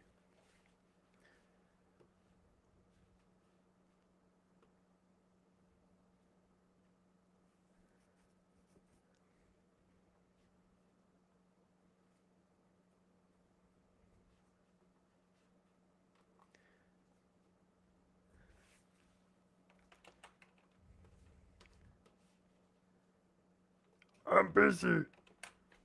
That's a Batarian impression. When it comes to fun mascots, there's no shortage of them out there in the world. But when it comes to clown mascots, there's really only a small handful that people think about. Ronald McDonald, Bozo, and even Jack from Jack in the Box was originally a clown. Clowns have been used to advertise a variety of products since their popularity sprang to an all-time high in the 1950s, especially among children. Clowns were even used to advertise cereal, like the Sugar Rice Crinkles clown and the Kaboom cereal clown, which were pretty commonplace. They're even remembered in pop culture today. The The Sugar Rice Crinkles clown is unfortunately in almost every scary clown compilation you can find on the internet, and you can even find the Kaboom cereal clown in the background of a Kill Bill scene. But what about the other clown mascots? I mean, surely there's some out there people might not know about, right? Of course there are some out there people might not know about. This is the type of stuff that keeps me awake at night, stuck to my laptop, writing a bunch of stuff that I know only my YouTube audience and me probably cares about. So, strap in, get ready, and let's go over 5 clown mascots I don't you have a mood might not for know about. clowning right now. Honk honk, it's Bouncy here. And if you have heard about these things before, just say, "Wow, Bouncy, you are so amazing." Thank you. And you are so smart. Thank you. Number 5, the Fanta Clown. The reason this clown is on this countdown is because it's quite mysterious. Most people in the United States have no idea where the Fanta Clown came from or even remember the Fanta Clown. It's also referred to as the Fanta Jester in some promotional materials and when searching for it in old ads online. A pop vinyl of the Fanta Clown came out a few years ago, which gave clown collectors and Funko collectors alike a few different questions about this jolly little orange jester. Most people really just want to know who designed the Fanta Clown, when was he designed, why was he designed, and where exactly did he come from, because really nobody remembers him. When researching about the Fanta Clown, I found answers to all of these questions. You see, the reason nobody in the United States knows about the Fanta Clown is because the Fanta Clown was not made or marketed in the United States. You see, the Fanta Clown was created for Spanish-speaking audiences in Spanish-speaking countries. In fact, anytime you see the Fanta Clown or an ad of the Fanta Clown, you will notice it's in Spanish and it says Beba Fanta, meaning drink Fanta.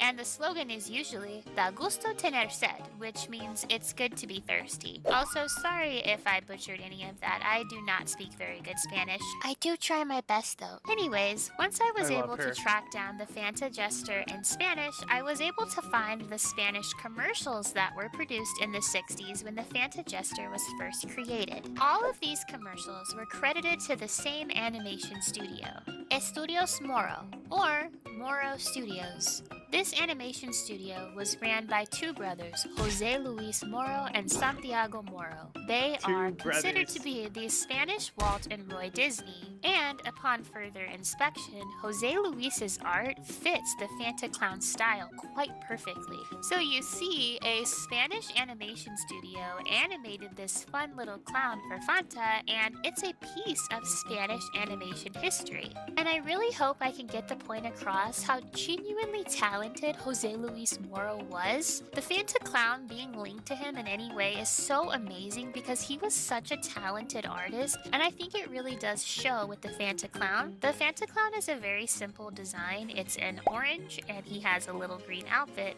but it's also more than that. The Fanta Clown is an Auguste clown. What is going on over there? Usually have a little bit of an orange base, and then they highlight around their mouth and eyes with white, and I think it was really smart that he added white to the orange's design because that's how it can still look like an orange and also still look like a clown. So he used a type of clowning in the design of the orange to make the Fanta Clown, and I think that's really cute. But he also added really cute ideas like the Fanta Clown for ruffles. It's like a darker green color, which is like the leaves of an orange tree. So I am very, very in love with his design choices, and I just think it's really cool that we can relate all of this back to him and credit him and his studio with the design of the Fanta Clown, especially because when you search for the Fanta Clown, really only the Funko Pop comes up and not a lot of information. So I'm really glad that we can at least credit Jose and give credit where credit is due. I absolutely am obsessed with the Fanta Clown because all of the older ads depict him absolutely insane. He's like knocking back 2 or 3 different sodas in one hand. At some point he has like a mermaid girlfriend and he's like playing around in front of a lion, completely afraid of death. Also, there's a few different ads where there's like other clowns in them, like that just like expands the Fantaclown universe. Like there's like multiple Fantaclowns now, like what? And he's like riding donkeys and seals, and he just seems like he's having a pretty awesome life. Like I am team 60s Fantaclown because unfortunately in the 80s they gave him a redesign. I do love 80s animation, but I'm so stuck on the cuteness of the 60s design that I don't like it as much. But I think I'm team 60s Fantaclown. So let me know in the comments, are you team 60s Fantaclown or are you team 80s Fantaclown? I need to know. And if you're from a Spanish speaking country, I would love to know if you grew up with these Fantaclown ads and like your experience with the Fantaclown. Also, if you'd like to hear more about the history of Fanta and a little bit more about the Fantaclown in general, I do recommend the creator Bohemius, who has a video on the Fantaclown that I came across when I was researching on my own. So I wanted to shout out another creator. I'll be honest, I really want a Fanta right now. You've had enough sugar.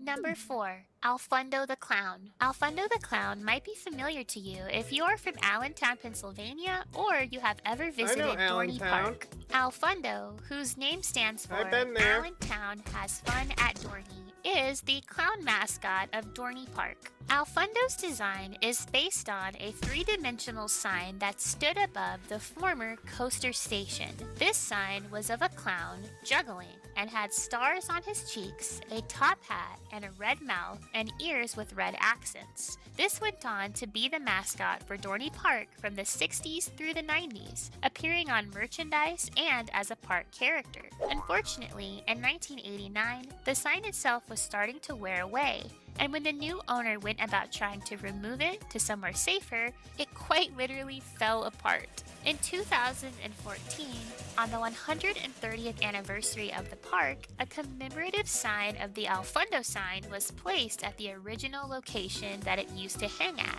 But even then, Alfundo himself wasn't exactly that. In the meantime, Alfundo fans had banded together on the Dorney Park online forum to demand for Alfundo to come back, but he did not do so until the pandemic in 2020, where Alfundo got a new redesign and even started to make quirky appearances on TikTok. And now he is fully back in action. Actually, for Halloween, there was an evil version of Alfundo that is surprisingly well made. I'm not mad at it. I can clock the effort. Seriously, very cool. And with Alfundo's reintroduction back to Dorney, they have made more Alfundo merchandise. I am absolutely obsessed with these giant Alfundo plushies. If I have any followers that can somehow figure out how I can get one of these, calm down. Please He's let me allowed know. to I run will on the pay wheel. you. Like, I need this guy. I need him. I need him so bad. Don't I think it's freak out really just cool because that they he's like running. redesigned Alfundo and then are putting Alfundo back into the park, and they're doing merch because Alfundo was always a large part of the park, and he had merchandise before this. So he even had merchandise that was like advertised on the tickets, like the Alfundo on the sign, and then that moved on to the like 80s version of Alfundo, which is like my favorite version. I think one of the things that stands out the most to me about Alfundo is because he's based on a giant sign of a giant clown face. This like somehow stayed with his design as a park character, and for some reason he always has like a giant head and giant eyes and like a regular sized body in proportion, which is so funny to me. Like, it gives me Megamind vibes, but also he kind of looks like the ladybug from A Bug's Life. I don't know, it's like he just gives me like unsettling energy, like a forbidden emoji I was never supposed to download to my keyboard, or those like weird redesigned Beanie Babies. I think they're called like Beanie Boos. I don't know, there's just like something so silly about him. It was like to the point that when I saw photos of Alfundo in the parks in the 80s, I actually almost thought he was AI. Clowns! It looks so silly to me. Are you trying to tell me that doesn't look a little bit AI generated? This is quite the video to go to. What were you saying before I rudely told you to be quiet because I'm on the phone because I was trying to juggle two conversations at once? This is legitimately just what Alfundo looked like, which which I It's find crazy even that funnier. before Like, what do you COVID, mean women you looked crazy AI were like generated big historically face like running like realness, and then they multiple redesigned him. democracies. He still has a Yes. big head, and the whole Yes, they reason were, is just yes. because he used to And be a then, like, sentient almost giant all of clown them face sign. I that love I that. can't love think of one that Alfando. stayed around, Like like, Alfando is so even, iconic. I really like, hope I can like all the visit Euros, Dorney and then I was Park saying just Finland to to gone, see yeah. Taiwan I hope Alfredo incumbents win. continues to Like, have was a her nice term just one, up, but they still even won. though he looks like a walking emoji. Hey, you can't just call people walking emojis. You literally called him No, a yeah, walking because the emoji DPP in one the did it video. not. It was just Well, you don't not have to do it twice. saying Well, when. yeah, I do. So there you go. There's another incumbency Okay, that's number won, 3, but I don't think Bosco that was the Clown. two, What if was I that told you 2024 that that in election? the 50s, companies were getting people to 24, drink yeah, chocolate January. milk by It was selling early. chocolate syrup in cute little jars and then telling parents So the in DPP advertising ads that won chocolate 40%. syrup was actually a milk amplifier that had better daily iron than spinach. Oh my god. Well, that's exactly what happened when Bosco started Actually, heavily that reminds me. I need to advertising their adjust milk all my amplifier references during to children's the shows like to Popeye, all Taiwan. the way to the Also 60s. claiming the 9 Also, dash I do line to find it it really being the ironic KMT that the whole that claims time the 9 dash children line. were watching Popeye, he was like, "Yeah, I need to double check that that's the I'm gonna actual be specifics, but strong." I'm pretty And sure then the that's the ads were case. I'm like, pretty "And sure then the you're gonna put DPP syrup does not in your claim the milk, 9 and you're dash gonna line. get even more iron than spinach. Drink chocolate milk." Bosco had a variety of different mascots, but their main mascot was a bear. This bear was sold I in don't a have a chocolate mood syrup for jar clowning right that was now. a glass jar with a bear top, and then the I chocolate would like you syrup to would match remove the color everybody of the bear. that's It was minding very right now. cute, but at some point they wanted to branch out and do something more popular, and clowns were very popular at that time, so they decided to create Bosco the Clown. At first, Bosco the Clown is just a syrup jar. Bosco the Clown What didn't is- have what is any that? What the fuck is advertisements. happening? It was just a clown syrup What the jar fuck is that going you on? could Why are we purchase watching at a the clown store. video? The design of Bosco the It's Clown on the bouncy. syrup jar actually reminds me a lot of Coco the Clown. Bosco the Clown on the syrup You jar don't was like something that bouncy? kids would see, and I don't think they had really seen too much like mascot stuff appealing to them at the store, so You they would scaring want the these hoes. really cute jars with these characters on them, and that was Look, where Bosco you were the one who the walked Clown away, really so came into I play. panicked and When put the on a Bosco bouncy company video. would go on to create their first ad for Bosco the Clown, they Look, that's actually fair. decided to hire I will an actual return clown. it to This clown Jacinda was Ardern. named Paul Jerome, and he is the one who portrays Bosco. And Paul Jerome is No more clowns. Don't talk shit about bouncy. They don't just have to belong to New They Zealand don't either. just have- You know, New Zealand is a very special country. New and I think Zealand. I feel blessed to have been in Blessed. politics there because She's blessed. I never felt like I could Never. be myself, or that I couldn't talk openly about kindness Openly. and empathy, and that was a real blessing that I A credit New blessing. Zealand for. But I do not believe that these are traits that only belong to us. You know, I'll just actually, I think, probably Actually. reflect the facts, The and fix. and that is that a A bill chili was put bun forward is that actually called an esky. was seen as Fight a me. backward move on the question of Indigenous Not a, rights in New Zealand. And what followed was the largest protest What do New you guys Zealand call has seen them? as its history. Coolers? What a so I shit think name. that probably says it all. What a shit name. It's a fucking What? esky. Chili bin. They Kiwis call Oh, coolers. You know what? You know what? There's Eskies. another name for them. chili bins. There's another name for them. A specific kind. Honestly, a great name. You want to know what it is? The Go specific on. name for a specific type? Go on. Ice chest. Ice chest. It's almost as good as chili bin. But they call what you guys call them sandals, we call them thongs, they call them jandals.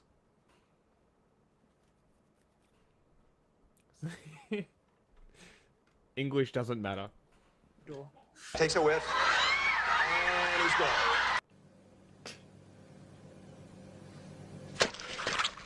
Okay.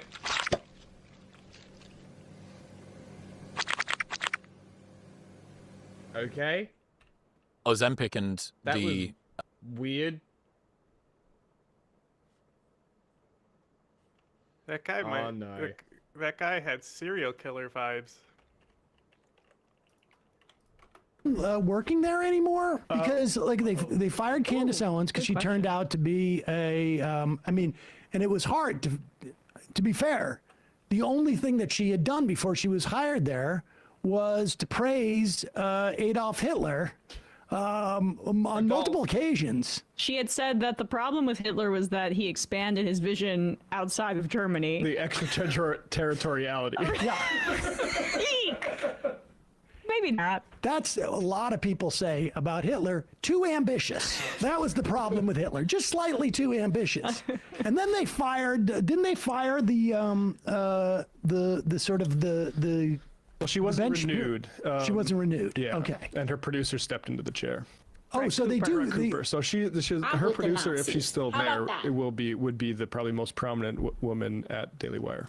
Is she on this crew or no? They didn't. Oh, Klavan has his own show. This isn't the one. I don't know. I get They're allowed to be confused near with the Klavan. one where they sit around with cigars.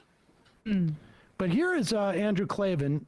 This guy, did they just bring him out to, like, I don't know, remind people what it was like in 1973 if you were married? I mean, this was. This guy is gonna be like, their how do we cast for make Matt Nosferatu when Walsh they do look it. somewhat We're normal? not doing a Oh, woke we need Nosferatu. A big, like, nematode type freak. Or it's like a social experiment to see regular if, Uncle how many Fester. female viewers cross their legs just upon seeing him coming onto the frame. This is like, what is the name of his show? Like For Divorced Guys Only or something like that? Is that what it is? Craven Klavan? I don't know. They should make a podcast with him of 4 people, and then they could actually call it 4 Divorced Guys.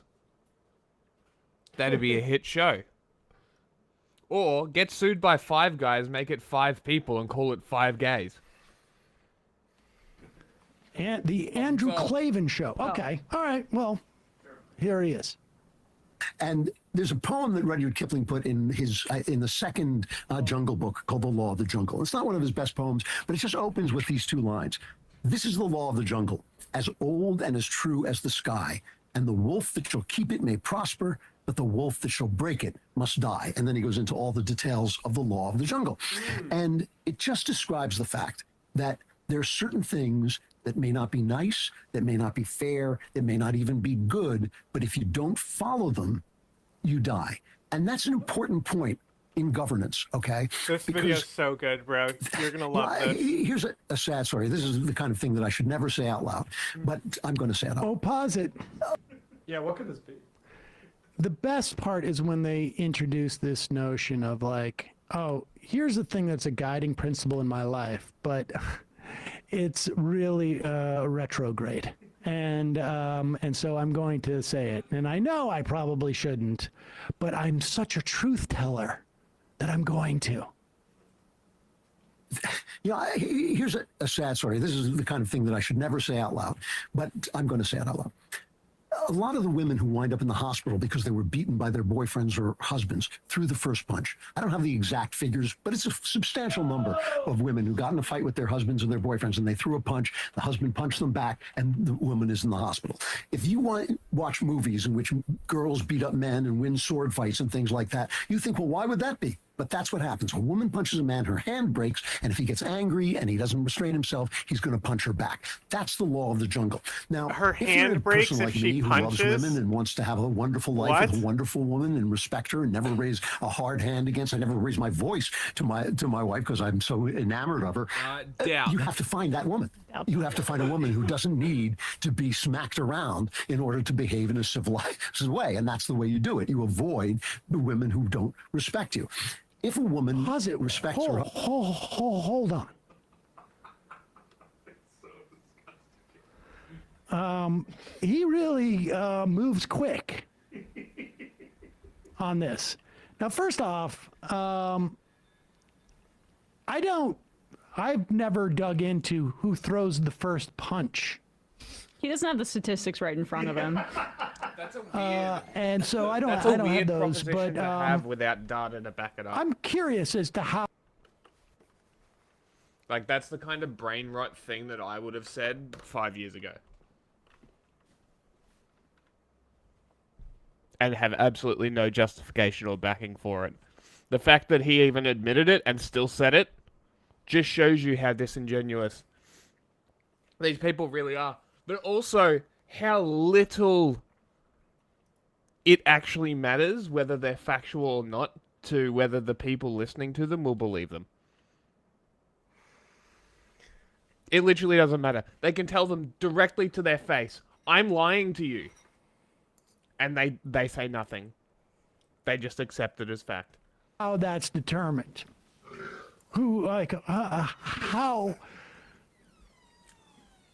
But then, can we go back so I can hear this? Because he goes like, look, I happen to love women. He loves his wife. I love my wife, but that's because I picked properly. Yes. I didn't pick some woman who's going to be out of line and needed to be smacked to get into line. Yeah. He picked. Is that what he said? He picked a woman who was comfortable with subservience, is what Let's he said. go back. I need to hear this again. He doesn't restrain himself, he's going to punch her back. That's the law of the jungle. Now, if you're a person like me who loves women and wants to have a wonderful life with a wonderful woman and respect her and never raise a hard hand against, I never raise my voice to my wife because I'm so enamored of her, you have to find that woman.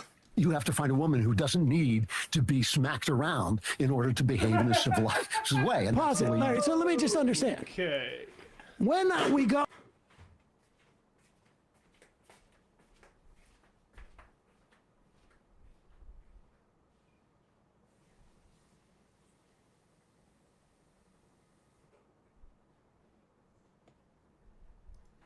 Did you not know about the thongs thing? Yeah, no, we call we just call them G-strings, basically. You guys call them thongs, we call sandals thongs. You know, like flip-flops, the things that have the things through your toe, that thing. That's thongs in Australia. You can understand why. Think about it. Think about how they go through your toes, right? Thongs. It makes sense. What the fuck is a sandal?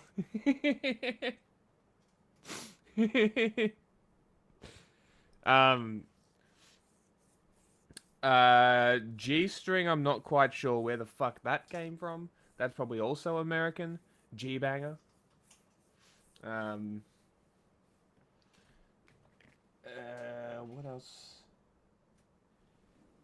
would we call those? I don't know. But yeah, no, it's a very funny thing that we do. We fuck with Americans because they're always like, because we just, anytime some people, depending on the context, if it comes up, most people will just say thongs without any explanation to what it is, and then all Americans in the conversation instantly get derailed because they just think underwear. I'm talking about feet. I'm talking about shoes. What do you mean? So you can kind of fuck with them. It's like the open joke about drop bears. It's not really a thing anymore. I don't think there's like anybody you can really get with that anymore. But still fun. There's whole variations of that. It's like in World War One, the Germans were planning to invade Australia. So we started the myth of the drop bear, and that's why they have the spiky helmets. It's probably my favorite one. Go out, when us guys go out to look for a woman. Mm-hmm. There's two types of women, broadly speaking. Mm-hmm. The ones who don't need to be smacked around to behave broken civilized. Like a horse. Right, the lobotomized. Or the ones who need to be smacked around so that they... Calling it lobotomized is a very good way to phrase it. Because that's the idea of lobotomization, right? Is that you take out the... What part of the brain do they go after? They hammer a spike through the frontal lobe. Through the eye. That's right. And what does the frontal lobe do? I don't know, it's your but thinking lobotomies center, didn't right? work. You know that, right? No, I know. I'm saying but that do you know, like about the history brain behind damage. them? Like it causes brain damage, which is what they want. They want brain damaged but women there's that only, they can you know order how many around. there was actually done? Probably fuck all. No. Yeah. Barely any. Yeah. Okay. Yeah. So But, that's like it's like the a myth. story behind it is very interesting because it was literally a quack scientist who was pushing it. Interesting. and it became a thing that was like pushed onto the elites, and that's why the Kennedy got it done. And it fucking, and she's like, now she basically was like a vegetable after. Do you know about that? The secret Kennedy sister who got a lobotomy? I did not. Because she was depressed. Couldn't have that. Awesome. That's epic. So what? They literally put a spike through your frontal lobe to separate The it. spike goes in through the eye. The fuck? Not only that, the patient is not sedated. they make them like say a prayer or sing.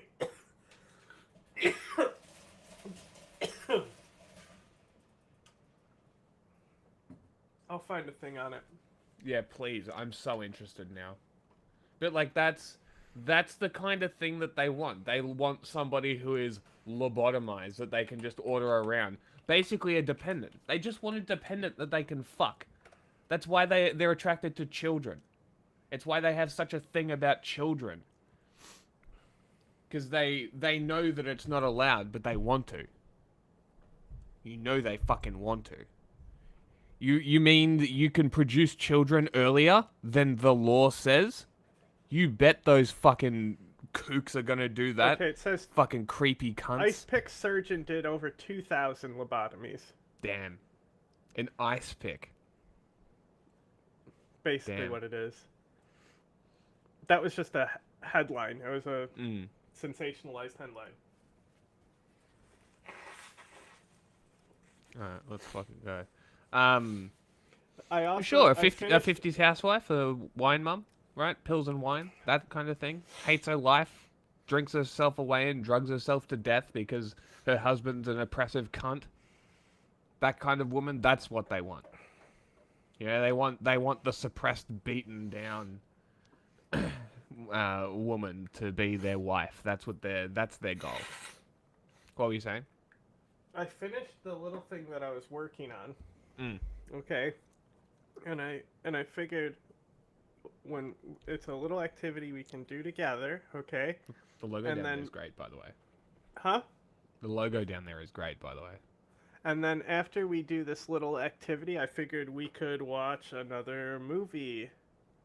It could work. So we can watch the lobotomy thing first if you want though.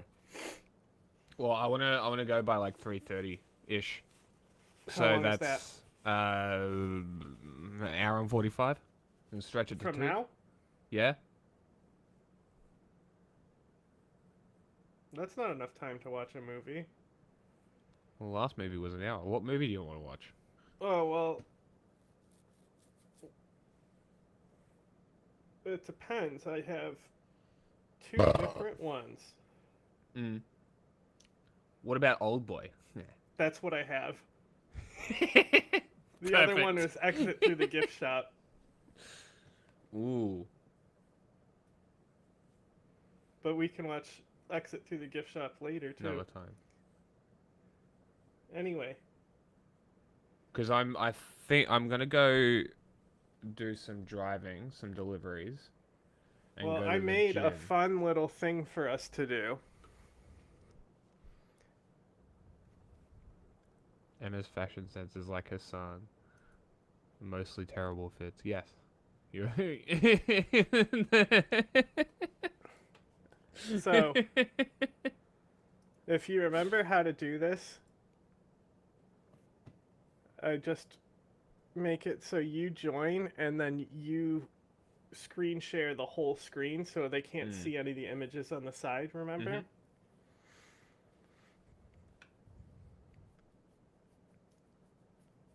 What's this for?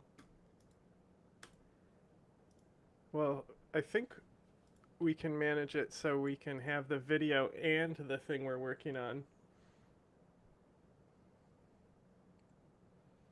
What I do is I just open Notepad for a white background. And then I just full screen share. Well, I can set up an OBS camera so we can have a second camera. Well, I just mean for right now because I have the thing ready. And we can watch a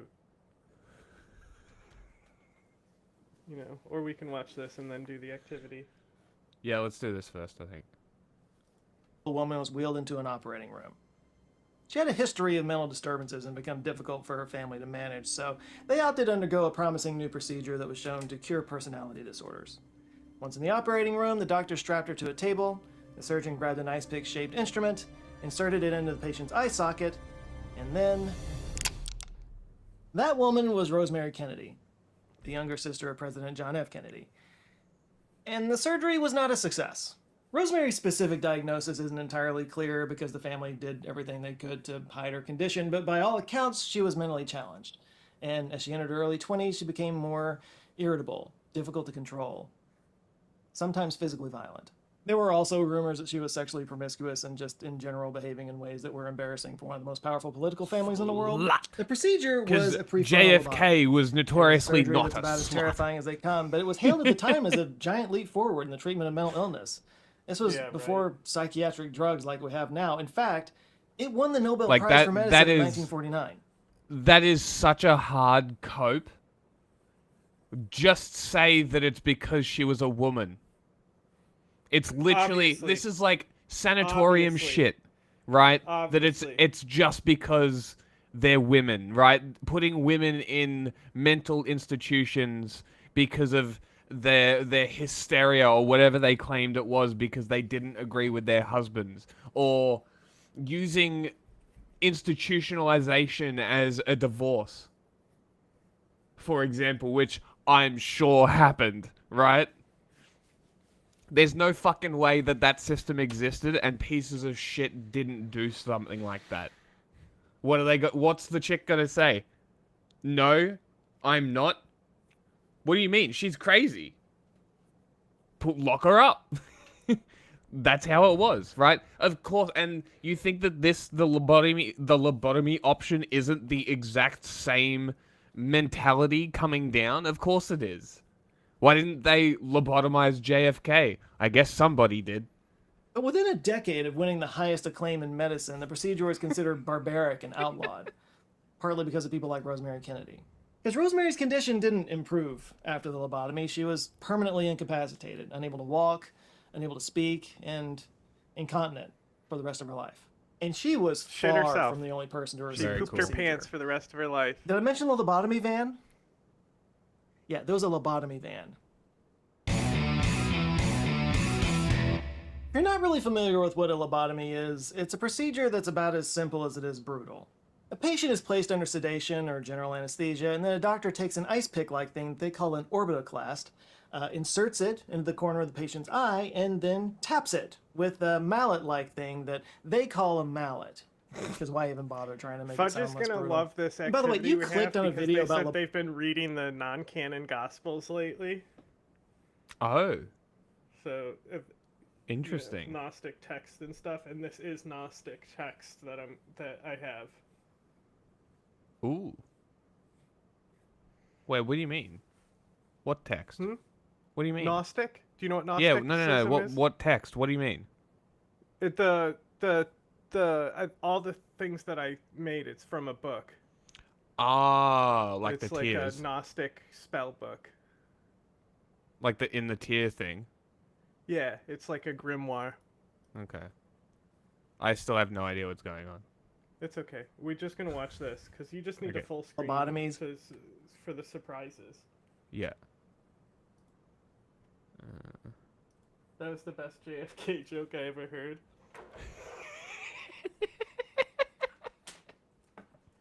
She wasn't the only Kennedy that got her brains blown out. Am I right? This is gonna get. I'm sure that joke has been done before. There's no way that a Kennedy having a lobotomy and JFK and his brother having their brains blown out hasn't been a premise on stage before. There's no fucking way. This is such a niche historical fact. You don't think it would have been? You don't think it has been? I'm sure there's some people who know about it, but like, I think it's like, I don't think people like us doing this kind of thing. I think it's more serious historians who would be like, don't you know how bad it was with Rosemary Kennedy? And they didn't think it was funny, but they would tell it as a historian because you'd probably be a historian if you know something this obscure. Maybe I'll write it down because I kind of do want to do a little bit of stand up just for like public speaking and like write public it down. Public Open speaking. mics are great. Yeah, just like public speaking practice. You want to know the key to doing it successful? Not giving a fuck. Instead of just doing like a list of jokes, like joke punchline, focus on the transitions between the jokes. Interesting. It doesn't matter if the joke is funny as long as you keep your fluid motion going forward, you know? Yeah. And if you watch if you watch comedians, that's where the real art is transitioning between the jokes. Yes. Yeah, that's not a bad observation. But there are some comedians that can just do the joke punchline thing. Yeah, they're one-line comedians generally. But because I watch a lot of like Kill Tony but that format is very intriguing to me. Like 60 seconds to do as many or as funny of a joke as possible is such an interesting format to me. And on top of that, it's sort of the guests that they have on that sometimes they actually give advice. And it's also kind of interesting watching people bomb and how they deal with it and how they move around issues and like bombing because it's essentially just an open mic, right? It's such like I don't think a minute is a regular thing because what do you do open mics? 5 minutes? It depends. 3 minutes, but yeah, something generally like a 5-minute thing. But yeah, normally, but like it's cool because you'll have people who do like different things. Like there'll be people who want to just do music too. Yeah, okay. So it's like it's a nice thing to go to as like a variety and normally show. They're free, so it's a good like date thing to do. Okay. Because when I was in LA, and also went with if you to end up doing store. the stand up on the date and you fucking kill it, they're gonna be really impressed. Because they would never do it because like it takes a lot of nerve to get up on a stage in front of strangers, you know? That's the main thing that I kind of want to get over is that sort of initial sort of I'm in front of people. Yeah, I've done it. I think I've done it like 2 or 3 times. I also took a public speaking class. That was like a really good class. Yeah, I kind of really just like to class. learn myself and just kind of dive into it. But it's also there's a problem of like motivation, so I won't. Anyway, we got to get through this so we can do our activity. Interesting side tangent. I will write this down though. A little bit gnarly. I have to find the notepad that I was using. By driving the ice pick into the brain with a mallet, the surgery was thought to cure severe mental illness. And there were multiple types of lobotomies, which were also, by the way, called leucotomies. That's another way of putting it. The one I just described is called a transorbital lobotomy because it goes through the orbit of the eye socket. There was also a transcranial lobotomy that went through the top or side of your head. But this obviously required drilling through the skull. And these used a syringe-like tool called a leucotome to pierce the brain, and then it did its business inside of the brain with a little wire loop, or by injecting a sclerosing agent to harden the fibers. But the goal of all of these was to disrupt the prefrontal cortex of the brain, so they're often called prefrontal lobotomies or prefrontal leucotomies. Now, I know all this sounds grotesque and insane, but there was a reason why they were so popular for a while. Is it? Yeah, because the alternative was even worse. That's the whole plot. There's a stigma around mental illness. That's always the has Laughing been, Man. and it's still there he today. Exposes. But it used to be much company worse. because they we had a didn't really cure understand. for the cyberbrain sclerosis. I don't remember that as the specific disease. That's like the central plot of. So the Laughing Man, he takes the guy hostage on the TV in the first Laughing Man incident, right? The guy that he holds hostage at gunpoint is part of the cover-up of the cure for cyberbrain sclerosis. Okay. Because because he was a Micro Machine backer, so the Micro Machine lobby and companies basically stopped the drug that was the cure for sclerosis from being brought to the light because they wanted to market their Micro Machine therapies Interesting. Okay. That's the plot. That's like the underlying plot on why the Laughing Man does what he does. Is like he's going after this company.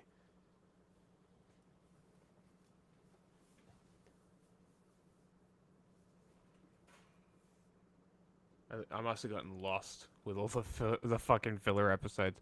I might have to rewatch it. Well, you can watch because they have an OVA, right? Where it's just the complex episodes edited together. Oh. That's handy. Yeah, they have it for individual 11 and as well, I believe. Oh. Yeah, maybe I'll just watch that then. Rewatch it. My anime website died though. They took it down. They took it down. There's always an anime streaming site. Let's get through this video. And how the brain worked. I mean, we barely even knew how the body worked, but especially the brain. People thought your emotions and your personality came from your soul. So if you were messed up in that department, it was a soul thing. It was a spiritual thing, a religious thing. So most people back then thought that mental illness was some kind of divine punishment or demonic possession, which came with just some really swell treatments. The first treatment is actually one of the very first surgeries that we have evidence for, and that was trepanation. Trepanation is quite simply drilling a hole into someone's head to, let the demons out. It's thought that they might have done this for mental health reasons, again, attributing to a demonic possession or something like that, or they may have just used it for headaches. But yeah, we found skulls with holes in them going back 7,000 years, and in a lot of these skulls, the hole had healed over, so they did survive this procedure. In the late Middle Ages, bloodletting and purging were often used to treat mental illness, which should come as no surprise because they treated pretty much everything like that. Yeah, they were all about the four humors at that time, so they blamed everything on an imbalance in the humors being blood, yellow bile, black bile, and phlegm. This went all the way back to like ancient Greek times, but it was an English physician named Thomas Willis that made the connection between the humors and mental illness. Which, while it sounds silly now, it was kind of groundbreaking at the time. I mean, to blame someone's emotions and behavior on a physical issue and not like demon possession was incredibly enlightened. So all of that draining of blood and forcing people to puke and torture, that's much more humane. Hey, that's foreshadowing. In the 17th century, we started to see a proliferation of asylums for the mentally ill in an effort to kind of take them out of society or sweep them under the rug. But it was also kind of justified as a place that would be best for them because at the time, isolation was a popular method of treatment. Another popular treatment was called the bath of surprise, which was common practice in many of these asylums. It kind of became a thing in the 1700s, but it basically involves sedating a patient by dunking them in ice cold water with no warning. Again, this was before any of the drugs that we have today that would calm a patient down, but yeah, it turns out that a little Dunkarino in the old ice bath can kind of shock a person into calming down. Which I'm sure there's many people out there in the ice bath cult that are like, yes, that's what it does. It releases dopamine and it calms you down and it shocks your central nervous system. I would just like to point out that you are voluntarily submitting yourself to torture that they used to do to lunatics. Just saying. The bath of surprise, by the way, eventually developed into what's called hydrotherapy, which is where the patient is kind of strapped to a tub for hours or even days on end with continuous cold water piped into it. As the 19th century and the Victorian age came around, institutionalized care was intensified with asylums and mental hospitals springing up all across the United States and Europe. And at this point, basically just confinement became the prime directive. These asylums were overcrowded and many of the patients were physically violent, so they were mostly just concerned with protecting the staff. This is where straitjackets came in. People were often chained to walls and put in cages. And I don't mean jail cells. I mean like tiny, cramped cages the size of a dog crate for hours, even days at a time. They were subjected to wacky treatments like the rotating chair, which just spun the patients around until they threw up, which again goes back to that purging thing that was based on the four humors, so that was like way behind the times. They would sedate them with drugs, which was arguably ahead of its time, but these were very rudimentary drugs and basically just incapacitated them. And the worst part of it all was that many of the people who found themselves in these asylums were committed for fairly mundane things like epilepsy and melancholy. Willfulness was considered committable, whatever that was. Women were especially targeted. So, no way. If you didn't obey your husband or didn't abide by the crushing Victorian social norms at the time, you could be labeled hysterical and sent off to the asylum. It's safe to say that neurodiversity was not celebrated back then.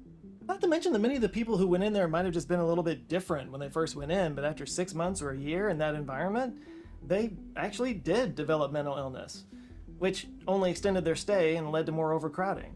So yeah, none of this was working, and it's a shame because it was all instituted with the best of intentions. These asylums were meant to provide exactly that, asylum. It was supposed to be a respite from the world that was causing them all this mental instability, but it usually just made things worse. At the same time this was happening, though, brain science was progressing, and our understanding of the brain was increasing, due in part to some lucky accidents, like one that happened in Vermont in 1848. On September 13th, 1848, a railroad worker named Phineas Gage was tapping down some explosive powder when the powder ignited and blew the tamping rod through the bottom of his cheek and out the top of his head. And somehow, he survived. The Phineas Gage story has been told a million times. I've actually covered it on this channel before. It's remarkable and gruesome and just wild that this guy survived a meter-long iron rod going through his head. But he did. He did not survive completely unscathed, though. Gage's personality changed drastically. Before the accident, he was amiable, well-balanced employee, got along with everybody, but afterwards he became difficult to deal with, easily irritable, he was impatient, he cursed at people a lot, which he never did before. He also developed severe epilepsy, which eventually he died from 13 years later. But it was this change in his personality that got the attention of the psychiatric community. This was the first time that damage to a specific part of the brain could be linked to personality issues, especially emotional regulation. And it started a whole field of study around, like figuring out which parts of the brain control what. There was a motor cortex, there was a language and speech processing area, a visual processing area, long-term memory, short-term memory, and they figured out that the brain kind of evolved from the back to the front. Yeah, so if you look at the brain, at the back of the brain, at the base of the brain, that's what controls sort of your more core functions of your body, your breathing, your digestion, like body temperature regulation, that kind of thing. And as you move forward, it involves more advanced processing. So it's actually the front of your brain up here, the prefrontal cortex, that handles your personality, your judgment, your emotional regulation, higher core stuff like that. That's why Phineas was able to survive this blast. I am incredibly sad. I don't know where it is. What? I don't know where my book that I wrote jokes down in is. So we'll have to. Fuck, should have clipped it. Oh well. What time is it now? 49, 10, 15 Well, that's minutes ago? we already got through the Kennedy part, so. Oh, okay. He's just talking about the other part.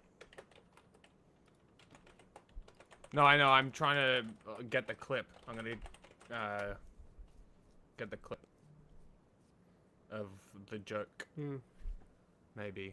I don't know. It didn't go through the back of the brain. If it had gone through the back of the brain, he would have been toast. The fact that he was lucky enough that it went up only through the prefrontal cortex, that's why he was able to survive. So over the next century, more attention had been paid to other, lucky accidents that helped refine our understanding of the brain and its structures. That, along with some animal experimentation that was being done, and actual brain surgery, which was a thing, but it was still in its infancy. All of which came to a head at the Second International Congress of Neurology in 1935, a conference that would change the landscape of psychology and neurology and ultimately leave thousands of people in vegetative states. It was held at the University College London on July 29th to August 2nd, and while epilepsy was the main theme of the conference, it was actually a handful of presentations on the frontal lobes that stole the show. There was the French neurosurgeon Clovis Vincent with a paper titled Modification of Function Observed After Surgical Intervention on the Frontal Lobes. Yes, the Neurologist other one Richard is the Brickner official from the New York YouTube Neurological one that's Institute free. talked about a surgery called a But it may not bilateral be free frontal in your lobectomy country. that was Yeah, performed it's by not Johns bad. Hopkins University to remove a brain tumor.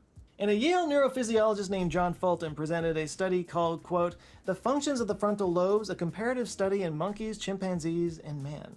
The study reported on a couple of chimpanzees that received lobectomies, and they demonstrated how they had a noticeable change in personality, specifically having fewer temper tantrums and experimental neuroses. There's Through all such of a this, break between the complex episodes that to bring back the complex episode, they have their own filler episode where it's just Major in a chat room. Yes, You remember that I remember episode? that episode. I remember that episode. That's funny.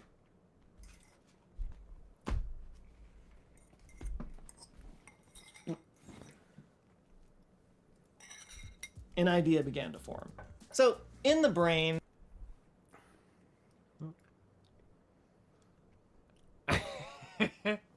the actual processing mostly occurs on the outside, the wrinkled surface, which that's why it's wrinkled. There's more surface area to do more processing. But inside the brain, there's these bundles of fibers they call white matter that basically move signals around to other parts of the brain. You can think of it kind of like the cables coming out the back of a rack of servers. Like each server is a different module, and the cables allow those different modules to communicate with each other. So these studies were showing that removing parts of the frontal lobe can make an animal more complacent. Of course, that's a major risky surgery. So maybe instead of removing, that frontal lobe altogether, what if all you had to do was just... See what I mean? It's about making them complacent. It's not about, they want complacency. They don't want opposition. And then did you hear him earlier? He was saying women especially were targeted. Oh, really? No, I took off my headphones because they would have disconnected because I went outside to the car. Yeah, he was talking about how literally if you just hated your wife, you could get her lobotomized. Oh, great. So exactly what I was saying, essentially. Yeah. It was That's just why confirming what I was It was saying. because of that. Okay. Just cut some of those cables so it can't communicate anymore. This idea resonated strongly with another attendee of the conference, a Portuguese neurologist named Antonio I imagine a lot of these people were probably eugenicists as well. Egas Moniz. Mere months after attending the conference, Moniz and his assistant Pedro Lima performed the first leucotomy, which involved going in through the skull with a leucotome tool to sever the white matter fibers. Doing in this white video? matter fibers connecting the prefrontal cortex. Although in this first surgery, he also injected alcohol to destroy the frontal lobe completely. Because, That's right. He was a bit of a Why not? sex pest, wasn't he? He would refine this procedure over the years, though his work was cut short in 1939 when a schizophrenic patient shot him several times in his office. He survived, but he was paralyzed for the rest of his life. He eventually died in 1955. The fact that he was gunned down by a patient only highlighted the fact, or at least the perception, that some people with mental illness were dangerous, which to the only rest justified of the surgery he pioneered, even though it was JFK permanent. isn't that bad with the sex pest shit. Really? I mean, the other ones were slavers, True. Still. Resulted far more often than not in total mental incapacitation. And nobody picked up this cause and ran with it more than a U.S. doctor named Walter Freeman. Freeman was also at the Second International Congress of Neurology, and he met Moniz there. Moniz actually became a bit of a mentor for him. Seriously, that conference was like a focal point where all of this came together. Walter Freeman modified Moniz's procedure, calling his version a lobotomy, which is why we call it that today. He did his first lobotomy in 1936 on a woman named Alice Hood Hammett, a 63-year-old housewife from Topeka, Kansas. It did not go well. I bet. Hammett suffered debilitating convulsions in the weeks following the surgery, and she died 5 years later. Awesome. Likely from complications. Over the years, Freeman refined his procedure, always looking for an easier and faster, less messy way to do it. And he found one. The aforementioned transorbital lobotomy. Enter the ice pick. It was kind of a brilliant procedure in a way, because the layer of bone at the back of the eye socket is much thinner than at the top of the skull, which makes it a lot easier to puncture with a sharp implement. It's also a lot closer to that white matter that you have to sever, so you don't have to go through as much brain tissue. All you did was just knock it in and then wiggle it around once you got it in there, and the nerves are severed. And it left no visible scars. But its main claim to fame was that it was fast and could be performed in less than 10 minutes. Like an oil change. That's exactly it's only what you brain want. surgery. Why take your time with it? Quick he surgery. performed the first one in exactly. 1946 on a 29-year-old housewife named This guy Sally gets Ellen it. Ionesco. And for a brief amount of time, and I mean a very brief amount of time, this surgery was extremely popular. I mean, again, keep in mind the alternatives. Straitjackets, cramped cages, spinning chairs, overcrowded hospitals, injured staff members, and now there was this 10-minute surgery that left the patients totally docile, easy to manage, and maybe even happier? Clearly, this was far more humane. There was a lot more drool, though, because most of these patients were basically left in a vegetative state. Which, again, if you're only talking about like the most violent, unmanageable patients who were suffering themselves from extreme mental illness, and given there were no better alternatives, I mean, there is some gray area there. The problem is that they went way, way further than Yeah, but that. who the fuck are you They to started giving determine out that? lobotomies like it was freaking candy. They touted it as a permanent cure for virtually any mental condition. People were requesting lobotomies to fix their malaise. And they got one.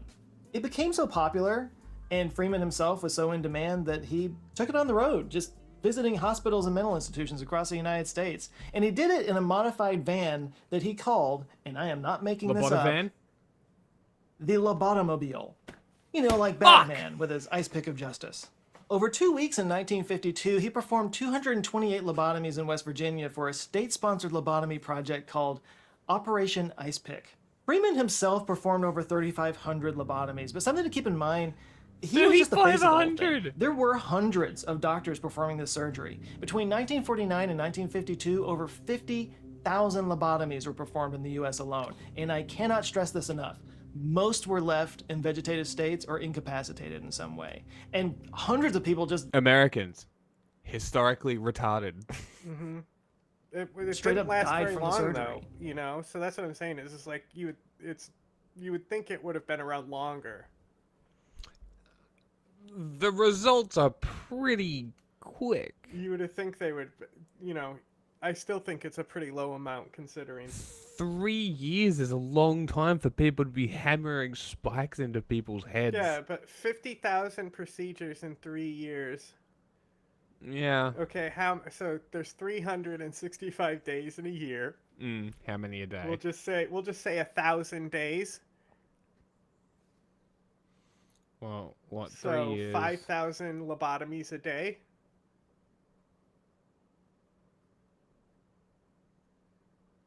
Is that right? I did the math very 40, quick. 45 a day? 45, not 5,000. I was way off. Yeah. So about 45 a day. So 2 an hour. For a 10-minute surgery, that's not very quick. But yeah, so roughly... Because, yeah, what? 3 by... No, it would just be 50,000 divided by 1,000, right? It's 1,100. 1,100 days. 3 years. Yeah, So yeah. 50 I just rounded it to a. I just No, I know. I'm rounded it to telling. I'm 1,000 just saying that 'cause I used it 1,100. divides easier that way. Yeah. Even if I did 1,000, 50,000 divided 1,000, it's 50. So let's say 45 to 50 Okay, a day. I just had my decimal in the wrong place. Yeah. So 45 to 50 a day.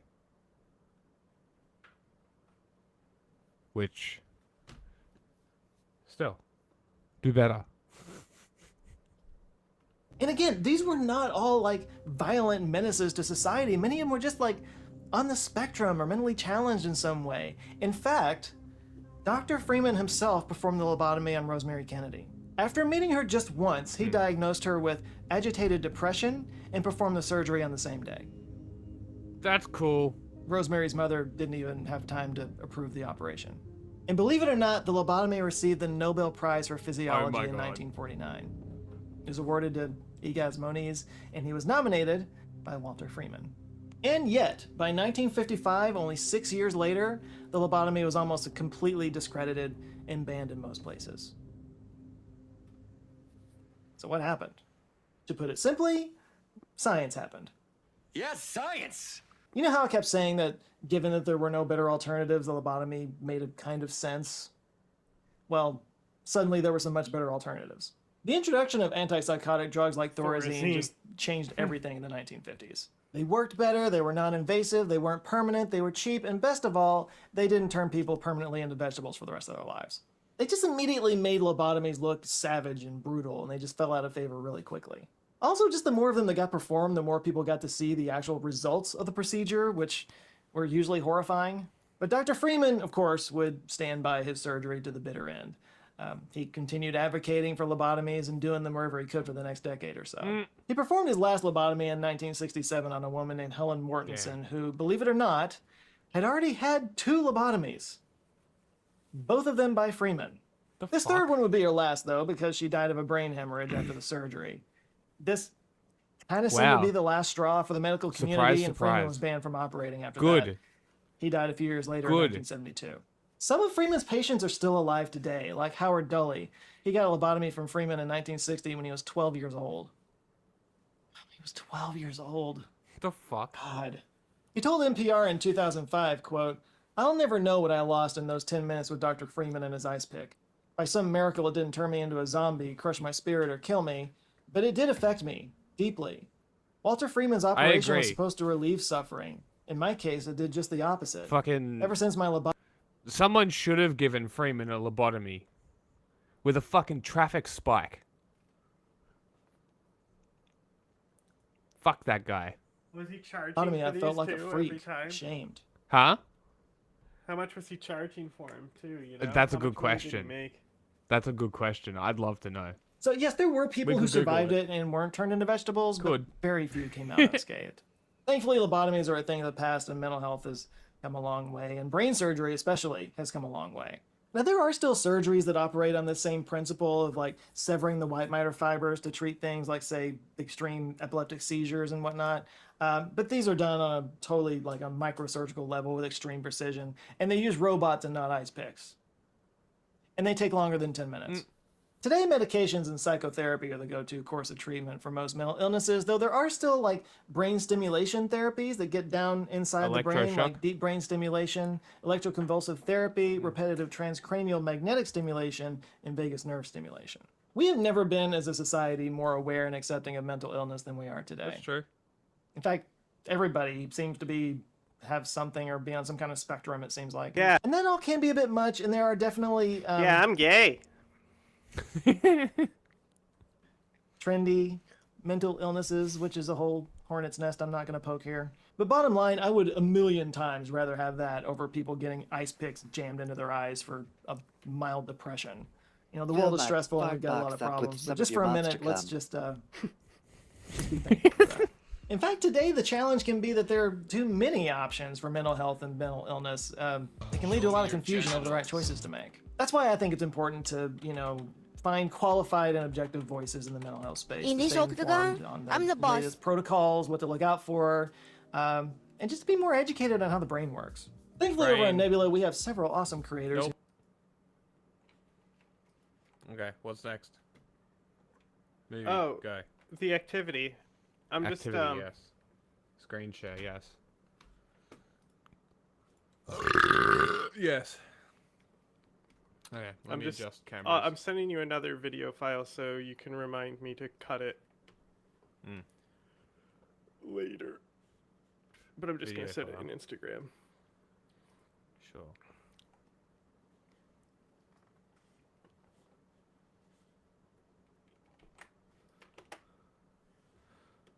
Okay, I'm going to end YouTube and restart it. So if you're on YouTube, just refresh the page. I'm doing this so we can split this into its own video.